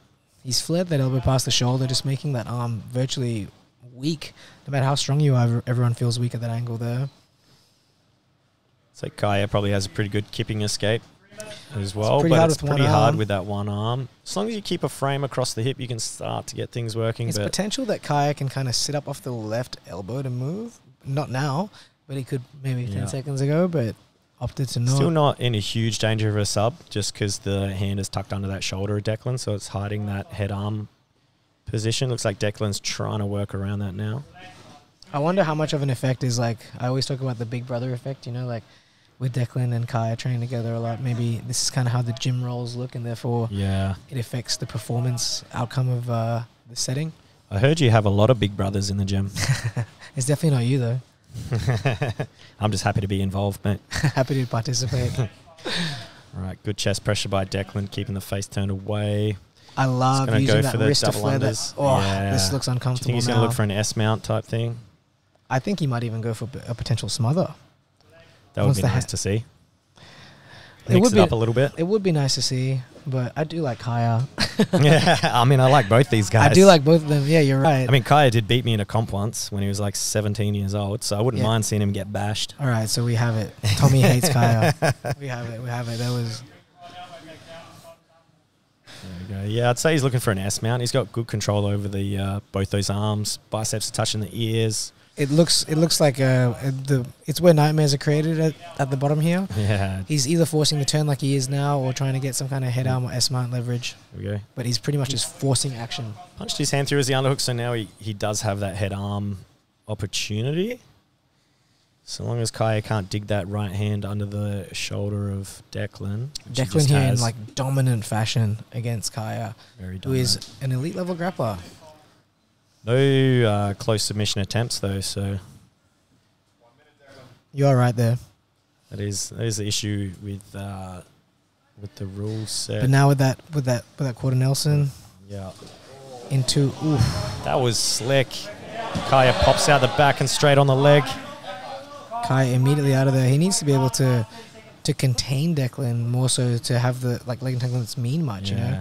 Like, look at Declan's posture here. He's just always be able to push the leg and, like, scoot the knees out. free. Just the navigation of Declan has been incredible so far this match. Very good. He's very switched on. Navigating the play has been the key to his success so far. Close guard with 28 seconds left. Going to be difficult for Kaya to get too much going, but it looks like he's going to opt for the K-guard entry off the He absolutely is.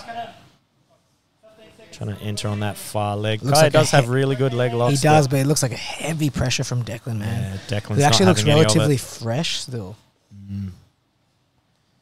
5 seconds. And there we have time. Very good technical match, that one. Technical match. No result. Declan looked incredible. Very good, very good. Dangerous man when he switched on. Ladies and gentlemen, this match is a draw.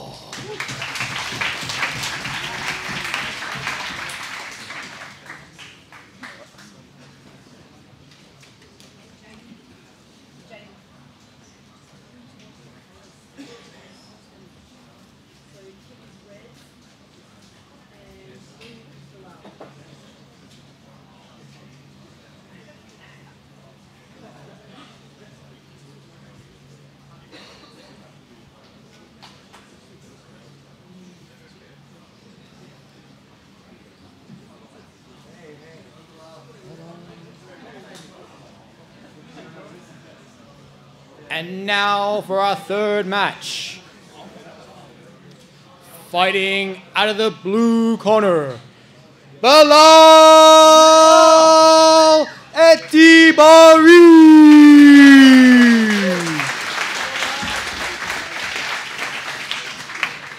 And his opponent fighting out of the red corner, Kit Dale.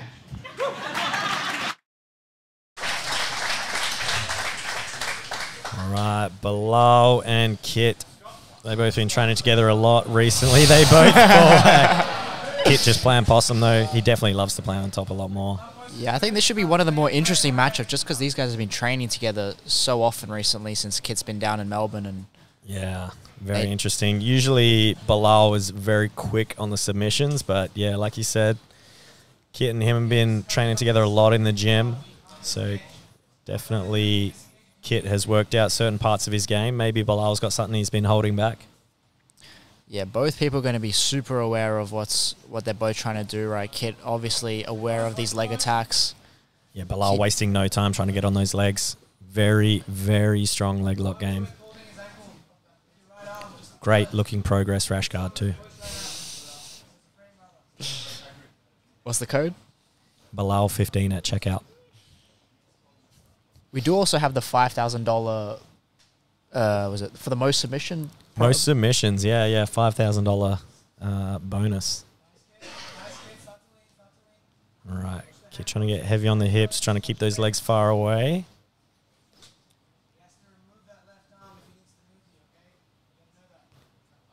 Neither person really trying to exert too much energy here. They know they've got a lot of matches ahead of them. Kit, especially having just gone through 4 super tough matches. Yeah, and they're both going to play very strategic, knowing each other's games so well. Bilal does like that far hook on the right side there. Looking for kind of like an arm drag type setup, but I'd say he's more going to opt for an entry on the far leg.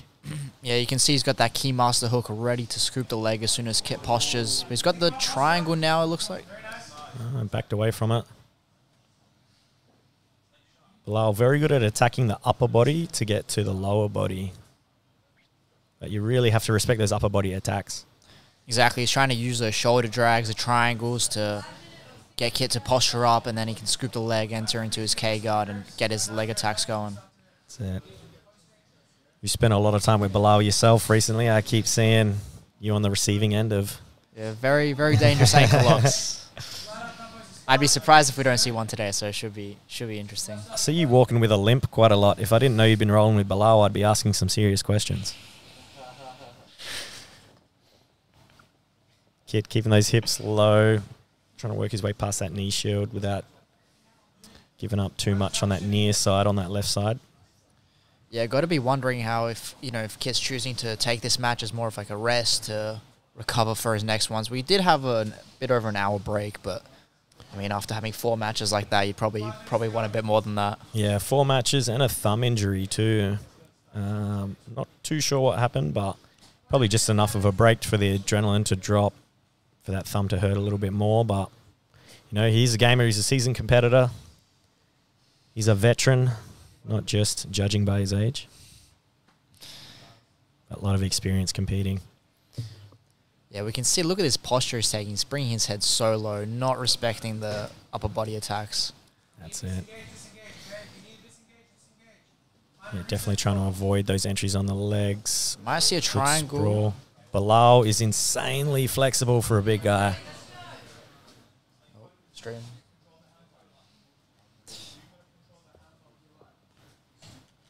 Still trying to get underneath Kit. Very hard to get underneath. Yeah, Kit, you can see how far he's bringing his left leg back here. Doesn't want Bilal to even get close to an attack. And there we go. We're into the close guard. Kit does have a very strong Sao Paulo pass from here. So he's got the underhook on the right side. Let's see if he starts looking for something like that. He could be. Bilal's quite long, though. Kind of hard to get those passes on a long person. Very, they have a little bit more room to work with. But honestly, oh, there we go. He's opened it now. I was going to say I haven't seen Bilal work too much from the close guard, but definitely Can be good to set up the K guard, right, if you feel like your partner's definitely trying to make a lot of space. He's using those tricep grips really well to pull himself in, bring Kit over the top. That's the thing with Bilal, right? He doesn't frame too much. He generally tries to pull people in to keep those attachments. Definitely not what you usually see from a lot of guard players. They try and frame and pull, or purely frame, trying to make space. But looks like he's trying to set up that false reap, but Kit's super aware of it, right? They've been training together basically every day. I've seen them doing a roll, so he knows what's coming. Yeah, they're definitely both taking a very strategic approach. Kit's managed to shut down just about all the attempts to get under the legs, but Bilal generally only needs one entry. Exactly, yeah.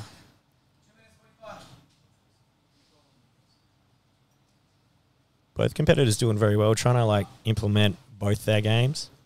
Even though nothing's really happened in terms of like passes or submission attempts, they're both trying to work their game and both just plan to their strengths and their strategy. Yeah, it's hard attacking someone when you know that they know all of your attacks already, right? So yeah, definitely. Do you think Bilal would be better off here, kind of like playing close guard and then trying to set up that K guard entry from close guard just to close that space a little bit? Or yeah, I think it's a good idea for sure. You can see Kit's not looking to stand up really. He prefers to try and sprawl back. Yeah, he's not really known for his standing out around the legs passing, is he? Yeah, he does a good job if he can step over this K guard hook, right? And you can see sometimes he likes to pinch it between his knees, kind of prevents Bilal from taking it back out. Yeah. As we can, yeah. Yeah, you got to worry anytime Bilal gets that foot across to the far hip for that Keymaster hook or the K hook. I think he might go back to close guard maybe. Nah, he thought about it, yeah. Yeah, Bilal's trying to up the action a little bit, but Kit's shutting him down pretty well here. Got a minute 20 left to work. Yeah, you can't see Kit really standing up to break the close guard, can you? He knows that's what Bilal wants to enter the leg, so he's really staying heavy on those heels, trying to sprawl the legs back to open it. Yeah. Sao Paulo pass would definitely be his best option there. I agree with you. He'd be probably the most likely option to try and get out of the close guard. But that's the thing. Bilal's been training with him. He's so aware of it as well. So it is one of those matches that it's going to be difficult for either person to get a lot going. It's a shame to see these two. I mean, it's round robin, so everyone fights everyone anyway, but it's a shame to see him first match, just purely because they know each other so well. Well, and exactly, and you have to be a bit strategic as well. You don't want to use all your energy in that first match, and then by that fifth match rather, you're going to be just absolutely exhausted and have no energy for that submission game. Yeah, true. Kit's like dialed up the pressure a little bit now. 20 seconds left. Now he's utilizing some round the legs passing a little bit. He's got a turtle. He's trying to get that. Very nice pass video. Yeah, straight around to the 2 seconds. And time. Very nice finish there by Kit. Finished strong. No submission, but he will be 10-9 on the must system, I think, right? Yeah, that is interesting with this round robin format, the 10-point must system. Ladies and gentlemen, this match is a draw.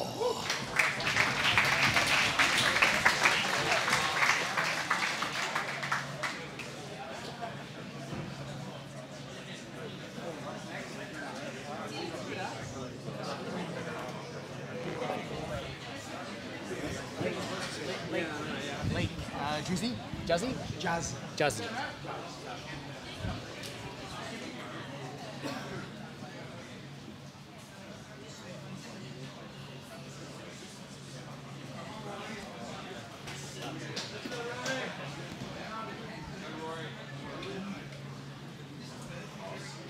And now for our next super fight.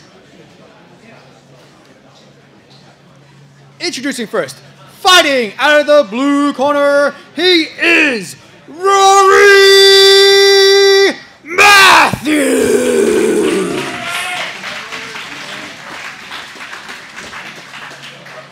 And his opponent, fighting out of the red corner, Justin Robertson!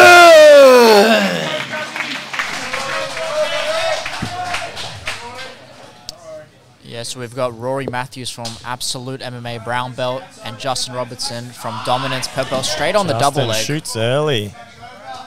Double leg's a good option for Rory. He likes jumping the Kanebasami off the single legs, so... Not allowed today, I think. It is banned today, actually, isn't it? Yeah. Take away his strongest weapon. But either way, he's back on his feet now. Let's start wrestling a little bit. Yeah, Rory known for his ankle locks in competition, but very strong ankle. Not afraid to wrestle here. Does get taken down.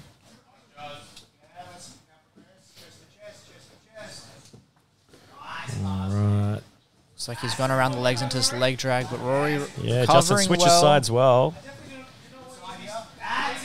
With the head, Rory turtles. Rory's actually very good at denying points. I know points aren't a factor at the moment because it's sub only, but he is. Jazzy's secured the mount here from that bolo. That's great. Justin putting the pace on early. He really wants that dominant position to start trying to set up a submission. Yeah, he's quite high up underneath those elbows. Rory's pushed him down now, but if Jazzy can push those arms up, get his knees into the armpits, can start isolating the arms and looking for a finish. Yeah, he snuck the elbow out. He should be kipping straight away here, trying to off balance. That little side kip would work well for Rory here. Coming back. Straight on the back. Rory does a good job getting his shoulders back to the mat, recovering, but Jazzy's just got that relentless pressure here. Crazy pressure and pace that he's putting on. Rory's just struggling to catch up to him at the moment.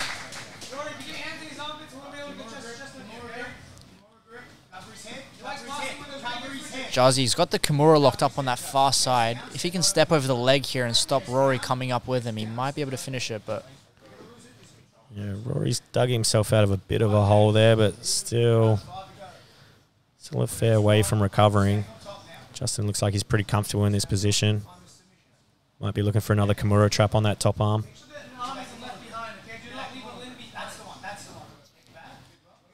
Yeah, it's kind of this dilemma where Rory wants to turn onto his side to try and maybe get on a single leg, but at the same time, it gives Jazzy that Kimura. It exposes that Kimura trap, doesn't it? He's on the leg now. He's looking for the knee bar. Might have a knee bar attempt. Looks like he's got his foot in there, so I think it might be hard to finish. But yeah, his knee's very close to slipping out now. He's going to clear that knee line. Rory's actually sucked it back in just a little bit.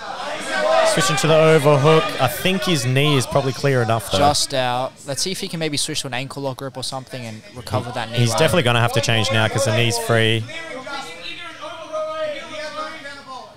Justin's still in a fairly safe position. He's just stuck. Unless Rory can suck that knee back inside, he's going to struggle to get any kind of finish off there. What would you be looking for if you're in Rory's position here? I think doing what he's doing is quite good. You know, he doesn't want to sacrifice that top position, but he's doing everything he can just to free that leg without giving that top position up. Rory should maybe actually try and come on top just to force Justin to put that leg back in. Looking for the ankle lock grip, which I think would be a good idea here to maybe recover that knee line. Yeah, I think he definitely has to switch to either the ankle lock or try and come up. Chance now to maybe pull the knee through, but Justin's doing very well to defend. He split the legs. Yeah, his leg looks quite safe now. He should be able to build up on top if he wants. Rory's got to start to work here, though. He's got that overhook. This is a little more efficient for Rory. Oh, he's locked up the saddle here. Can he suck that knee line back in? Justin's very switched on to that knee position. He's escaping it well, but Rory's going to look... Is he looking for that footlock or the outside heel hook? It's hard to see from here. And his knee's free again. Yeah, he's got this calf slicer in the back. Oh, he's out. Yeah, that's it. You want to see him take the top. Oh. Into the wall here. Justin is very switched on at the moment, isn't he? Yeah, we might see a reset like we saw earlier back into the middle of the pit.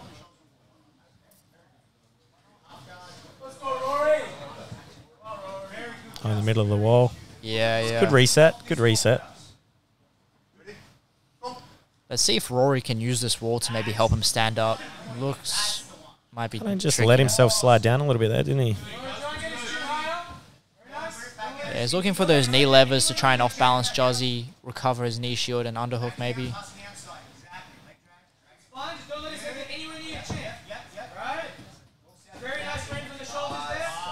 Jozzy using the wall there to help push off. Yeah, can generate a lot more pressure that way, can't you? Little half butterfly. Yeah. Oh, it's a nice row drag there. Nice row drag for sure. Straight into the underhook, but Rory does a good job bringing his knee in, makes some space. Yeah, Rory's pretty safe. He's got these one knee back in front. Just needs to recover that bottom knee a little bit.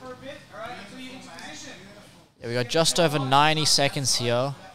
Let's see. Both guys going for the submissions, right? No one's holding back here. No, they're both definitely going for it. Got to love that sub only where they're not scared about losing position. Yeah, I reckon we might see another knee lever here from Rory. Try and off-balance him, recover that underhook. I was going to say now was probably the time to do it, but yeah, he's just lifted that knee, Justin has, so just took that option away. Yeah, Jozzy doing a good job to square the hips here, try and maybe get that elbow in front of the hip, but back into the leg drag. He's got the knee in front. Maybe he can recover, but he's going back to the leg. Yeah, Rory's looking for that ankle lock grip, trying to make some space. Jozzy's doing a good job of keeping the weight on that leg. Now Rory gets the entry. All right, he's got to get his leg position better, though. Do you think maybe Rory should threaten that calf slicer bear trap type angle just to keep Jozzy from running away? I think it's a good attack when you start losing the knee line, especially. It's good follow-up, right? If you can, especially if you can attach to the hips. Yeah, he is on the ankle here.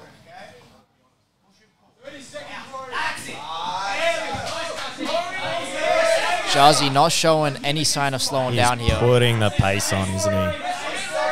Rory back in close guard. He's only got 15 seconds to work. Jozzy. Making it, put it on the show. He's got past the legs here. He's got 10 seconds. Can he find this Kimura? Trap. He's got 5 seconds. He's going to have to come up. Mate, what a match. Very good effort by both. Yeah, solid effort. That is a hard pace to keep up with. Jozzy was really pushing the pace on that.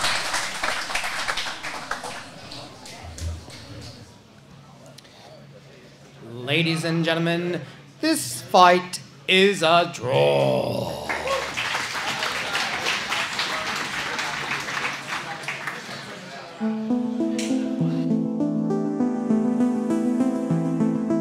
The CJI Trials are finally here, and I'm excited to announce you can get a discount for your first month. What's up, guys? It's Kito here. I'm at Larry Gill's Jiu-Jitsu Academy, and I want to tell you about a sale that I have. Can you see the setup? I'm just filming an ad for submeta.io.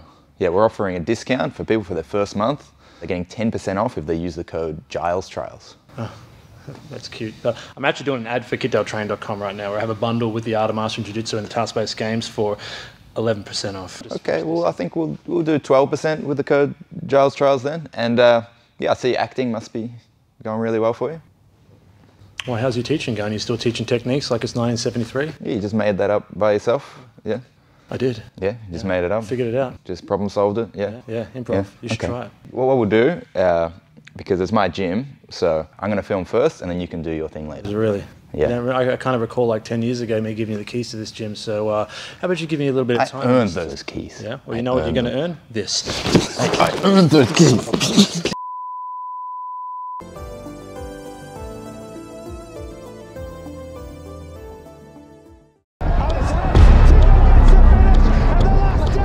To be honest, you have to accept it, bro. You got two choices to look at it. Is either you lose and you take it on the chin, get better, or you shy away, bro, and you actually be a coward, in my opinion. That's a good thing with losses. It actually humbles you. It forces you to be humble. There's two ways to look at it, either good or bad, man, and I always try and choose the positive way.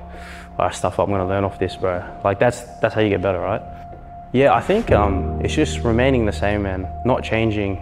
Whether you win or lose, you're still that loving person, still like laying down your pride in a lot of ways. I think that's what it means to actually be humble. If you're not humble, man, that's why a lot of people get injured, because they hold on to their ego.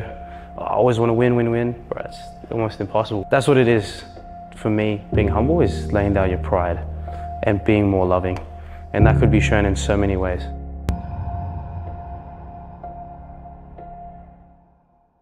The day has arrived, the greatest Australian Jiu-Jitsu competition in history, and there's only two types of people not in this event. You suck, we all know that, you know that, or you're a coward and you're afraid of the competition. To celebrate such a momentous day, we of course had to create a shirt, this official CJI Australia Misfits shirt, available at the link.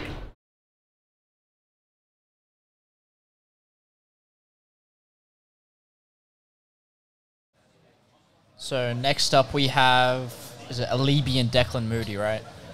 Yeah, we have Ali B and Declan. It's actually really cool to see this match, and I've actually been reading the comments on YouTube, and Tom actually had to go. Tom had to go. There was too much tension between you two boys, huh? I don't know what you're talking about. That's what I would say too. You know, it's exactly what I would say. Fake accusations, am I right? I don't know, man. We can rewatch this, and if it's proven, it's proven. But yeah, Ali B has now just hopped onto the mat. We will await further instruction to know if Zach will be calling this fight sooner or later. It looks like it's kind of happening now. It's cool to see the jiu-jitsu community get behind like the underdogs and stuff as well. They don't have a corner.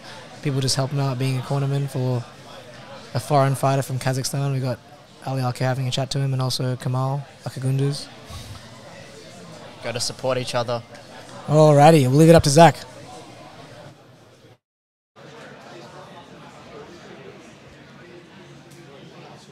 Second round in the Super 5. Introducing first, fighting out of the blue corner, Lachlan Moody.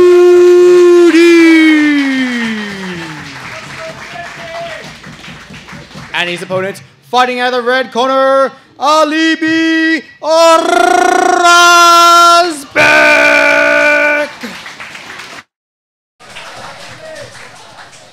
Alrighty. Ali B versus Declan Moody. Declan immediately from the snap straight to a hip grip. Looks like it's something that he's seeked, as he's gone for it twice. Ali B respecting it and going for 2-on-1s. Declan immediately grabbing the leg. Ooh, almost a trip there. Big boy's pushing off the pit wall. Oh, it looks like he's got him down now. Ali B with a takedown, but Declan getting behind the tricep, heading towards the back here. Potential Nelson leverage to break the person down. He's doing a good job covering that far hip with his knee. Absolutely he is. Declan Moody. Are we going to see the first submission here? Declan Moody, incredible start to a match. He's not under the chin. Face choke though, looks painful. That looks quite deep. I think he's got his elbow under the chin there. Bobby would be proud of him here. And we got the tap. Declan Moody with a rear naked choke. That's our first submission. In under a minute. Incredible, incredible performance there by Declan Moody.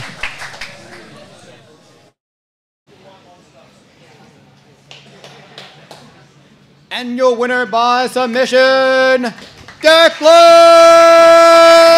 Moody.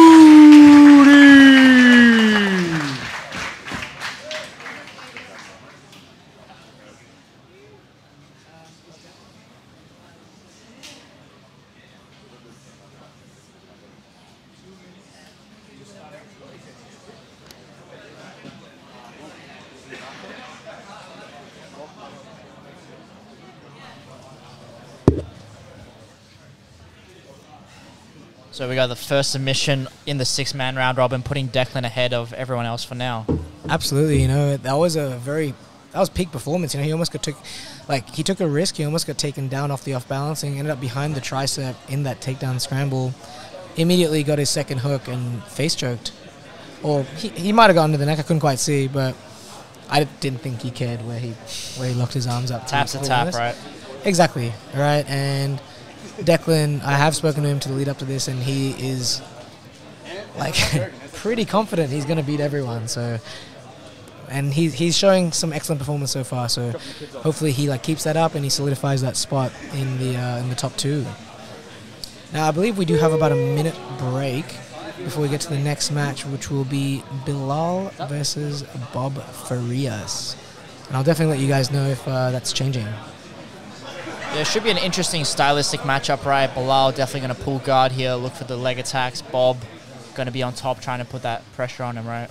It's effectively a guard player versus a top player, so you'll see probably more stock standardized jiu-jitsu and hopefully not a lot of stalling and hopefully a lot more action, because often, more often than not, in these heavier divisions, you do see quite a lot of pacing yourself, you know. Yeah, I wonder how Bob's going to be affected from that first match, because he had a super tough match there against the Libby, right? He's looking pretty tired, breathing really heavy there, as we heard. Yeah, okay, and there is Bob now. Shirt off. I think he'll be fine. He's trained hard for this. Anyway, we'll leave it up to Zach in just a second to announce the fights.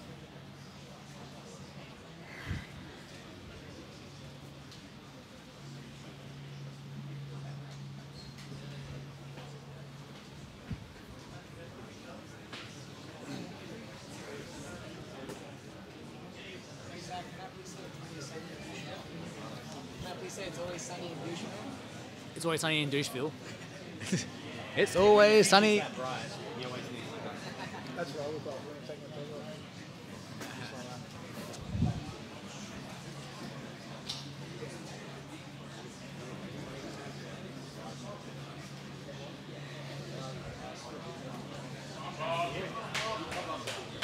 And now our second match. Fighting out of the blue corner, Bilal Etibari.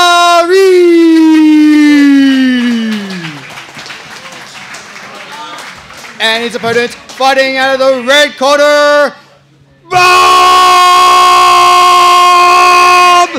Frias.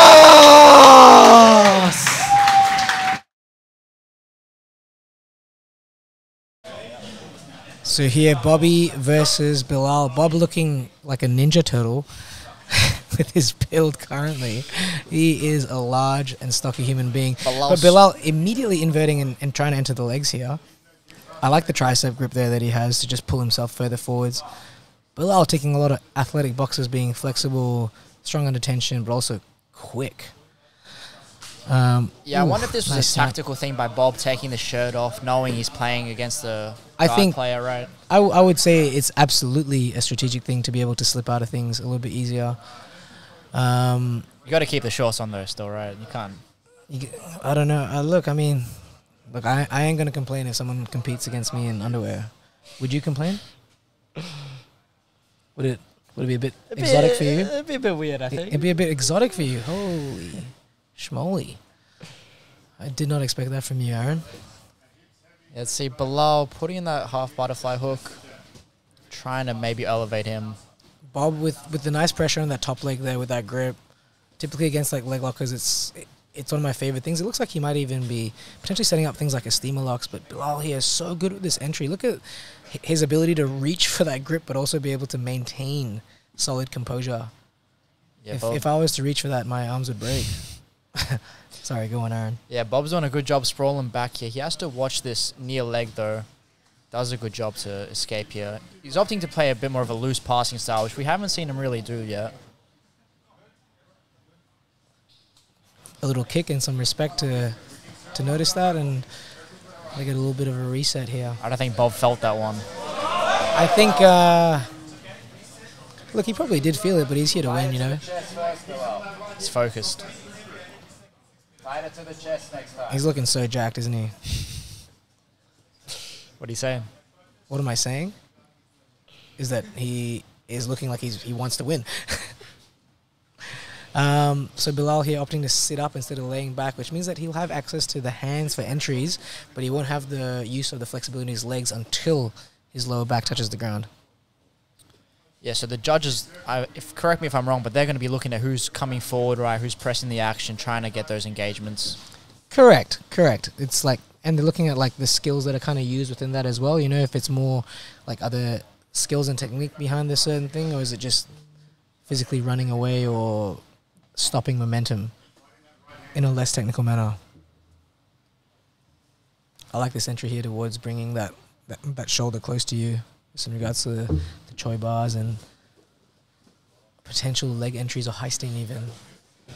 Yeah, looks like Bilal's going to have to use those upper body attacks, like you're saying, to try and expose the legs, right? Because Bob's quite aware under the legs there. It's going to be very, very hard for Bob to enter the legs. I mean, for Bilal to enter the legs while Bob has the posture he has. I think Bilal's key to success is to absolutely attack the arms or the neck of Bob so that the hips hinge forwards so that there's entries to the legs instead of hip hinging downwards.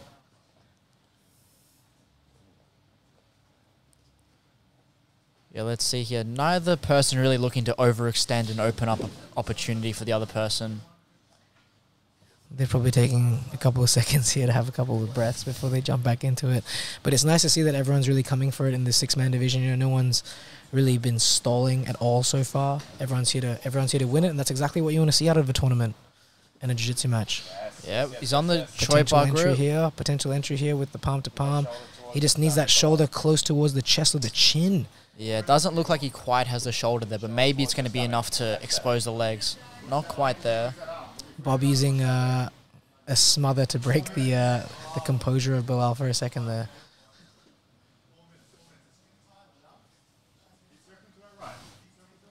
Just halfway through this match now. Is it really only halfway? It looks exhausting, man. Yeah, it really is only just past halfway. Neither person looks like they've overextended too much. Still plenty of energy in the gas tank there. Look, at the moment, currently, it's been a very technical battle between guard passer and guarder from defensive and offensive aspects. It's smart of Bilal to be sitting up to try and reach for those grips to then get into his supine or inside position to try and bring Bob forwards. But he is struggling to do so a bit. Bob is very, very good on top. Yeah, Bob doing a very nice job leg pummeling there, clearing the hooks, getting to the outside and flanking him there. Bob looking like he's not sure what he's not appreciating Bilal's feet pretty close to his face and extending, which I can understand. I don't like getting kicked in the face. Let's see if someone can get a good submission opportunity here to solidify them in the judge's eyes. At the moment, it's pretty much as even as you can get it, I think. You know, that it's been a lot of resistance meet resistance and in and out when things need to happen. It's looking like it's about to get a little bit rougher, which is sometimes a good thing. But obviously you never want... There's an entry for Bilal. Triangle entry. He's taking the triangle. Bob's going to come up. He's entered the legs. Bilal's entered the legs here. The Let's see if he can get his hips up here. He's going to enter the 50-50 potentially, or the crab ride from the back. From knowing Bilal, he will likely go for the leg entanglement instead. Yeah, he does have an opportunity to possibly look for the back, but Bob... He lets go, he lets go. Looking for another opportunity perhaps. 2 minutes to go. But that must be this most significant attack of the match so far. Yes and no. You know, like it's definitely like a significant entry. But in relation to things happening from that entry, not too much did actually happen, right? Like the 50-50 was never really even consolidated. Yeah, there was no threat.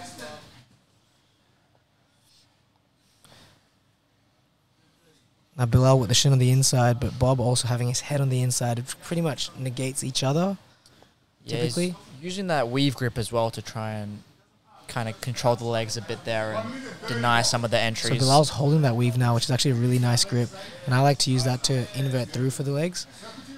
I think maybe he was thinking of the same but didn't get a chance to.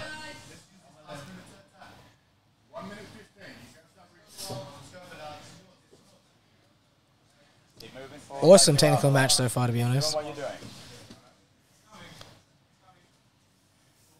Exactly what you've been doing, Bilal. It's a very nice like sit-through entry for both people, actually. Like Bilal got like what he wanted, but Bob got the head position. He's so good with that head position, Bob. Yeah, he's doing a good job shutting down all those Choi bars and K-guard entries. There's 45 seconds left on the clock. Bob looking a little bit more tired than Bilal is. But Bob has been competing for a long, long time and keeps so composed all throughout it. ADCC veteran.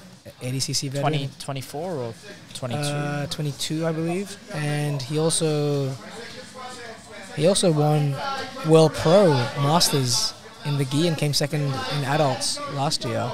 So active in gi and no gi, which is incredible. He's putting the pressure on Bilal now, trying to use that loose passing. He's going to have to try and get his shoulder inside the knee here. And Bob may be consolidating this pass if he can free his hand from that grip. 3 seconds to go. That's awesome. What an awesome match. It is incredible that Bilal's only been training for 4 years. Yeah, it was a very close match here. We'll see how the judges view it later.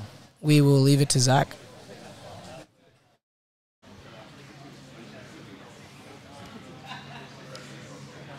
Ladies and gentlemen, this fight is a draw.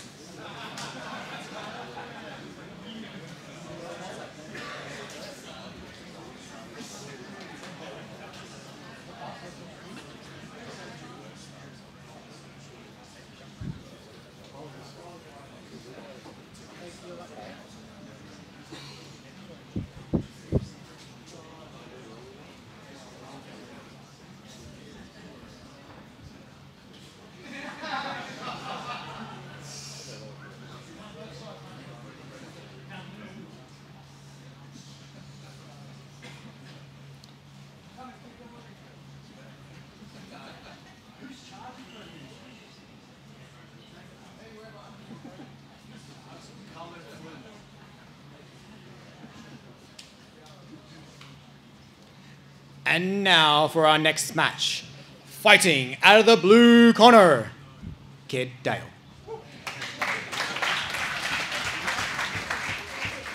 And his opponent, fighting out of the red corner, Kaya Rudolph.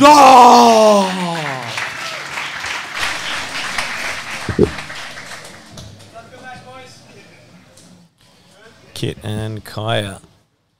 Yeah, another interesting match. These guys have been training together a little bit as well in the gym, both aware of each other's styles. Interesting again that Kaya chose to pull guard. I mean, Kit obviously very comfortable playing that passing position, but Kaya has such good wrestling. I don't know why he doesn't use it a bit more. Yeah, I mean, Kit's a tough person to pin down, you know. Maybe he thinks his best strategy here is to try and enter into the legs and submit him that way. That's my guess, I think. Yeah, it might be what he's looking for. Yeah, Kit's looking at heavy sprawl into that closed guard with the underhook, right? Yeah. Trying to force the half guard here. Do you think Kai is almost thinking a buggy choke? Yes, I saw him reaching over the back there. I was like, oh, man. I mean, he definitely has the body type to make that work really well. Buggy from close guard. I don't think that wouldn't work, would it? It can work for sure, but very difficult, obviously, against someone like Kit. I mean, he's got the flexibility for it, I think, right? Yeah, it's just a very, very interesting approach to take to the close guard that Kaya has, trying to reach all the way underneath the far side. Yeah, Kit, we've seen his approach to close guard now in a couple of matches. He's not looking to stand up and give the bottom person opportunity to enter the legs here, right? No, not at all. Definitely that low kind of sprawl, Sao Paulo style pass. It is his 6th match of the day as well, right? Yeah, he's had a long day. For a 39-year-old man, doing pretty well. He looks 49. Got an interesting story about how Kit actually went bald. Yeah, what happened? He was trying to straighten his hair chemically, apparently. Had to chemically straighten it, then took a shower, and the majority of his hair fell out. It's an unfortunate turn of events. You got some sources on this one, Tom? Or just I got some inside sources. Spreading false rumors. I would never. Yeah, Kai reaching all the way across again. What's he looking for, do you think? Maybe like a hip bump or something? Hip bump Kimura Into type? a triangle, yeah. Yeah. Hip bump triangle would normally work pretty well against someone, but Kit again, so hard to disrupt that base. Now he stands. See how he approaches the open guard. Yeah, it looks like he's trying to pull into that Keymaster K-guard combination here. But Kit super aware, sprawling the legs back really hard.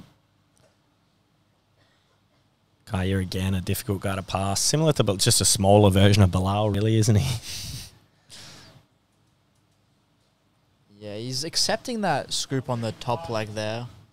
Yeah, a few people have today. Kit's very comfortable just scooping that top leg. Shuts out that half butterfly and the knee shield well.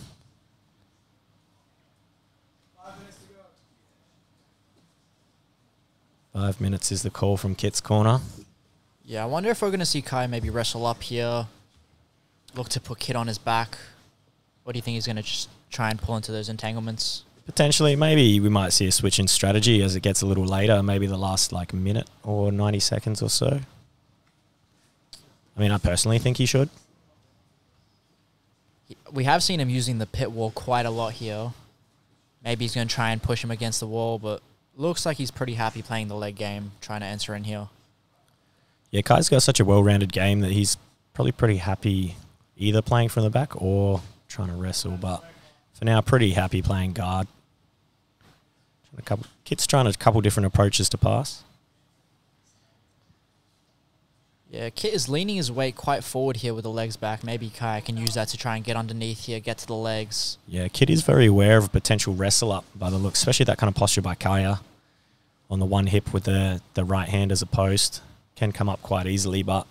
He's got the double underhooks, but chooses to let it go.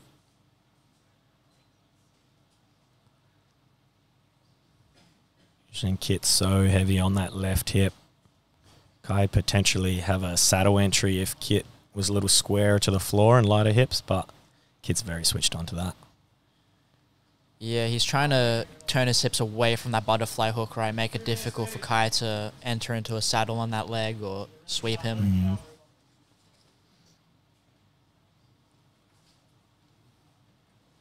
Had some very interesting styles.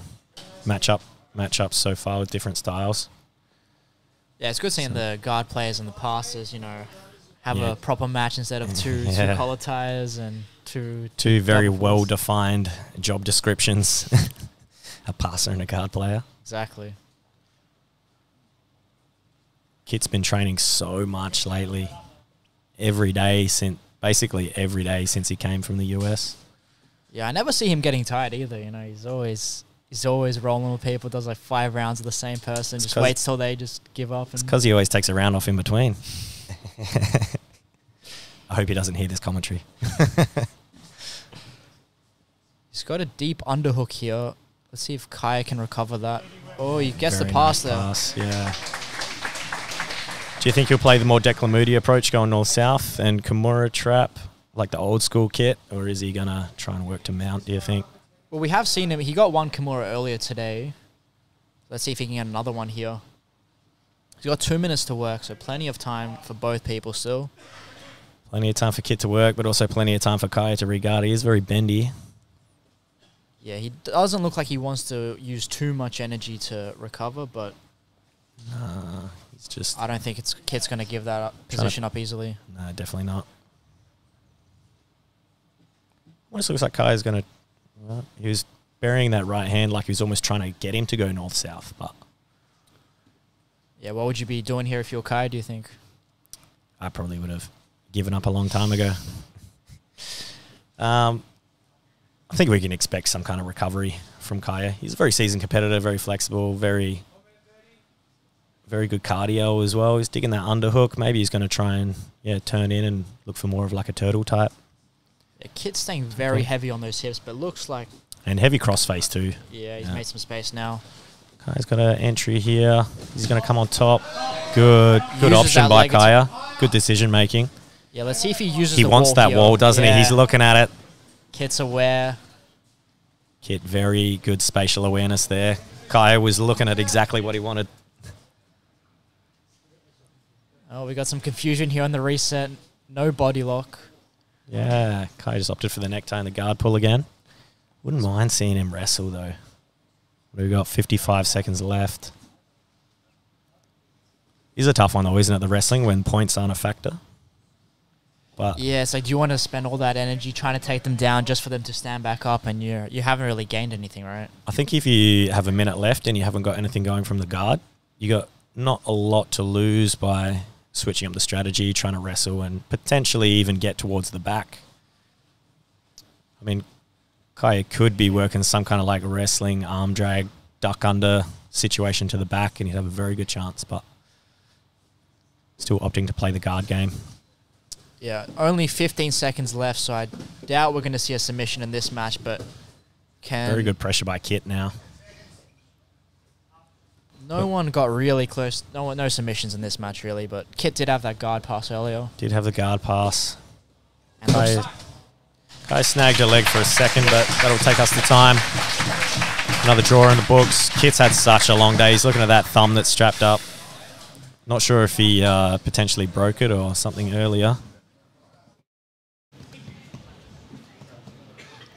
Ladies and gentlemen, this fight is a draw.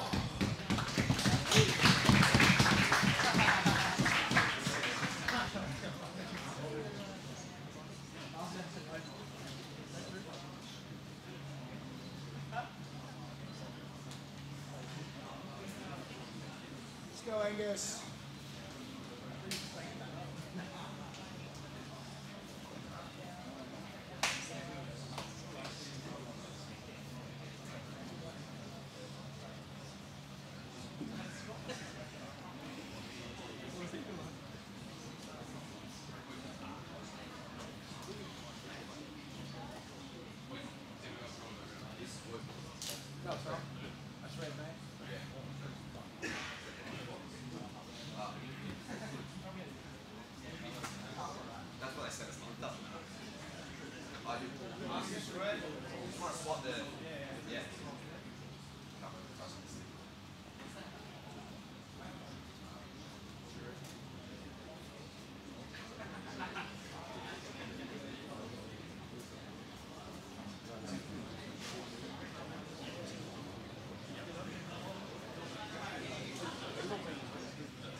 And now for our next super fight.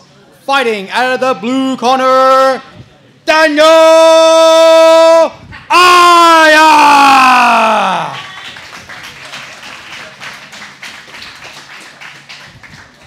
And his opponent fighting out of the red corner, Angus Tonkin!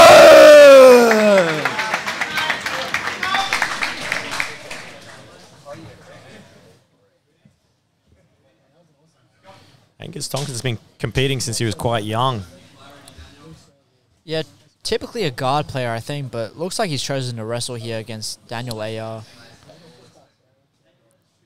Yeah, he's typically a guard player and very strong on the ankle locks. I've seen him bust quite a few ankles over the time. Definitely changed his strategy for this one, though. A lot of wrestling. Who knows, maybe we'll just see a wrestling attempt into a guard pull to get underneath and attack the feet, do you think? Sub only, anything can happen here. Let's see, Angus on the double leg. Using it to enter in. Mate, what I tell ya. Let's see if he can get this ankle lock grip. Daniel Layer doing a good job to stuff the legs down. He's freed his foot now, and he's looking into a stack. Straight into the guillotine. Too. This is impressive by Daniel. Just needs to free that right knee a bit, give him something to work with on that guillotine. Yeah, if he can start trying to free that leg and pass the mount, he's going to be able to put a lot more pressure on here. Angus is doing well to defend right now. He's just trying to keep calm, keep that leg trapped, fight those hips. Back to the turtle. Good recovery by Angus. Yeah, he's fighting the hands here well, but... Oh, very good. I almost thought Daniel was going to push him into the wall and use that as the leverage on that guillotine, but... Could be a good strategy for him, but... Looks like his hands have opened up here. Yeah, they're just kind of drifting apart now. Yeah, Angus... Considering maybe a back take instead. Yeah, Angus lifting those hips, looking like he's about to try and roll out, I think. Trying to roll back to guard here. Definitely a good option for him. Straight in on the shoulder crunch. That's good. See if you can get those feet on the hips, maybe. He really needs to start separating that elbow from the hip. He's got a good bite on the arm. He's got a lot to work with here. He's lost the shoulder, but maybe he can stay on the elbow, try and... Looks like Daniel's postured out here. Yeah, he's posted that hand on the floor now. It's quite safe. Angus has a very good guard game, though. Look for that K guard to the leg. Yeah, straight on the matrix attack here. Let's see if he can enter into that far leg that he's scooping. Yeah, he's got a good option on both, doesn't he? Yeah, he has gone the far leg. It's almost like you know what you're talking about, mate. Yeah, Daniel looking really good job trying to pin that. Well, he's trying to get past that bottom there, hip there, right? Yeah, now he definitely wants to try and pass from the north-south. Doesn't want to engage the legs, does he? Yeah, forces the turtle kind of there for a second into this dogfight position. Angus looking for that knee torque there to try and roll him. Yeah. Beautiful limp arm. Very nice. Very nice. Uses the wall well.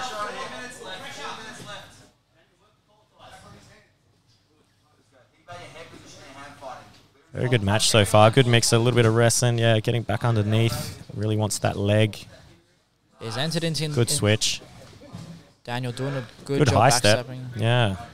Let's see if he can use it. He's almost got like a calf slicer attack here, right? Let's see if he can use that to maybe take the back or enter into a crab ride maybe, or even finish it. Looks like he's got a good enough bite to maybe just attack the hips. Daniel on the foot. He's got a good grip here. Let's see if he can get his feet position. I've seen Angus in a lot of deep ankle locks though, and he doesn't tend to tap very easily. Yeah, Daniel's going to want to try and make some space with his hips, step on the hips maybe. Angus He's doing well, isn't he?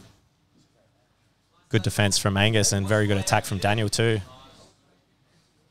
Yeah, Angus doing a good job putting weight onto that leg, making it hard to elevate it and attack, right? Yeah, definitely very good defense from him. Little back step. Nice back attack too. He's got the one hook in. He's got the wedge. Look at him go. Good scramble. Very good. Back on the neck. A little bit better bite this time. And now he's got the mount. Could see a finish now. Yeah, very tight. There's the tap. Got the tap. Excellent match. That's what we want to see. Beautiful arm and guillotine. Couldn't stick the first few, but got that one.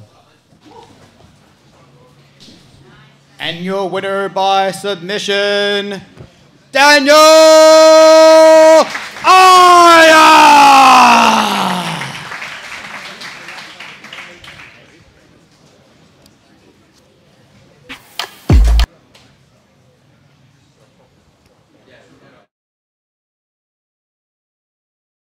Keeps going to work.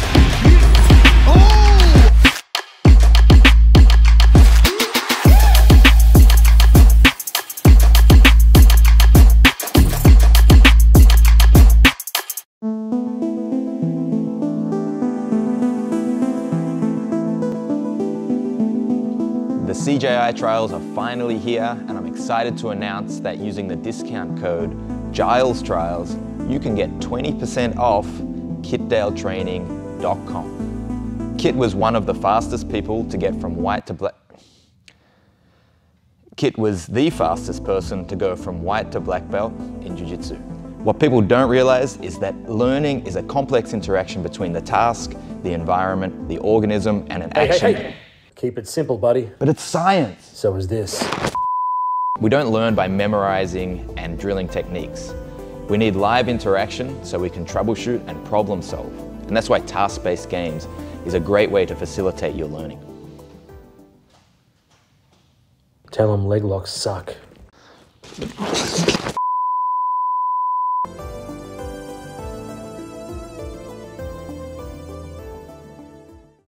Guardian is the largest global nonprofit with the sole mission of giving kids access to jiu-jitsu for free.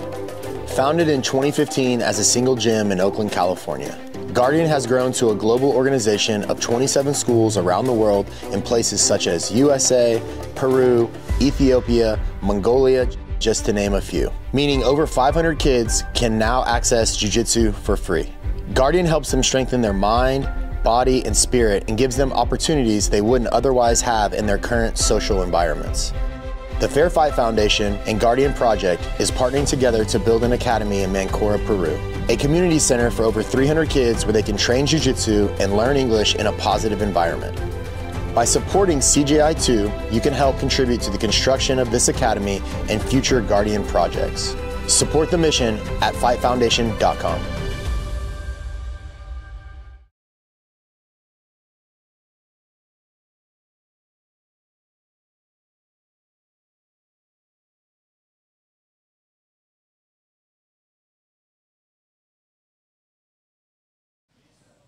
All right, so next we're going to have Bilal and Alibi. By the looks. Yes, yeah, round 3, first match here. So Alibi just got subbed by Declan Moody in the last round there.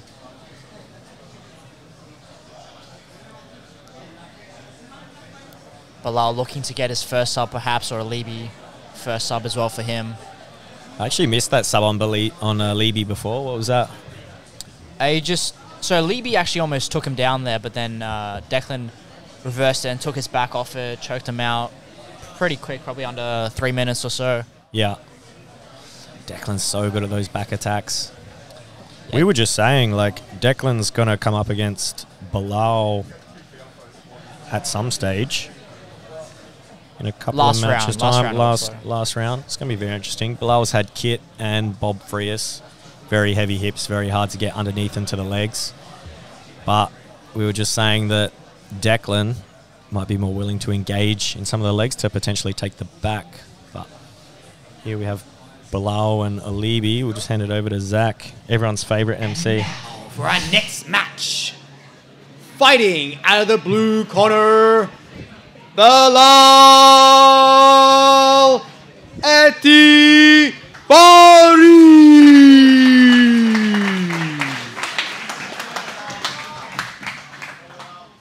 And his opponent, fighting out of the red corner, Alibi Orazbek.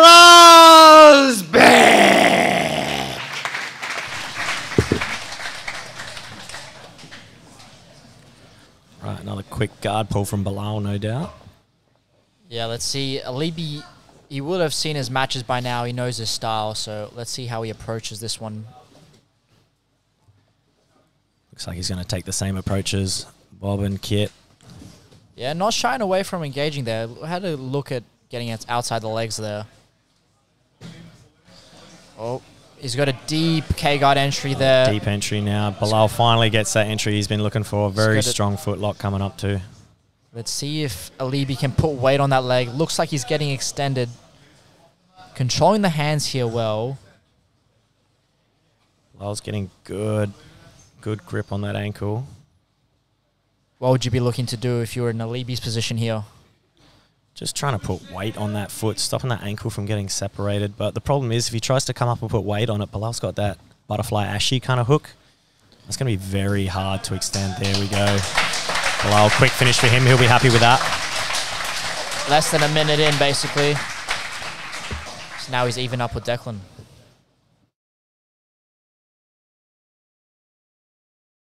By submission,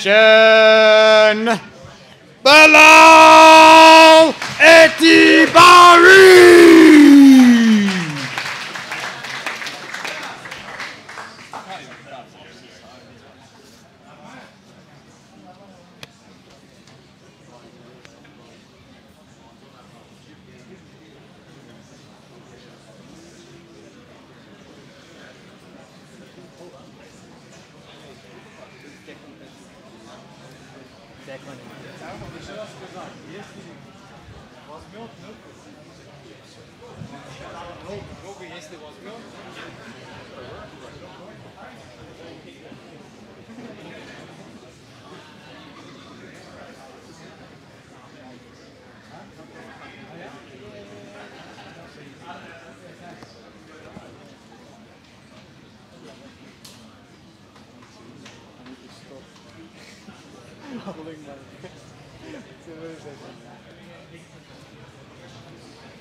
And now for our next match. Introducing first, fighting out of the blue corner, Kit Dale.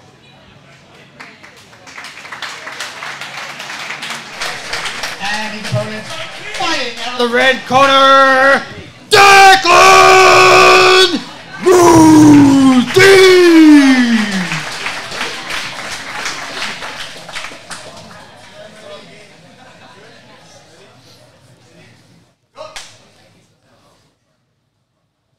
Very interesting matchup, this one. Declan is spending a lot of time at B team. I'd say, judging by this, he's definitely keen to wrestle.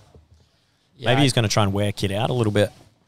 Yeah, Kid definitely tired from all those previous matches, but I don't see either one of them pulling guard straight onto the arm drag here. Kit throws him off. Like we keep saying, like, you want to wrestle Kid and try and take a top position, but it's so difficult. So difficult to even get behind him and secure the hips or get his butt to the floor and pin him down. Yeah, Declan hitting Kit's own moves on him there. How disrespectful. Okay, looking for that elbow pass onto the legs there, using the pit wall to secure it. Let's see how they restart this one.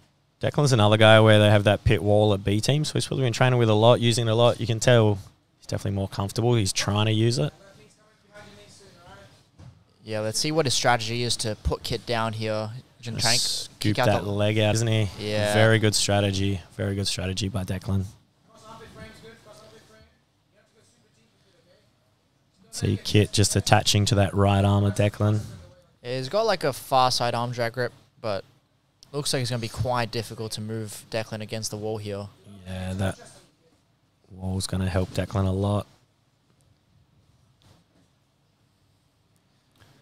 Yeah, settling into the half guard here, Declan. Giving Kit a little taste of his own medicine by the looks. But yeah, he's locking that crossface underhook right under that far lat. Kit's just got nowhere to move there, does he? With that wall in the way. Yeah, it'll be interesting seeing how Declan approaches, looking for this submission here against the pit wall. Yeah, even if Declan dominates positionally here, it's going to be very hard to submit Kit still. Kit must be so tired now, though. Oh, so man. many matches. 7th match.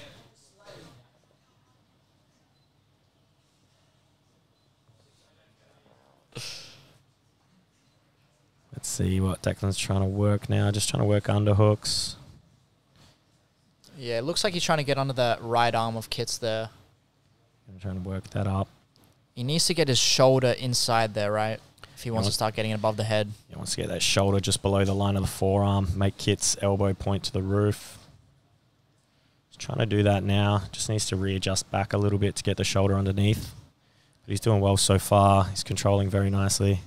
Yeah, looks like he's behind that elbow now, but Kit, understanding that, bridges him, but straight into the body triangle here.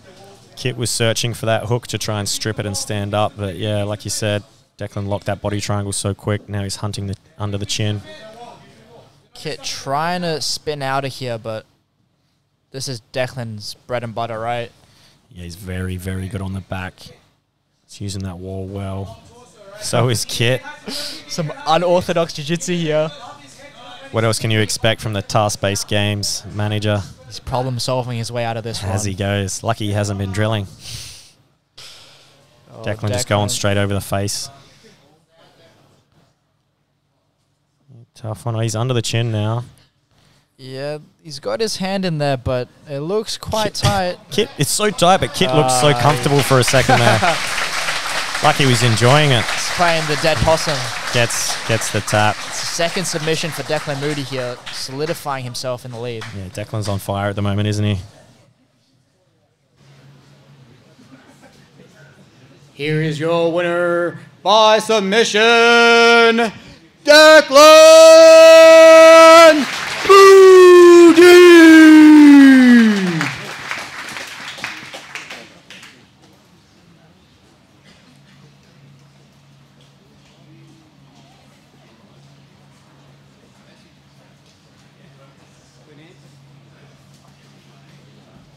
Rudolph?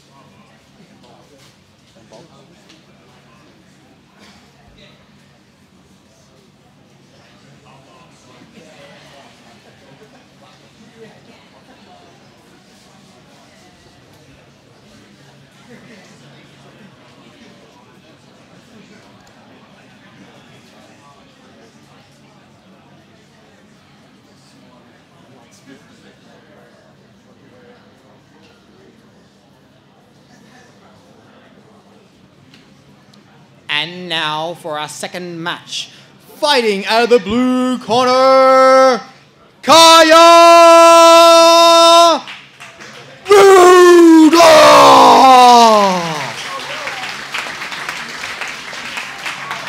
And his opponent, fighting out of the red corner, Bob Frias!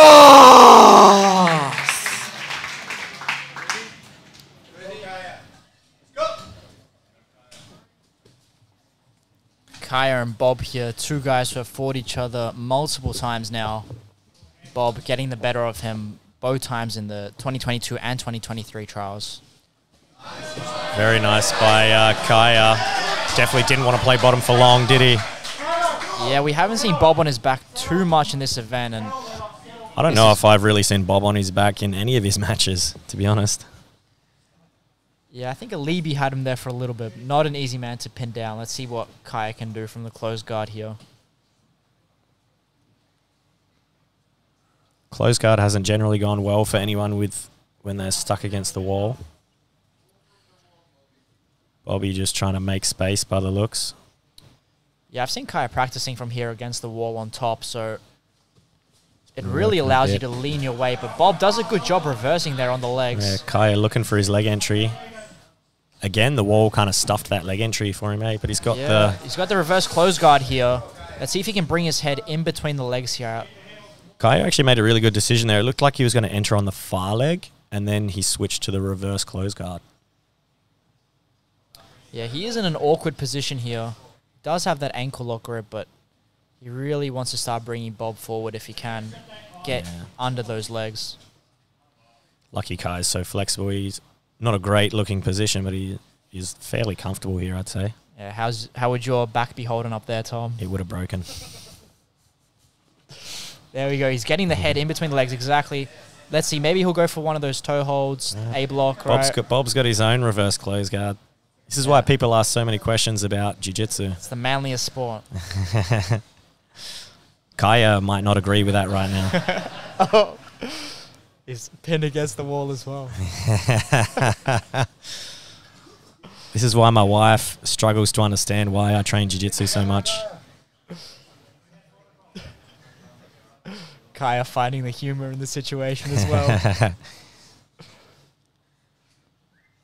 How's Kaya going to recover from here? I think he's trying to dig that arm in, trying to get out of the position by the looks, isn't he? Yeah, it's a tricky position here with Bob crossing his feet. You're going to want to probably try and, I guess, off-balance him to get his weight forward and try and unpeel those legs, right? Yeah, get some weight off the feet. Looked like Kaya was digging in there to try and pry him open, but yeah.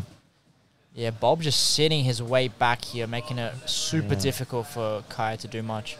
I think for Bob here being on top, it should be a bit easier to peel the legs open and Yeah, look for something here. He hasn't really tried to peel him open yet, has he? He's more trying to defend his own legs and push the weight back into him.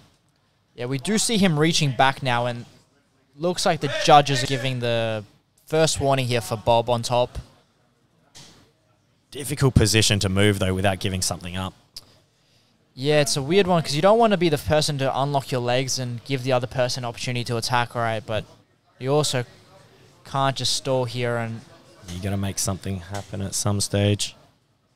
A lot of time left, just under 5 minutes. So they got plenty of time to try and work it out.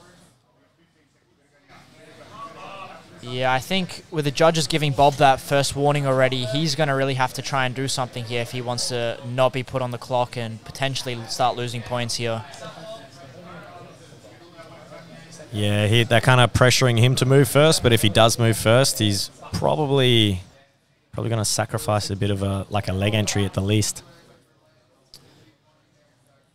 Yeah, it's tricky, you know, he's trying to peel the legs back, but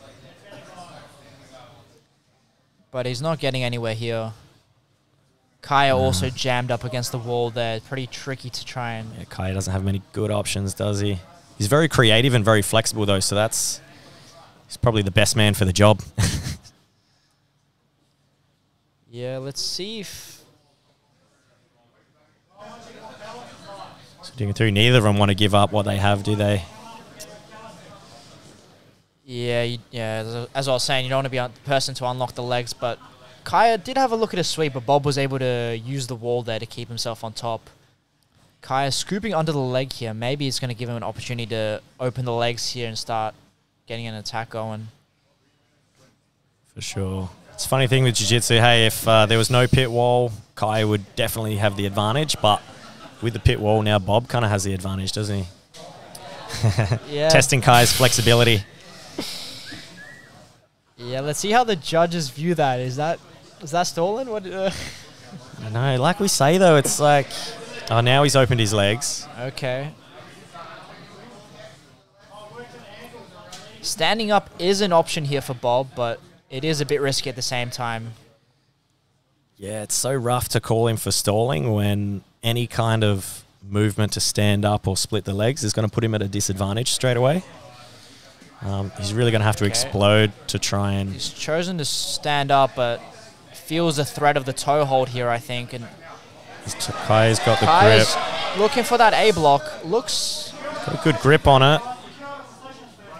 Bob wants to use his free leg there to try and kick it off, but looks like he's sucked his foot out of the attack here. Kaya should definitely be sticking with that toe hold. Almost looked like he was going to try and switch for an outside heel hook grip, but he's kept the toes. It's definitely going to give him a good option as soon as he can get Bob's butt away from his foot a little. Yeah, he's looking for that toe hold here. He can switch between both legs as well, perhaps. Okay, we've got the position open now. Just under 2 minutes left on the clock. That might have been a submission threat for Kaya as well, so Bob's going to have to try and get a good pass going or get a sub of his own. It's the closest we've had so far. He was having some success on that north-south passing against Bilal, so let's see if he can make it work against Kaya. But looks like Kaya's got his leg in front there, keeping a good frame. Yeah, Kaya's pretty comfortable there. Maybe he's going to pop out to the back. Nah, Bob's head position is too strong there. Bob's doing a good job keeping Kaya's hips down. Yeah, Bob just trying to burrow his head in. If he can run towards that backside there, if he goes towards his right, maybe he could look for like a leg drag or something. But choosing to sprawl onto this leg. Kaya is so flexible, isn't he?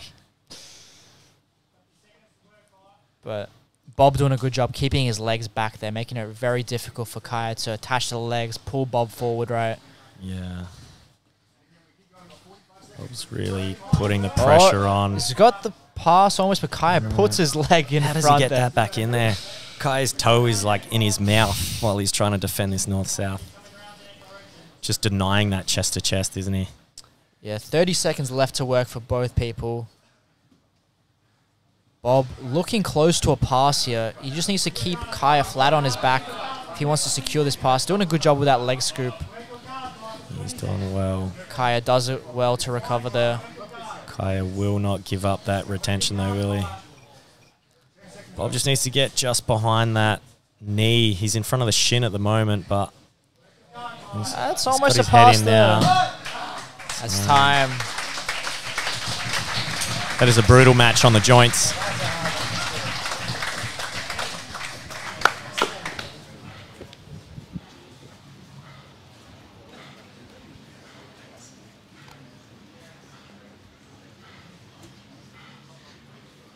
Ladies and gentlemen, this match is a draw.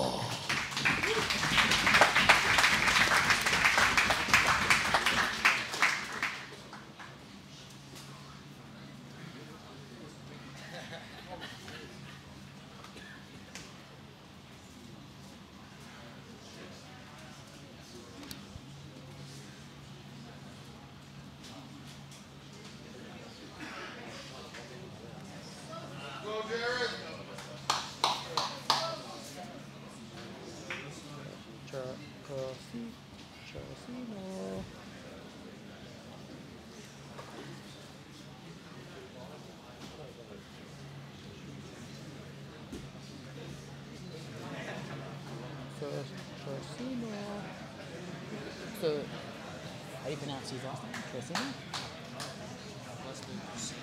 Corsino? Corsino. Corsino. Corsino. Corsino. Corsino. Corsino. Corsino.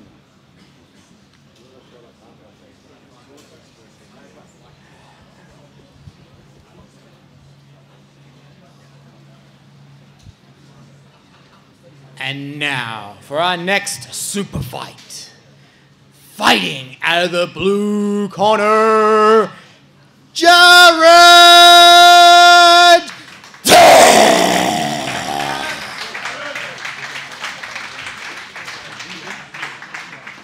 And his opponent fighting out of the red corner, Augusto Garcino!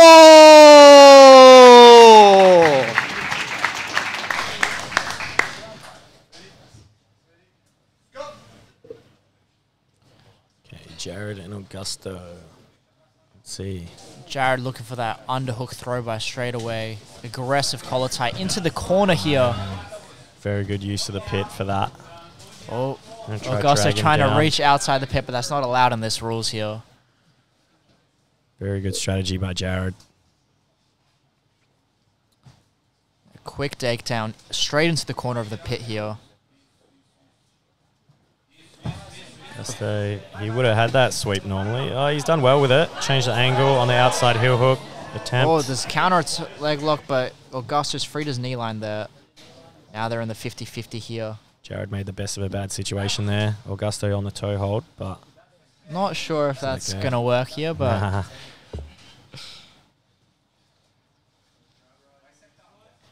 Seen a lot of these little halfway positions where it's halfway to the bear trap, halfway to the crab ride.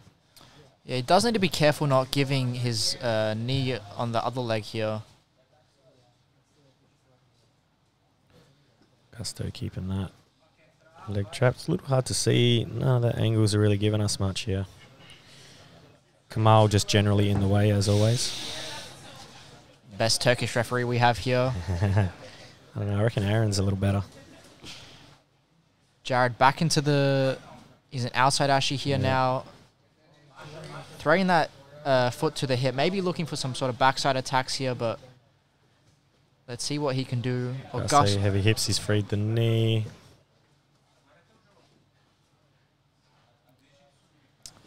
Yeah, he's looking to reach his leg onto that far leg, but it might be a bit dangerous here. He might be giving up some position here to Augusto. I think so. He was kind of smashed to the side. He did well there, though. Off balance. Augusto to the other side. Going to have another attempt on that leg. Throws the repin here into this sort of modified...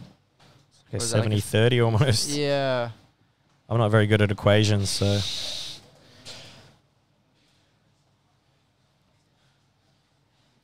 Either one of them. Jared's got not a bad position to try and attack that leg.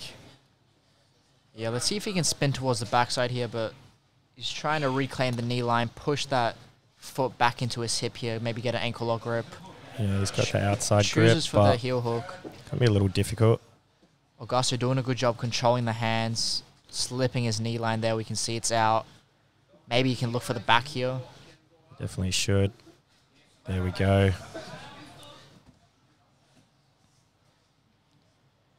This problem could normally use the wedge here, but the wall's in the way.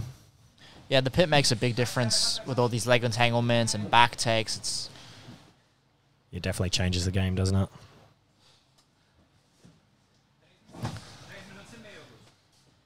Jared going for this toe hold, but it looked like he was almost giving up back exposure. A little bit. I mean, he's got a good grip, but that wall is just going to make it so hard to finish. Your classic toe hold battle. Yeah. Well, he's got a knee bar. He's freed the knee. Yeah. He's safe enough. Gusto might be able to suck it back in, but yeah, Jared's got the foot on the leg. Yeah, that foot on the hamstrings are good. Giving him the finger wag as well. Beautiful bolo entry here, but no space really to take the back. Mate, are these heavyweights or are they lightweights, the way they're moving? Yeah, certainly very nimble here. Looking to come up into maybe a leg drag if he can, but his legs caught up. Yeah, he wants to suck that right heel back, but the wall's in the way. Probably going to help Augusto more than Jared here. Not two guys I would expect playing the leg game too much. Maybe Jared a bit more. Let's see if he can use this ankle grip here. Yeah, wants to turn it back into the knee bar. It's got... Nah, knee's free. Both of them getting like good attachments to the feet, but each one of them is slipping the knees so quick it's hard to actually secure any kind of like meaningful attack. Yeah, if they're able to get a better leg position there, then they might have a bite. They'll get the submission there. Yeah, the wall is kind of getting in the way for both of them, isn't it? Maybe if they're in the middle of the mat, they'd have more success on the legs. Yeah, Jared doing a good job controlling that bottom leg here. Look, he gets around to north-south. Maybe a back take opportunity if he can. Here he goes, throwing the hook over now. It looks like he's a bit too far overhead. Augusto could stand up here and maybe throw him off. Yeah, he's monitoring that far side hook just in case. Looks like he's got that top hook in. Maybe he can try and flatten him out here, looks like. Either flatten him out or roll all the way over the far side. Flattening him out's a good choice. Take away some of those defensive options. Yeah. Should definitely throw the hips in and try and belly him out as much as possible. Yeah, Augusto does a good job getting off his stomach there. Looks like he's clearing that top hook, but Jared does a good job getting to that far hip with his knee. He really wants to be controlling that far hip. He does, for sure. If he's going to try and belly him out again at some stage. Augusto doing a really good job on the back, but Jared's so close to slipping under that chin. Yeah, looks like Augusto... Jared's got that hook now to belly him out. He really wants to apply the pressure now, just keep him belly down. Pushing the shoulder in. I don't know what he's trying to do there, if he's trying to annoy him. Yeah, if he can control those wrists, not allow Augusto here to build back up, he can really start trying to get under the chin there. Look, he's using the two overhooks there, trying to find a way. Very strong position. There we go. Trying to lift that chin. Definitely very uncomfortable for Augusto. What do they say? Anything below the eyes is a choke, I think, right? I think that's pretty true. Depends how much I like the person. Over the nose there, but 10 seconds on the clock here. Let's see if he can get a submission.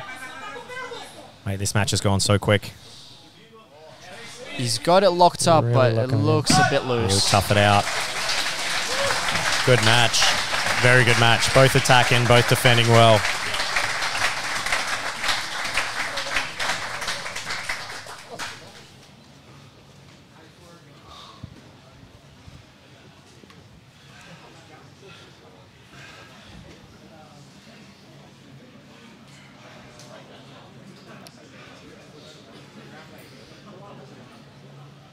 Ladies and gentlemen, this fight is a draw.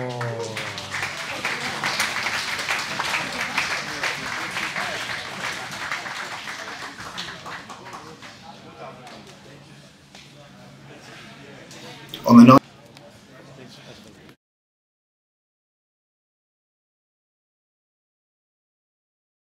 of February in 1915, Australia stormed the shores of Gallipoli. The cowards stayed at home. The CJI Trials are basically the same thing. You cannot buy this rash guard, you have to earn this rash guard. You'll be able to buy it later. But in August, I'll see you all for the $1 million.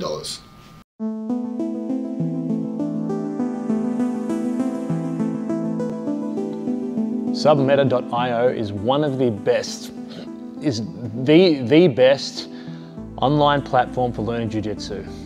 With over 150 different courses ranging through every position, you're going to find exactly what you need, whether you're a beginner, intermediate, or advanced. Lachlan goes into great fantastic detail in each section, so you're not going to miss out on anything. And there is an 80% discount on your first month. Are we done here? You forgot to tell them about the code Giles Trials. And use the code Giles Trials.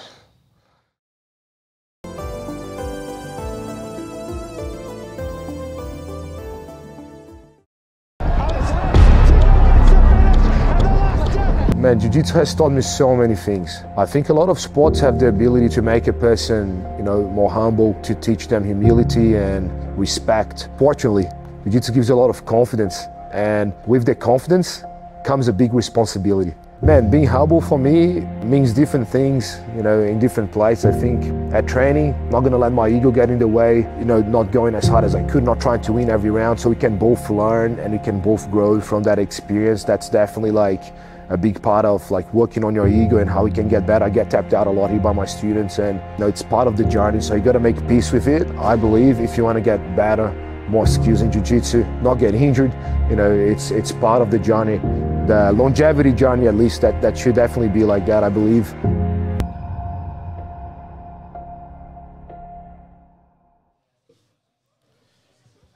All right, so we got Kit and Alibi coming up. So this is our round 4 match. Last 2 matches here. So we've got Declan Moody with 2 submissions, Bilal with 1 submission here.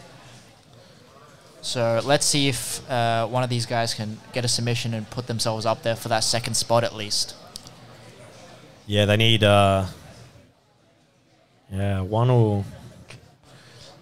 Yeah, it's pretty close between those bottom 4. Yeah, I don't know if we're going to see a sub out of this one. What do you think? Kit Dale, yeah, not known for his submission game, but he's waving there. Aaron's about to get a beat down from Kit for all the shit he's been talking lately. Kit's just waving his bandaged thumb at him. He makes sure to record every roll, right? So in case he gets a sub on you. You notice he only puts up the good bits? Yeah, he never puts up the whole round. He'll put up little good marketing strategy. Little 5-second highlights. All right, looks like we're about to get underway. Libby here, 2 submission losses. Let's see if he can get a submission. And now for our next match. Fighting out of the blue corner, Kit Dale.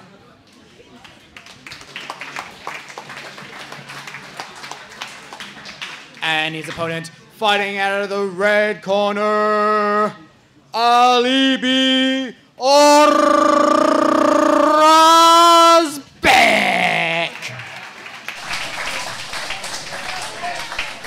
All right, Aaron's been warned to stop talking shit about Kit. I can only say nice things about him now.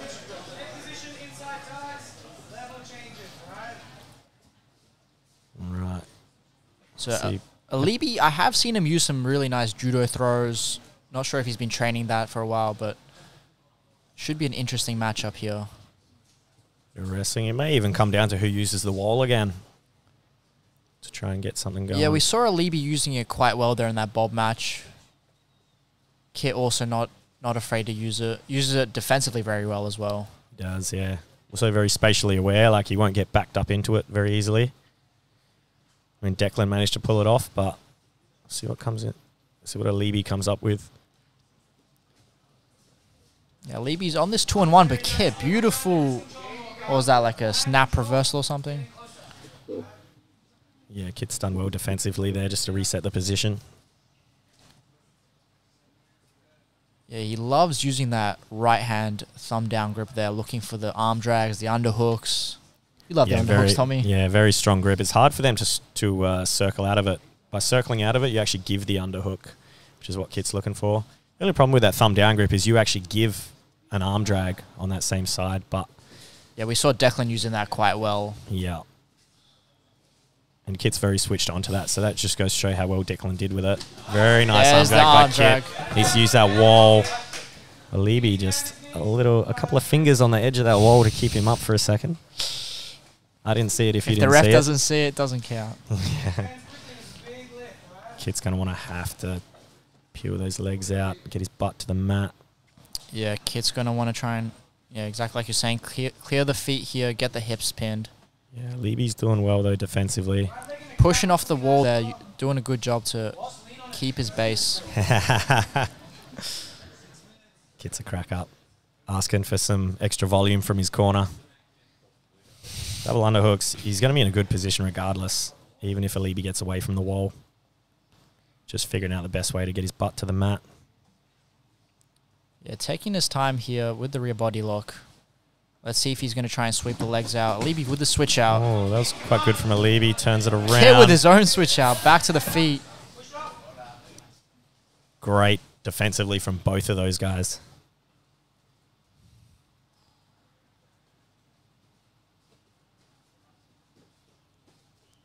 Kit doing well to add some pressure in there. Looks like he's giving a bit of size away to Alibi. I'd have to see what they weighed in at, but... Alibi's, yeah, bigger for sure here. But I think whoever can get on top will be able to dictate the rest of the match.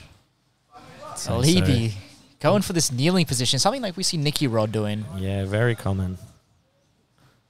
If I didn't know better, I'd think that Alibi was going to pull guard. I think it's a good tactic against people who stand quite upright. Lets you get down really close to the legs. And if they don't try and match your stance there, then you got a good shot there. Exactly, yeah. Very good hand fighting by both of these guys at the moment. Yeah, Libby favouring this Russian 2-on-1. Kazakh himself. Kid has that near side underhook now, though. So, see what he can do with it. Yeah, it's an interesting position because I think Alibi's got the good Uchimata here. Kit does enough space between the hips to work with too for that Uchi, but disengaged now. Just about halfway through this match now. Alibi choosing to pull guard. Interesting. Just going to say, Kit's cardio's held up remarkably well, considering... Oh, beautiful knee lever off balance into a chin strap, but Kit sucks his head out there. Yeah. I think Kit's pretty happy with this choice by Alibi to be on top. For sure, for sure. Puts him in the positions where he wants to be. His passing so strong, his base is so strong. Alibi got a really good knee lever, and Kit just stepped right back over the top. Yeah, beautiful knee cut pass by Kit. But he's going to really need a submission here if he has a chance of... He wants to have a chance of being put onto that CJI team. For sure. Do you think that was a tactical misstep by Alibi, or do you think maybe he's got some ideas here? I'm torn between what's good for him and what's good for the spectators. Pulling guard definitely mixes it up, but probably strategically not the best for him. But definitely, if something's not working in the first half, you need to change your strategy at some stage. So I think he's changed early enough to play a little bit on the bottom, see what happens.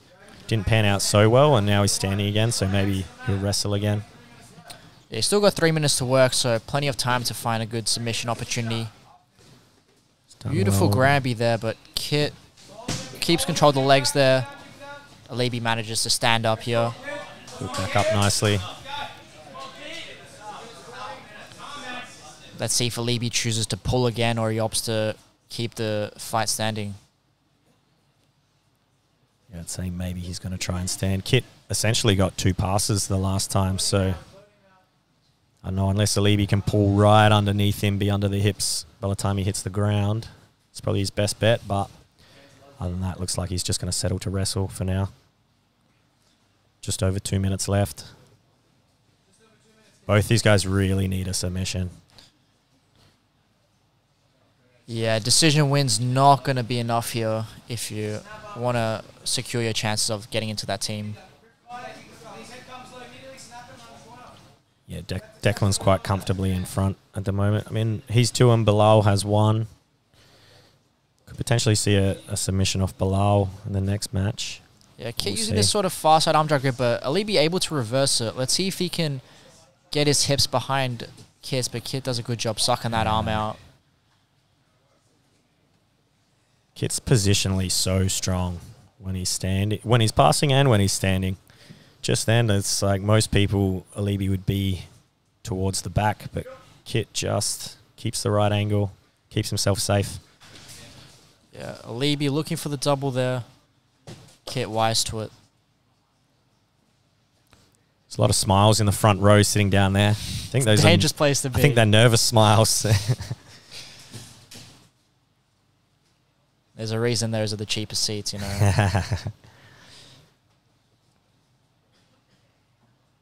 All right. Do you reckon we'll see 1 minute 10? Do you reckon we'll see a shot soon? Might see Kit turn up the pressure. I mean, I don't see any flying subs here, so they're going to have to get a takedown soon if they want to have a chance of getting some sort of submission. Yeah, I think we'll probably see Kit try and level change and shoot at some stage soon. He's got the underhook here. Let's see if he can use that to get to the rear body lock. Yeah, he's working his way there. Looking for the back sweep, but they're on the edge here. And Kit took a glance at the clock. He knows he's got just under 40 seconds to work.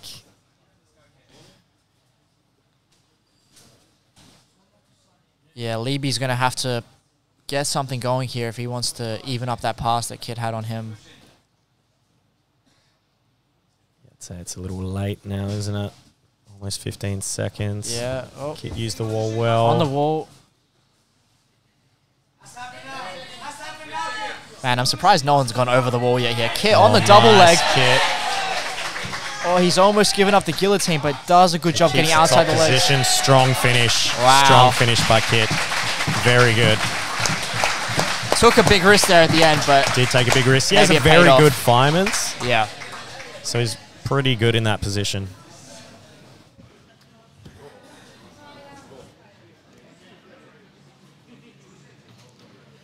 Ladies and gentlemen, this match is a draw.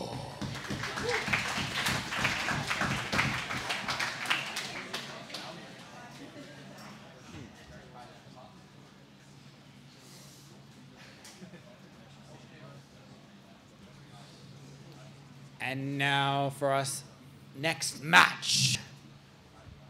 Fighting out of the blue corner, Kaya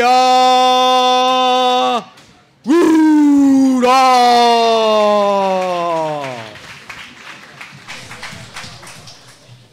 And his opponent fighting out of the red corner, Bilal Etibari.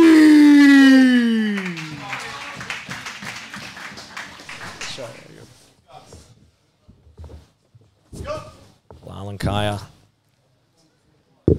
Aaron just informed me they have met at trials recently. In the previous trials, Kaya got the win.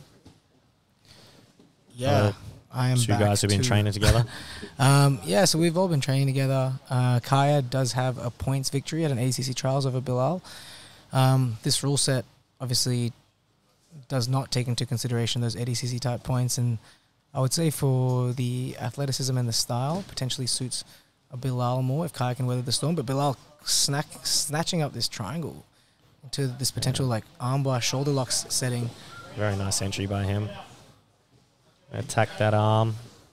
Kaya maneuvering out by rotating the shoulder. Kaya did very well. Risked the back to save the arm. Sometimes you got to do that. Risk it to get the biscuit.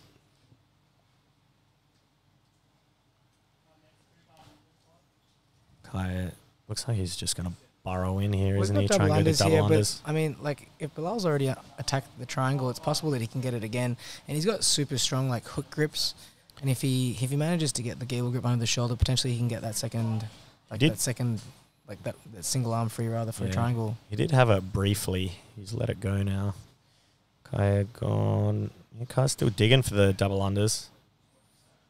Bilal just switch sides. It's not a bad strategy. Like, if I was Kai, I'd probably try and stack the knees a little further. Obviously, he's reading the play better than I can from a distance, but you need Bilal's knees to be closer to his shoulders for a stack to be anywhere near taxing, really.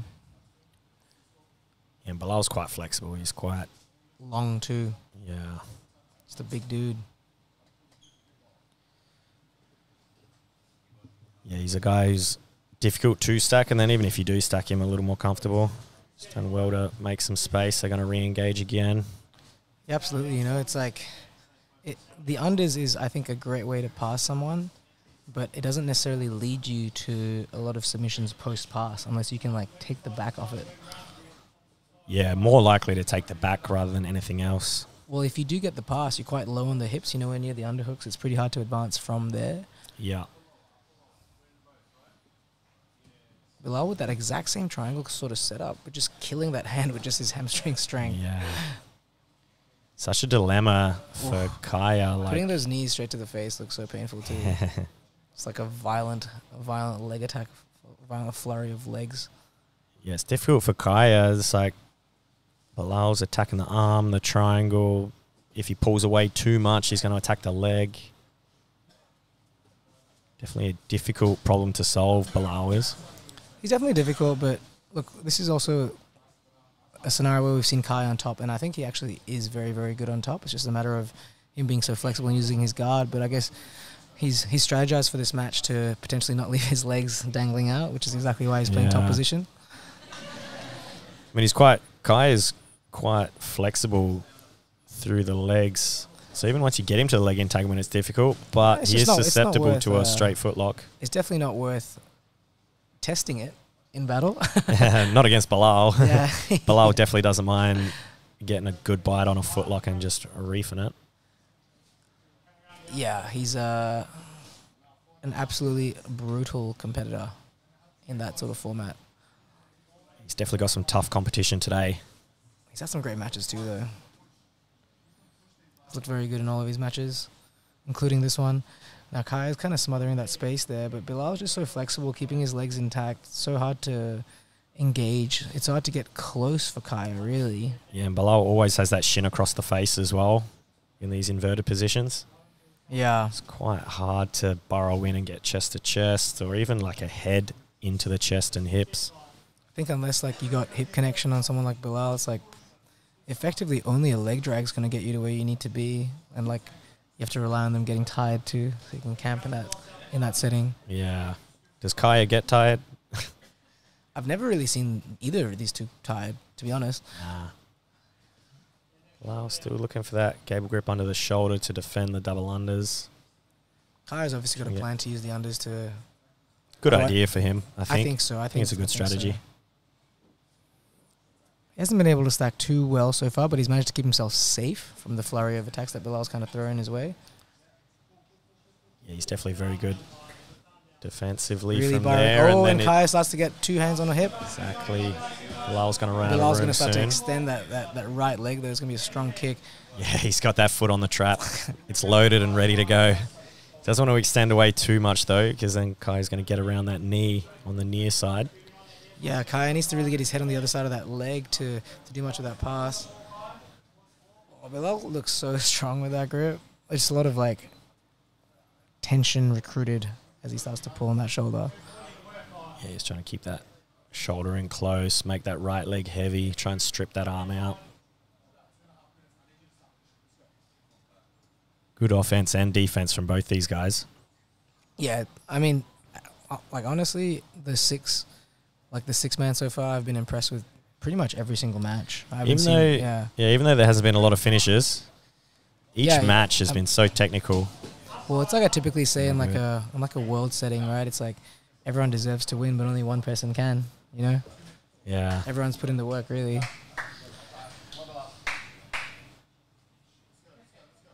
Let's see if Kai goes under again.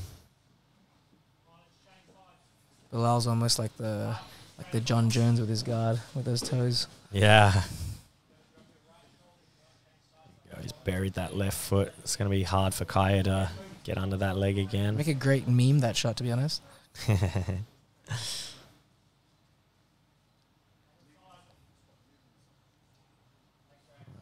Bilal quite comfortable here. Kaya just kind of weighing up his options, I think. We have 1:30 to go. And it's all up in the air at this stage. I couldn't tell you who's winning or who's losing. But that, like I said, it only really counts if there's like a submission victory, right? Close, yeah. Hasn't even been a close submission attempt so far. No, it just looks like two very, very good athletes having a very, very equal match. Yeah. Shutting each other down well enough. Bilal's coming for it now, though. You can feel it. Yeah, he's really trying to get under that leg. Kaya doing really well just to manage that distance, keep his hips away, keep the frames in front. I think if Bilal really worked on like 2-on-1s potentially with his guard, he'd be able to pull Kaya forwards. That said, Kaya's no stranger to that style of jiu-jitsu as well. He's very, very good athlete, seasoned competitor.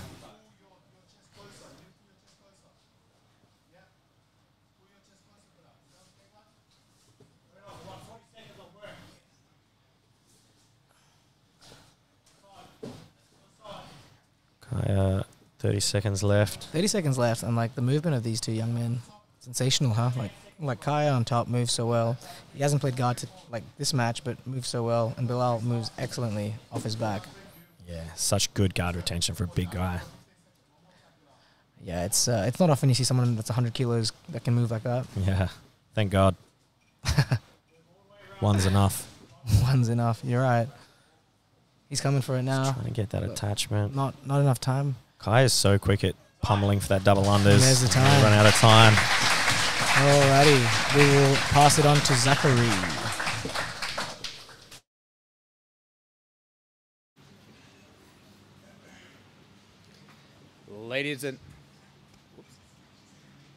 Ladies and gentlemen, this match is a draw.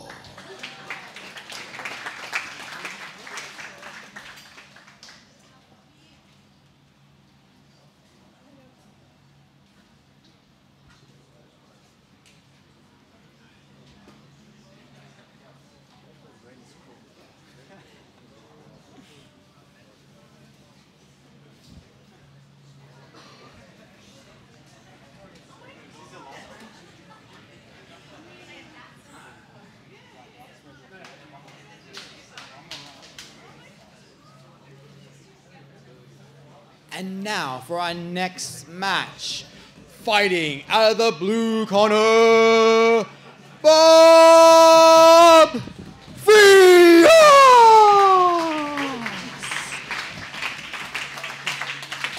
And his opponent fighting out of the red corner, Lachlan Giles!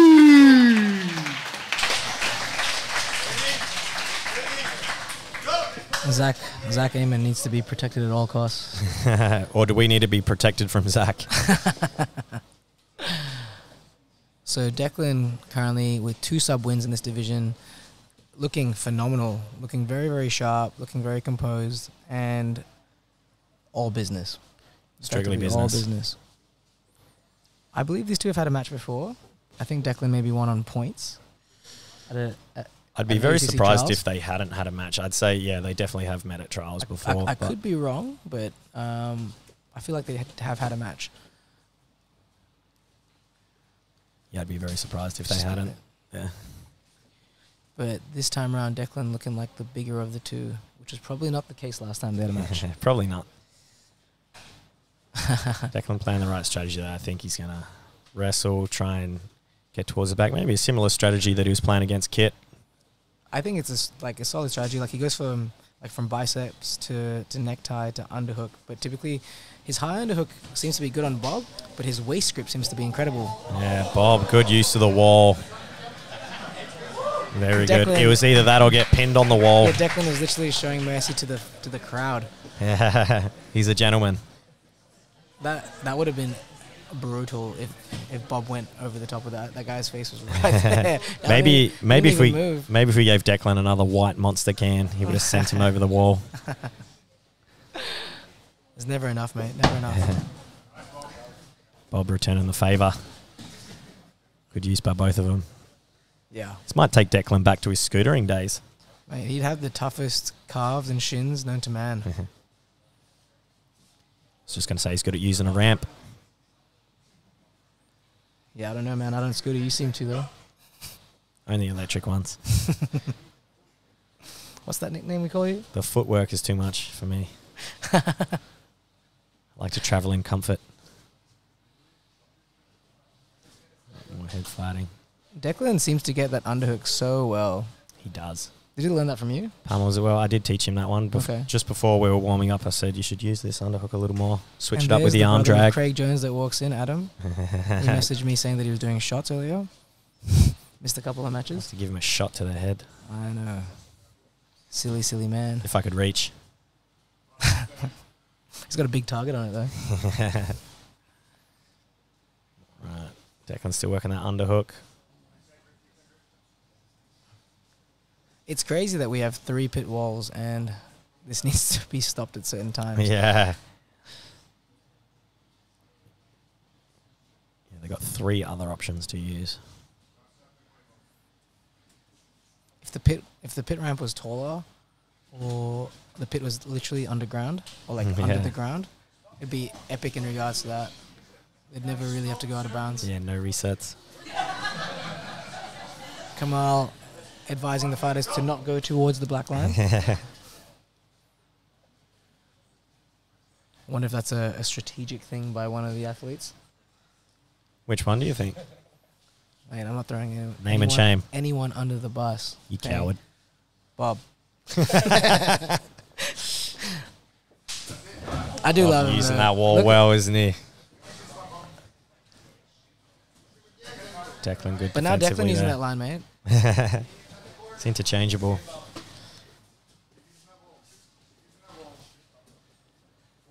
This is a great match. Yeah. Good upper body wrestling, grip fighting from both of them. 2 guys that look like they've never lifted weights in their life. Wrestling. Beautiful. Couple of weaklings.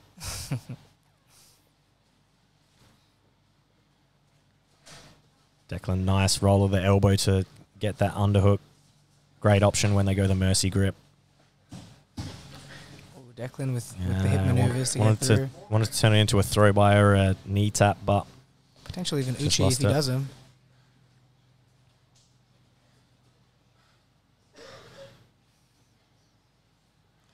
Jostling for position, these 2 men. Declan he chooses to pulls. sit. Interesting.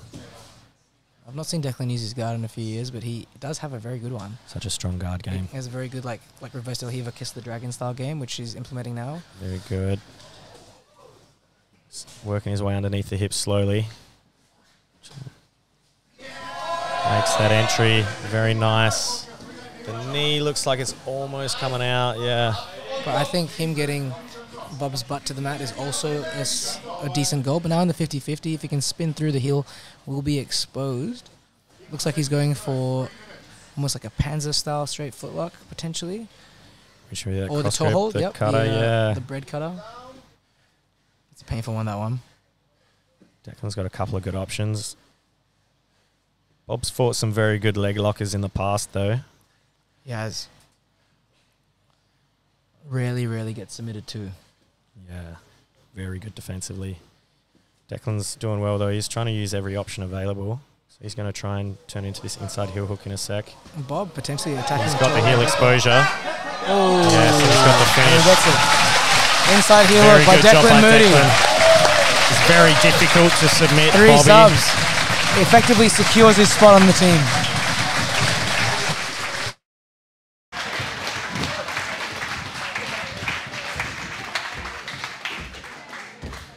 Ladies and gentlemen, your winner by submission, Lachlan Moody!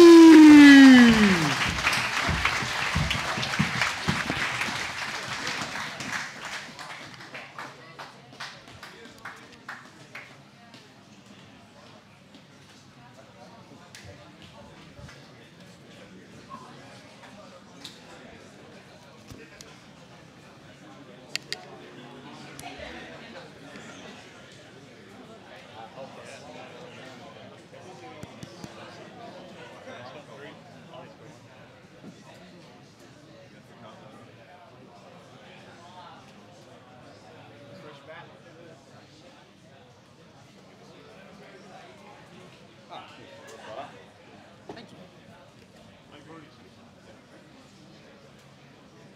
Abby Julia. Okay, yeah, there we go.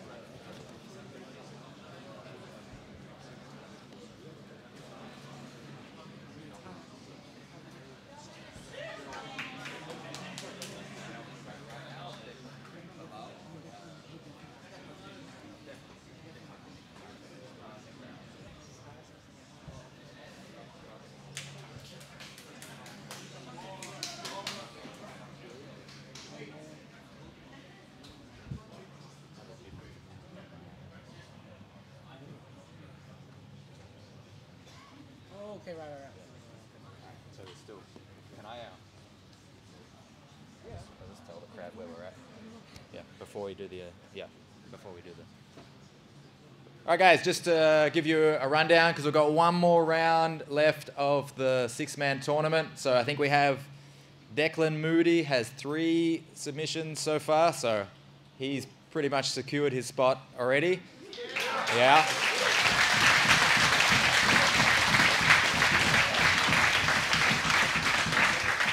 He still has to fight the last round.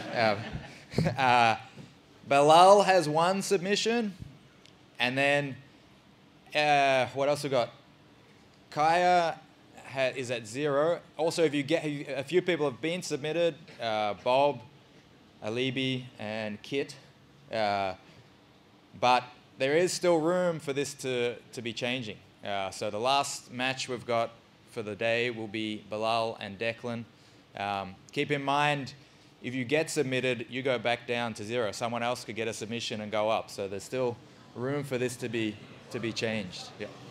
All right. Or you lose your point if you get it. So it's not all done yet. All right. Anyway, I'll leave it for Zach for the super fight. You heard the boss. Now, let's get ready for our last super fight! Make some noise! Come on!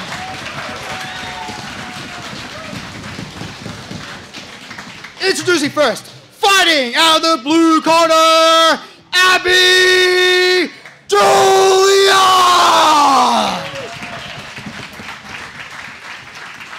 And her opponent, fighting out of the red corner, Alanis Santiago!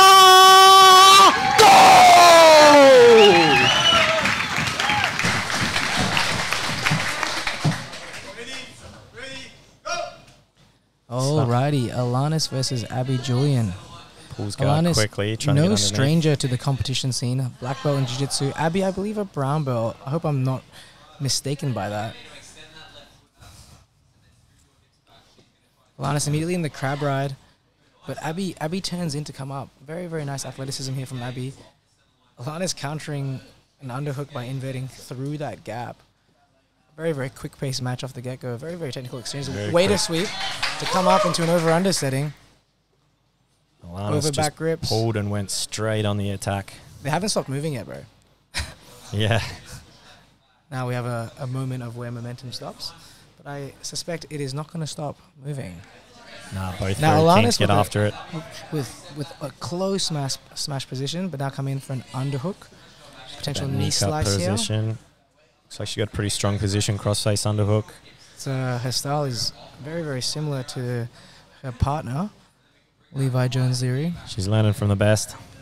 Oh yeah, I mean having a main training partner like Levi is effectively priceless. Yeah. And they train all the time together, and it's so cool to see. All the time. It's so cool to see like partners be able to train together. Typically, it's not the healthiest. Barada Plata, Barada Plata by Alanis. Is she going to be able to cut the angle to finish? Yeah, she's got a strong bite on that. She needs to make her knees face the sky. She does have a good bite, but she does need the knees to face the sky.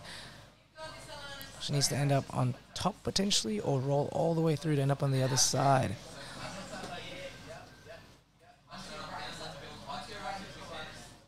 It's starting to get looser now that Abby's got some posture. So yeah, I mean Alanis's hand is still planted on her far thigh, but yeah, she lost a little bit. She's regaining some now, but can you switch to the Tarika Plata from here without losing the position? Typically not. I mean, I don't play enough to give the best advice on it, but this looks relatively tight now. I don't play much for and the now, Barada and now, Plata and now at it's all. popped out. The shoulder's popped out. But can she be able to spin back on top of it? Now it becomes a top position game. Alana's attacking the legs On the now. heel. Switched attacks well what there. What an insane match so far. What a technical display of jiu-jitsu. So cool to have such high-level women on this card. Yeah, Lana switched attacks so quickly, and Arabella was so quick on the defense as well. Abby actually told me to make sure to call her Abby instead of Arabella, so I thought I'd let you know now, Tom. Oh, thanks, mate. So you can apologize. Maybe later. Sorry, Abby. Don't hurt me. Yeah. Knee slash here by Abby, but meets not a knee shield, but actually a foot to the belly. Now, I'm always quite curious about this position here because I never want to get a steamer lock. That's how my ankles break typically. Yeah. It's funny when you don't see it too often, but it is a good option. Yeah, I mean, I'm glad you don't see it too often, bro, to be honest. Very nice high pummel there by Alana, so that tricep grip. Yeah, very good guard retention. Yeah. Guard retention, but also attacking as soon as she... Oh, this is a competitive match, no doubt about it. Close guard now by Alana to slow it down. I think she'll use that for a K-guard entry. I guess we'll see, you know, like Levi's got a really good like flower sweep style when he lifts his hips off, like his butt off the ground. I'm not sure if Alanis does it, and I don't want to like judge her based on her partner doing it. But it looks like she's more looking for like a 2-on-1, bringing the arm across sort of style. Yeah, trying to cross the arm across the body. Like to maybe get the legs to come up for a K-guard entry, like posturally at least. Yeah, reached over as if she was going to look for that Kimura, but she's mixing it up. She's looking for a lot of different attacks on that arm. 100%. And when Abby pulls out, maybe she'll look for a K. We'll see. There it is. So there's the arm across. Abby regains like the far lat grip, but she gets the elbow back. 2 minutes 30 to go.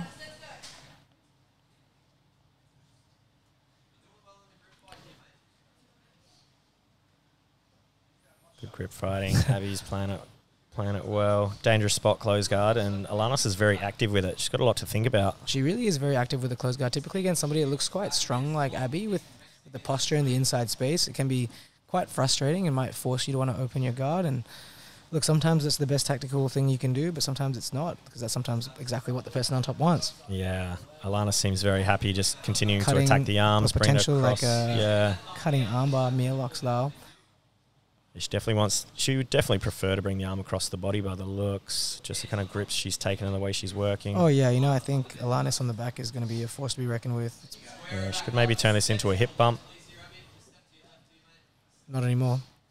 With that leg she's up. locked onto the Kimura now. I wonder if she's thinking about using the Kimura to attack the either Choi Bar Barada Plata style again. Could be. No, she's got the arm out now actually. Exposed. The arm straight. And Abby rotates her shoulder out and wrist out to get back.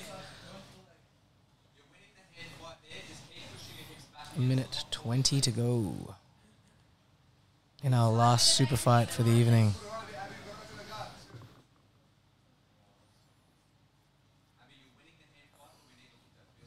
Yeah, Abby doing very well defensively here.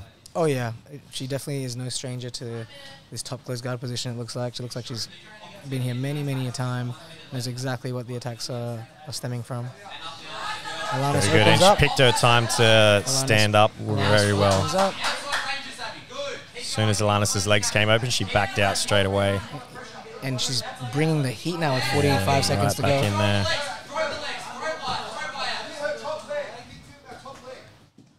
Is Alanis going to be able to enter the legs or enter towards the back, or is Abby going to secure a chest-to-chest position? She's looking for that far leg. She's done well now. Alanis now on the leg.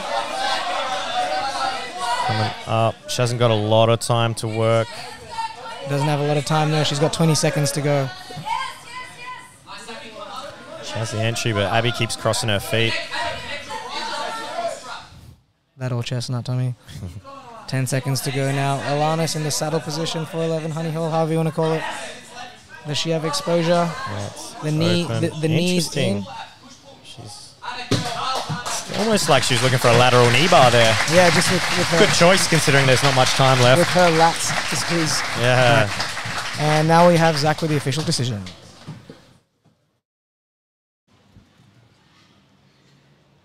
Ladies and gentlemen, this fight is a draw.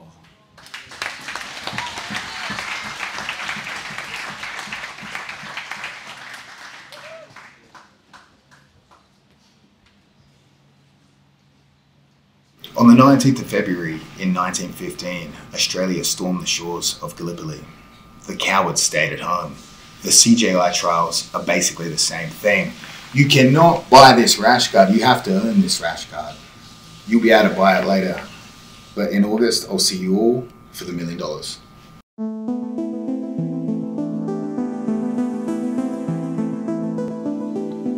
Submeta.io is one of the best, is the best online platform for learning jiu-jitsu. With over 150 different courses ranging through every position, you're going to find exactly what you need, whether you're a beginner, intermediate, or advanced. Lachlan goes into great fantastic detail in each section, so you're not going to miss out on anything. And there is an 80% discount on your first month. Are we done here? You forgot to tell them about the code Giles Trials. And use the code Giles Trials.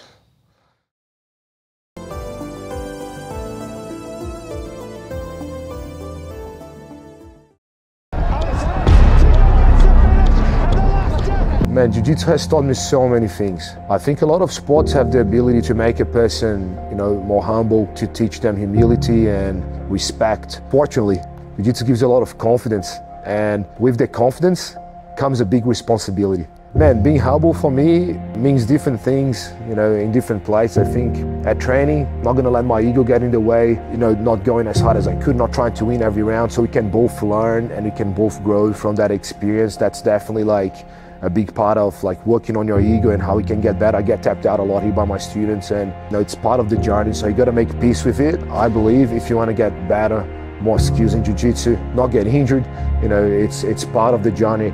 The longevity journey, at least, that should definitely be like that, I believe.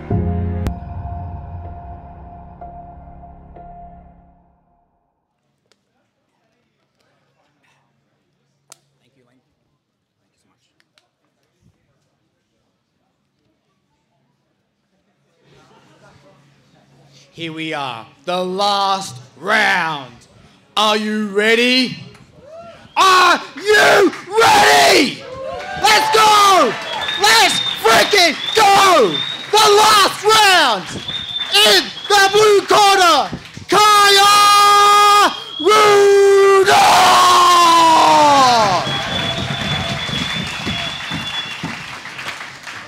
And his opponent, fighting out of the red corner, Alibi Orazbek!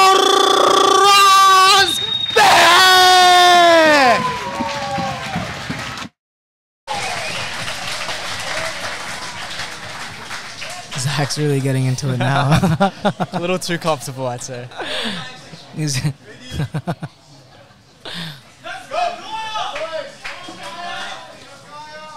Yeah, so Kaya's going to need a submission here if he wants to have a chance to be put into the team. Alibi, I think, out of it already, right? No. Oh, yeah, you're With right. the 2 submission losses. Yeah, unfortunately. Kaya immediately attacking the legs, trying to come in quick for it. He's so bendy here, man. This is exactly where I'd tear my LCR. Yeah, he's got that bear trap, but he's looking to attach that far leg. Yeah, he wants Alibi's right leg, I think. In fact, I'm pretty certain he does. Let's see if he can get an overhook grip here. Perhaps attack that 50-50 ankle lock. Look, I think his best bet is probably a heel hook. I'm not sure if ankle locks would be his best strategy, but Kaya now coming in hard to make sure that he can wear the big man out. Yeah, Libby doing a good job using his hips on the wall there, and he's able to reverse the position even. And now he's got Kaya pinned up against the pit, which is not the most fun place to be, I'd imagine. But that said, though, Kaya is very comfortable off his back, typically in the guard. Very, very good at attaching himself towards the legs, and very, very good at off-balancing as well with his guard. Yeah, interesting. It looked like Alibi even like brought him back into the middle there a little bit. Maybe he wants to give himself room to pass. What are you thinking?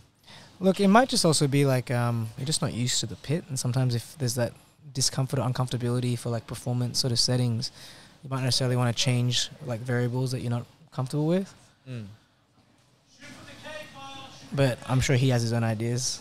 I'm just speculating. Kaya back into the seated guard here, looking to pull into those K-guard entanglements, I think. I think Kaya should be playing like the 2-on-1 a little more. It was kind of working before. It's so wild that he can just kind of lay back and enter the legs from a seated position with so much weight bearing down.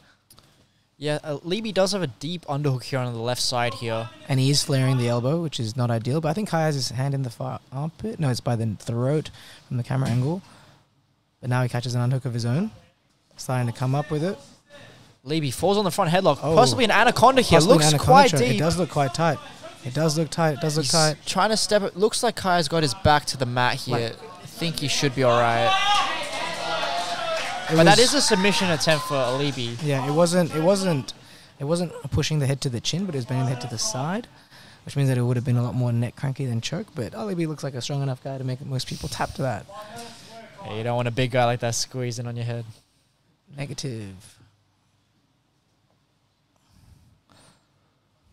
Alrighty, so we have 5 minutes left. Alibi pushing down on the thighs to open at the closed guard of Kaya. Look at the way Kaya's foot bends behind. Yes. Oh, wow. What nice ability to almost off balance towards the back there. It's like the beauty of the closed guard if you have such mobile hips, is that you can cut those angles that most people can't. Yeah, Kaya's certainly mobile. Let's see if he can attach to something here. He's looking like... What's he scooping that far leg of Alibi's? Yeah, he's got the... it's almost like a in-between De La Riva's sort of setting, like potentially Argard if it was leg underneath, but...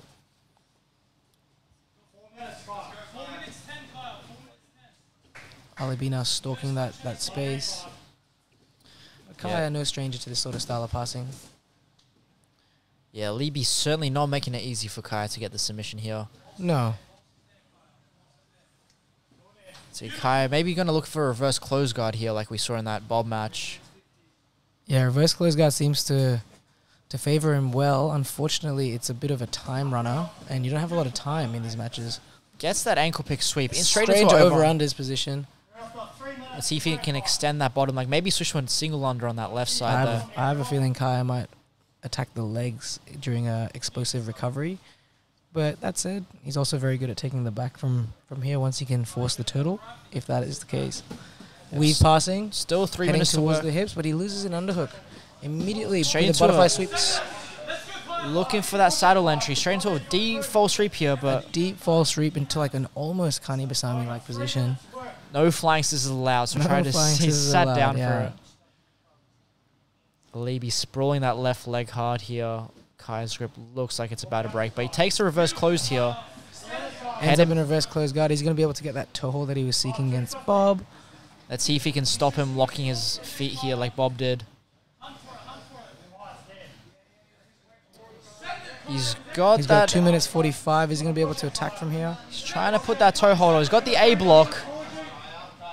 Alibi looks pretty comfortable here, even though I would be quite concerned. To be fair, most people are comfortable in a full lock until there's damage. It's the poker face. Sometimes if you're not even aware of what's going on, you know, it's like you just feel a stretch and then, yep, that was my foot breaking. Maybe he's trying to pass across to a heel hook. Might end up in the saddle here if he manages to catch that leg, that right leg of Alibi.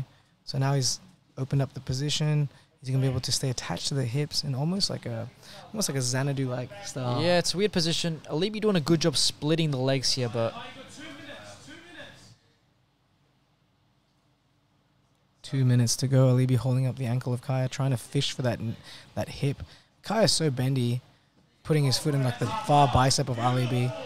Now entering the legs in a very unorthodox. He's looking for that 50-50 Looking ankle. for the 50-50, almost shin buster currently because it's so high up. One of the greatest moves in jiu-jitsu, that one. And KO special. And he gets the bite. Levy does a good job hand fighting here. Sitting stripping up the high hands. as Alibi with the hand on the mat as well, so he can push weight into the foot. Gets his foot back onto the mat. Is he going to be able to invert through? Is Kai going to be able to invert through that He gap? needs to watch that backspin here. And there he has it. He's got the bite. He's going to be able to finish the heel hook. Levy, not afraid. A minute to go, a minute to go. Kai's almost put his leg too deep, right? His knee line's so far in. Just really wanted that bite.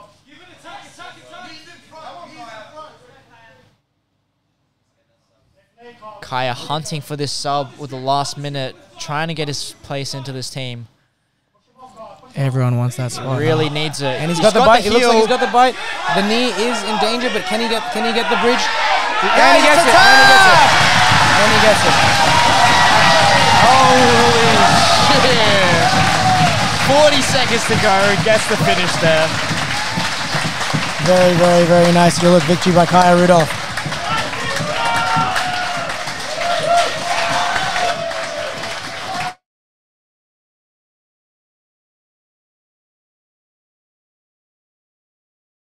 Winner by submission, Kaya Rudolph!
Feel the energy in the room. I do not hesitate. Let's go. This is CJI Trials.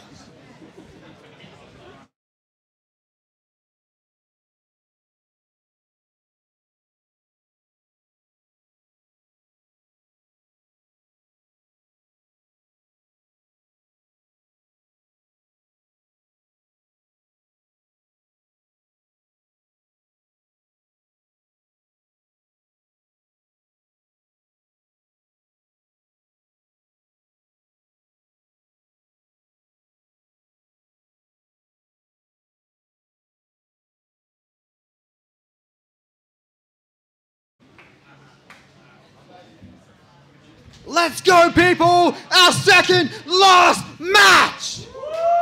The energy in the room, the electricity! Let's go!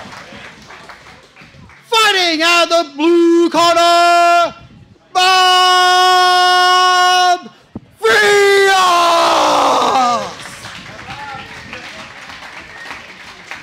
And his opponent fighting out of the red corner. Get down.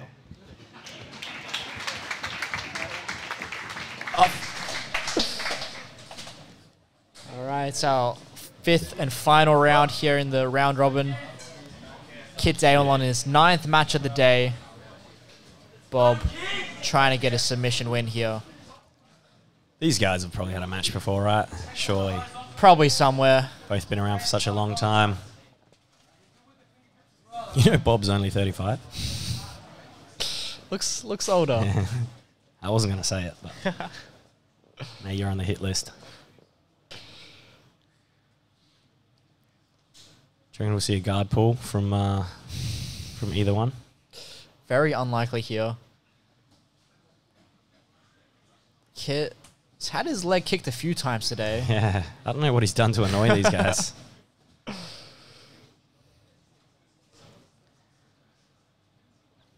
Yeah, no one really taking too much of a risk here. Both just trying to maybe wear the clock down a little bit till it's the final few minutes. Yeah, do that late push.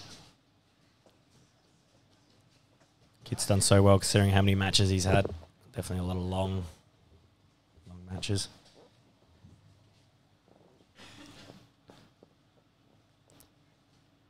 Yeah, we've seen in a few of his other matches, he's kind of reserved himself till the end. Probably a smart strategy, especially considering how many matches he's had in the day. Yeah, but it's such a long day. He's definitely taking the best approach. You feel Bob out a bit, see where, see if there's any gaps.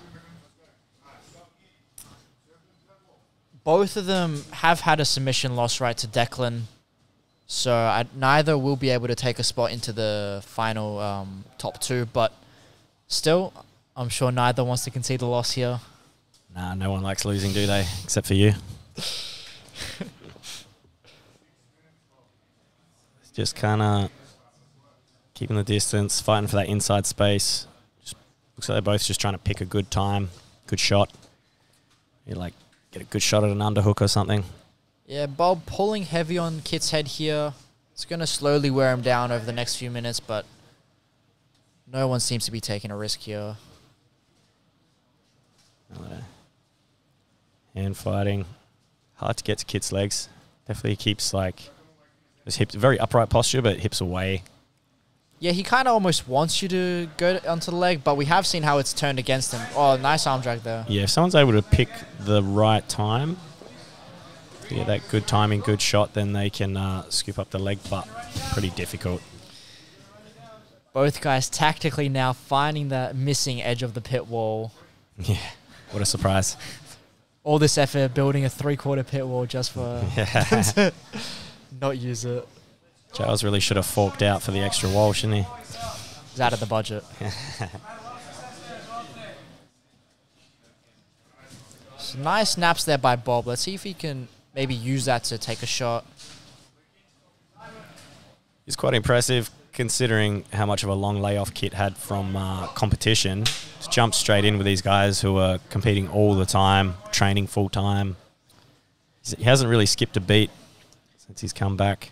Yeah, I believe Kit won the 2017 trials, I think. In Japan, yeah. Yeah. Yep. So that's what, almost 8 years ago now, since it's probably since his like last major competition, I would think. Yeah. But still proving that he's up there with the best guys in Australia. It's probably the most annoying thing about Kit. He could probably take a couple of years off and come back and still cause a lot of problems for a lot of people. That's it. KitDaleTraining.com, right? Yeah. Really selling his own product.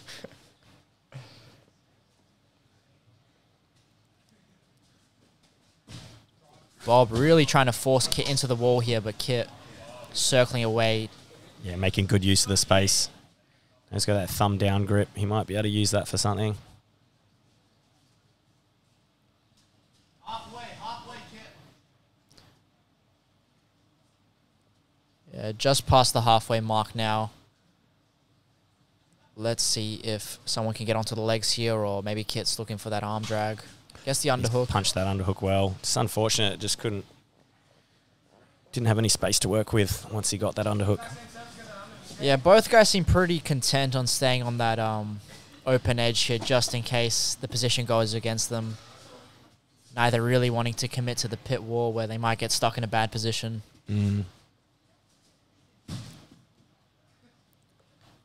Got that thumb down grip again. But that's the thing. He's got no space to really get the arm drag there on the edge. He's just going to go out of bounds and then we get reset. Exactly. Yeah, I keep saying Kit's very spatially aware, not getting pinned against the wall, but so is Bob. Tend to angle himself towards that open section of the mat.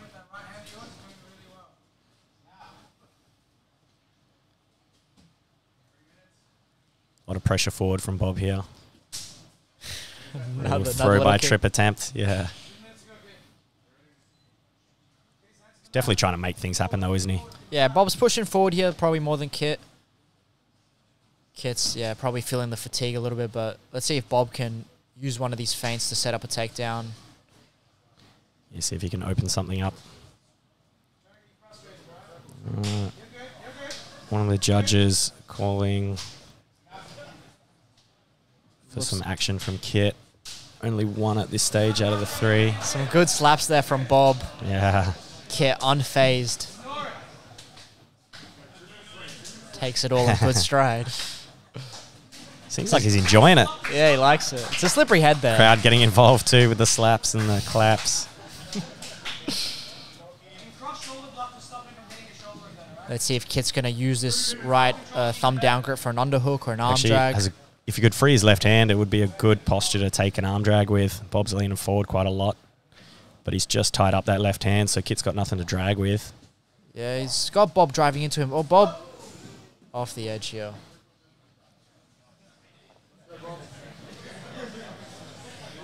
Funny, Kit's not really breathing too heavy, but Bob looks like he's breathing a little heavier. See, good snap. People at CJI, they hate the guard pullers, but this is what you get sometimes, you know? They're somewhat necessary. Yeah.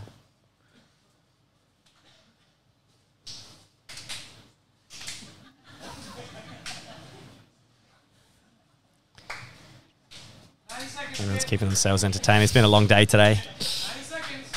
Yeah, it's almost been like 6-7 hours now. It's gone quick though. Nice. Kit's Last 90 seconds or so. Looks like Kit's going to try and dial it up just a little bit. Yeah, let's see if they up the pace now. Bob trying to jump onto the front headlock. Yeah. Kit's got such strong posture. It's hard to pull that head down where he needs it for the guillotine. Yeah, Kit, one of the smallest guys here, actually by quite a bit in the 6-man round robin, but doesn't seem like he's shown to play too much of a factor. Nah, doesn't give much away, does he?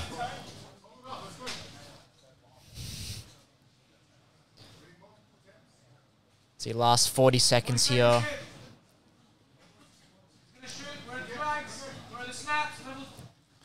Bob trying to get onto the leg, but he's leaning quite forward with his head there. It's difficult to attach. Yeah.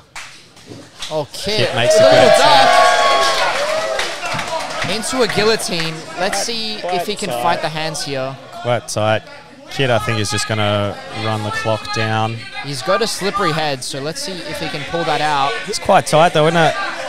Yeah, Bob's doing a good job crunching his chin to his chest there. Interesting grip by Bob, reaching over the top for his forearm. Looks like the clock might have saved him there, but beautiful takedown at the end. Very nice. Good bit of action there. So that's going to be our final match for Kit and Bob here. I think Kit will be happy to see the end of the day. Oh, I'm sure he's ready.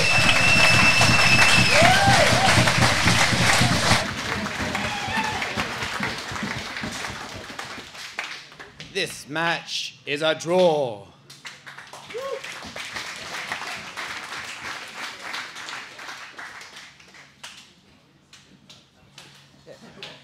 That's it. It's a draw. All right, guys, so it's now getting very interesting. We've got one match to go. We have Declan sitting on 3 submissions, and we have a tied second place with Kaya and Bilal with 1 submission each. So the outcome of this match, if Declan can submit Bilal, Kaya is going through. If Bilal can submit Declan, Bilal is going through. And if it's a draw, we go to the judges to see who wins out of all the matches from Kaya and Bilal. All right. Round of applause, and let's get ready to... Oh, let's go to Zach. Let's go, everybody! Let's go! This is CJI Trials!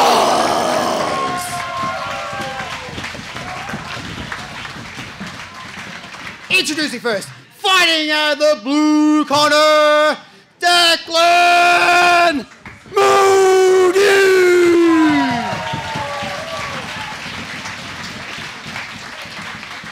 And his opponent, fighting out of the red corner, Bilal Eti Bauri! Let's go! Raise some noise!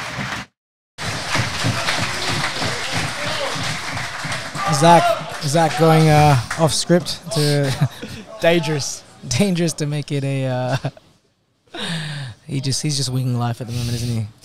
Yeah, we've got our final match of the evening here. As Lachlan was saying, this can decide. Ooh, false reap entry by Bilal. Declan with that hip grip, looking very strong with that hip grip as well with that right hand.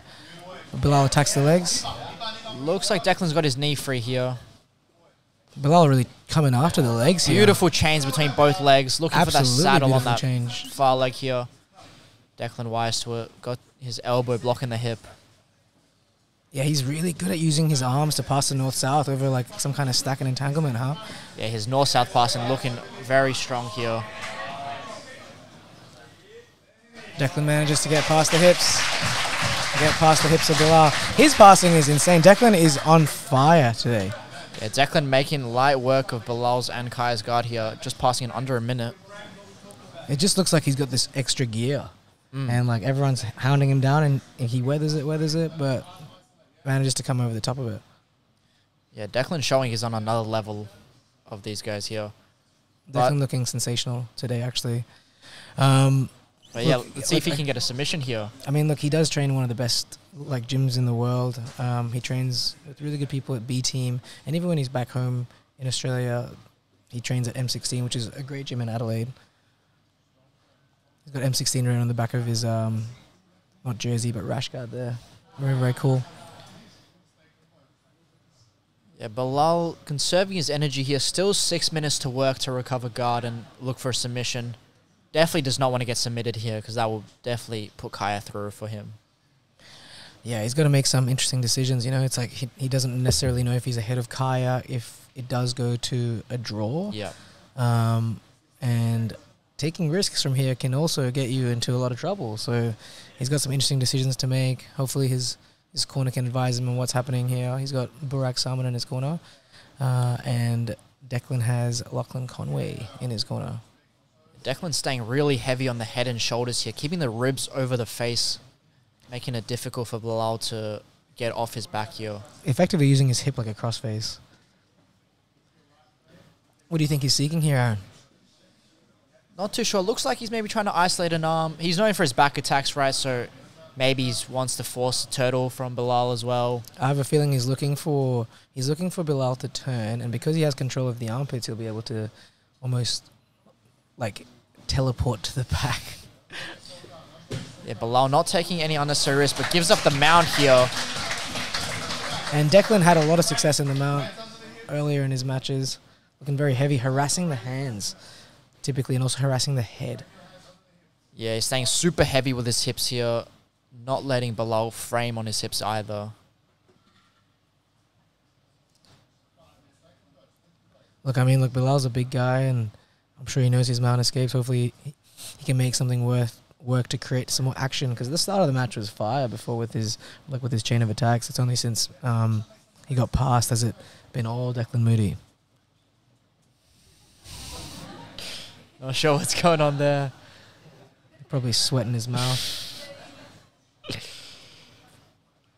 Yeah, Bilal has to make a decision when maybe he wants to make a big explosive movement to try and recover guard, or does he try and take his time and get the knees back in? Yeah, it's an interesting one. I typically never have both my feet on the mat when I'm under mount. It's typically like one leg straight, just so I can kind of hip escape towards one side and use my knee to kind of bump them forwards, which is similar to what he's doing now. It looks like Declan maybe he's got his feet crossed on the back there, which will absolutely make him heavy because he can hinge forwards. Going for forearm chokes across the neck of Bilal. That's the under 8s jiu-jitsu specialty, that one. Yeah, he's trying to separate the hands here, possibly look for an underhook and then start isolating the head and arm. Bilal staying very tight here with his hands here. Explosive bridge by Bilal when Declan goes to the underhook. So it looks like he's going for more like bridge and roll type, Upa type escapes here. Yeah, Bilal's going to have to start trying to look for an escape soon if he wants to get a chance at an entanglement possibly. Declan looking very good at like isolating arms and being just very composed in the mount. I guess he knows he's already in. He doesn't really need to take too many risks. It's just a matter of I guess it's a matter of who he wants as his teammate on the on the show at this stage. He's in control of that. He's got the $5,000 bonus as I well. believe he locked up. does. I don't think anyone else has had 3 subs in the day. Yeah. The only other person that it could have been was maybe Kit, but I don't think he's subbed 3 times. Just with the amount of matches he's had. But yeah, here we've got 2 minutes 40 to go. Yeah, Declan just looks super heavy with his hips. Bilal trying to move him, but Before that first 30 seconds, it's all been moody since then. Yep. Yeah, Bilal's going to want to try and get a frame on the hip, start walking up the mat, right?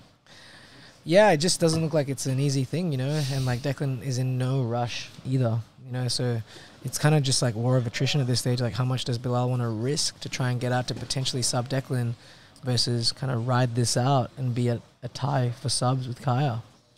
Yeah, it looks like Bilal thinks that he really does not want to get submitted in this match, right, and possibly thinks he's ahead on the criteria against Kaya. Yeah, you know, it's like if he has a draw, he has a much better chance than if he was to lose, where he would have 0 chance. Loses in, get subbed. Yeah, Declan's struggling to unpeel the hands here. Bilal, a strong individual for sure. 1 minute 40 to go. Bilal bucking. Declan's also got to think, how much energy do I want to use to try and find the submission? I mean, it's the last match of the day. You can really Might go as for well. broke. He's going for a smother. The arms in place, it is pretty hard. But Declan doesn't look like he wants to go for any big risks here, right? Doesn't want to give up that top position. No, you know, I think like he felt how good Bilal was with his guard, and like people talk about how strong and powerful Bilal is. No one really wants to test a leg entanglement against somebody that big. Yeah, Declan's got him against the pit wall here, which might make it more difficult for Bilal to escape. It also might make it hard for Declan to submit. That's true, yeah. Last minute here. Last minute here for the match that will decide who has the second spot in either the 99 or over 99 kilo division. Yeah, Bilal not making too much of an effort to escape, but definitely not getting submitted here, which is also an important strategy in the CJI rules, right? They've given Bilal a warning as the person on the bottom. It's his first warning here, but with only 20 seconds left, doesn't look like it's going to play too much of a factor here. No, I can see this just riding out and then the judges deciding who gets that second spot. Declan just wants some more action. Get a highlight reel here. Savage, man. Oh, Bilal trying to get on the legs into the reverse triangle here. And we have time. Good match.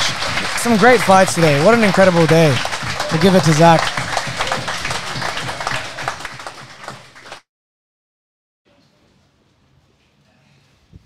Ladies and gentlemen, this fight is a draw.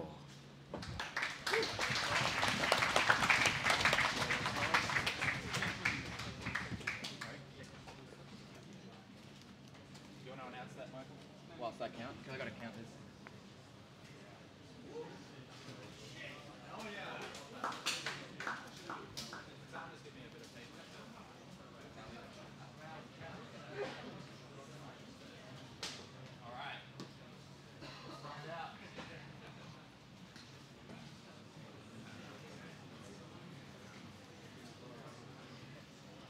As Lockie is counting,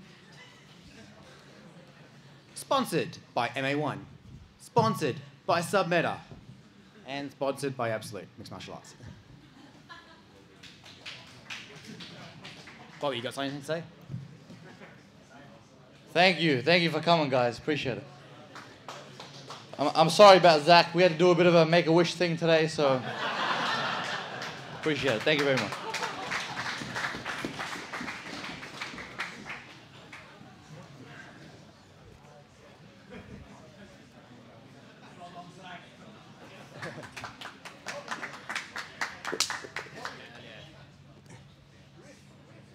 Case dismissed.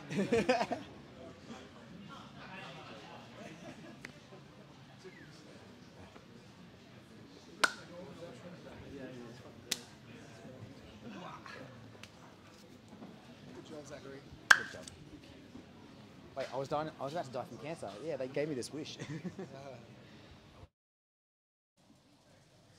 All right, so we're pretty much just here to fill in some time while they can't, to see who actually has the second spot. So it'll be a complete surprise to me at this stage. Yeah, so Declan's guaranteed first Declan's place guaranteed, and I think he gets to choose between if he wants 99 over 99 or what suits the team best. Who do you think from the matches? I know there's been so many. Who do you think takes it out of Bilal and Kaya? Honestly, I don't even remember at this point who's had more attempts. Both were going for submissions. Yeah, it's going to be interesting what the judges have put down. Yeah, with this 10-point must system, right? So who's had more submission attempts, maybe better positions. I wonder what happens if it's a draw, because there's a chance that it is very even as well. I guess the determining factor is who won in their match. Yeah, right. That makes sense. Who won in their match might decide that. Neither person got submitted here. If it is like a draw, yeah. Either way, Declan looking pretty happy there in the corner. Man, three submissions, $5,000 richer. He looked more than happy, man. He was killing it. He looked fantastic out there. Yeah, just so composed. Effectively did what he wanted, which is what you want in a match, really. Yep. Didn't seem like he was put in any bad positions really there throughout the whole event. Even the matches, he didn't get submissions. He was basically dominating in mounts, back control, right? Yeah, similar to some of like the super fights we saw where there was like a clear dominant winner in a typical format, but there wasn't one because it was sub or draw. Yeah. Let's see. In the chat, do you think Kaya or Bilal are going through here? Let's see what they think. For the millions and millions of people watching. Yeah.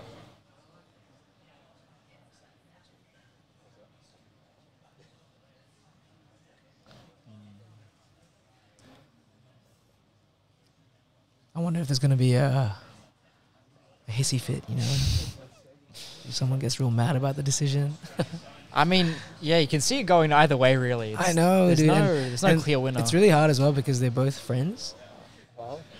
Looks like lots of Bilals. The chat saying Bilal. Kenta.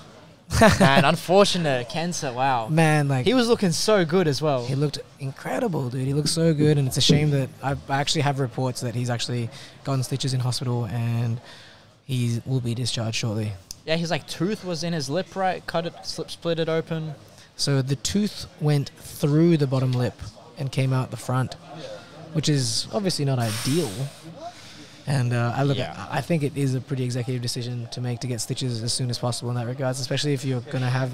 That was his second match that happened. He would have had... If he had won the six-man... What happened in the first match, right? And then... Or was it in Siraj's match? I think it was in Siraj's... Yeah, it was in Siraj's match. Still managed to get the submission He would have had like potentially 7 more matches. Yeah, that's... Not the position you want to be in with that busted lip. Not ideal. I mean, if it's one of those ones where you got to push through, but not ideal. Anyway, the chat's saying Bilal. I guess we are shortly about to find out. Yeah, lots of Bilals here.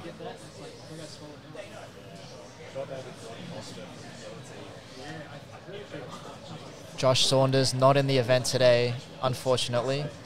Yeah, unfortunately. Would have been great to have him here. Honestly, he would have been a great person to plus have. 99.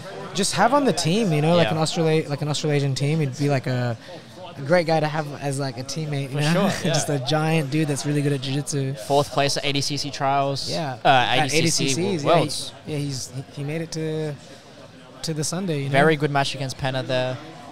Yep. He's had 2 matches against Penna now.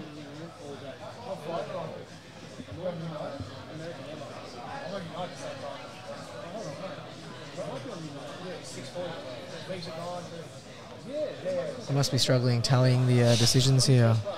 Maths, not the strong suit. Yeah, I feel like it should have been done by now, but maybe they're cooking up the books a little bit, you know, changing the numbers around. No. But how good have the MCs been with Zach Amon and Bobby Sandu? All right, looks like we have a result here. Look like we have a result.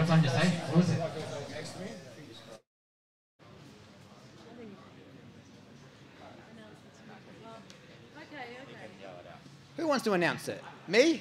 Give me a round of applause. Who wants Lockie to announce it? No, you do it. So this is Judge 1. Judge 1 scores it 36-35. We tallied the scores over there. Judge 2. Judge 2 scores it 36-35. Judge 3. And so this is for all matches added up, right? Your score and Kai's score. before we get to the third judge, I want to say this is Street X CJI Misfits gear for the winners. And Judge 3 scores it 37-35. For your winner. For your winner. And a spot to CJI Trials. Bilal Atibari!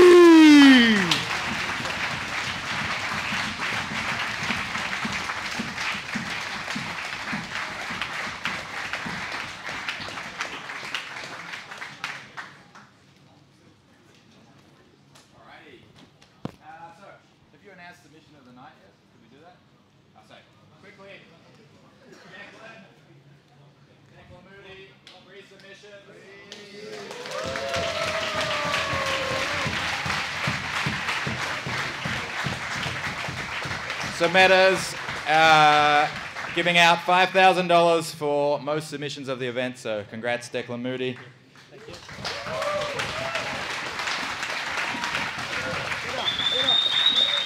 Thank you. And can we get the full CJI team out here now? Where's Levi hiding away?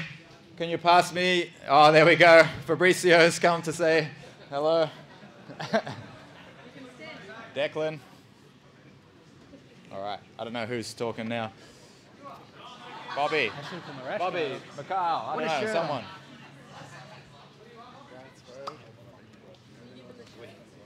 I put that on? Yeah. That's our jersey. Can you give out them people's shirt? Yep. Oh, I had one somewhere. Is this for everyone or not? Is there enough? For the winners. For Declan and Bilal. Maybe we go in weight division. Levi. Oh, yeah.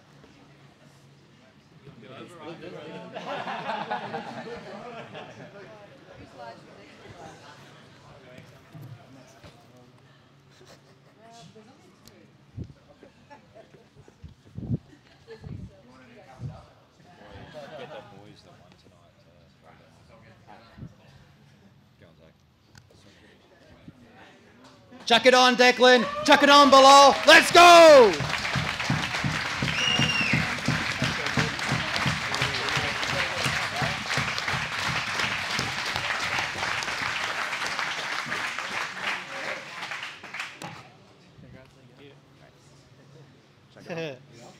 What size have you given me? Chuck it on. The Aussie Misfits. Hey, maybe just chuck it on for now. Get you.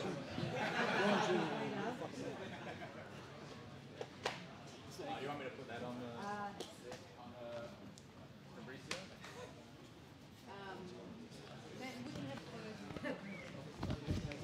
You going to take my pants off too? No. We'll do it. Later.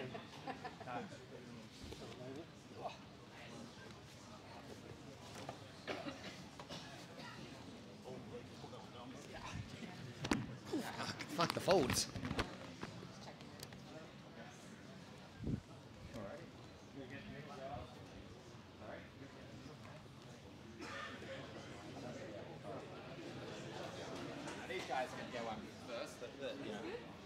Let's freaking go, everybody! CJI Misfits! Let's freaking go! We're taking over the world! Let's go!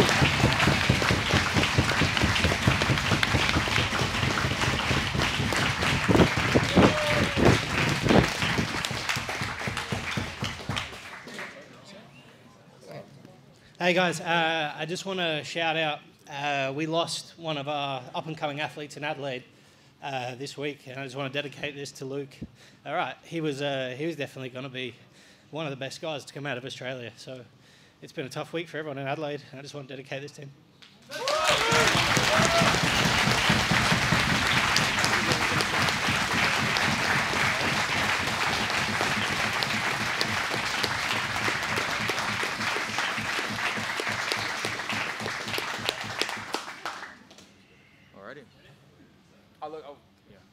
hard to follow that, but look, I just want to say thanks to everyone who made this happen. I know I had an awesome time. It was a really fun event to be a part of, and you know, there's a whole bunch of people over here, that probably more people than I can name, but just all the guys that got the a stream set up and organizing chairs and had the pit made and in a short amount of time, so a whole bunch of things. And then last of all, the competitors. This is easily the strongest division I've ever seen in Australia. I think any other, any show, just any of these matches would be a headline super fight, and you're having pretty much that non-stop throughout the whole day. So yeah, awesome, and thanks to the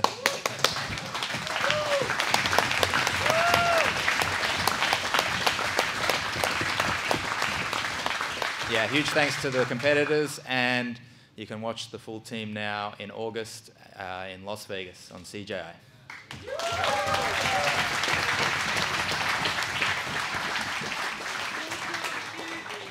Fabricio Andre, Levi Jones-Leary, Lucas Kennard, Declan Moody, Bilal Atabari. Let's go! We've got this! Let's go! CJI Trials! Let's go!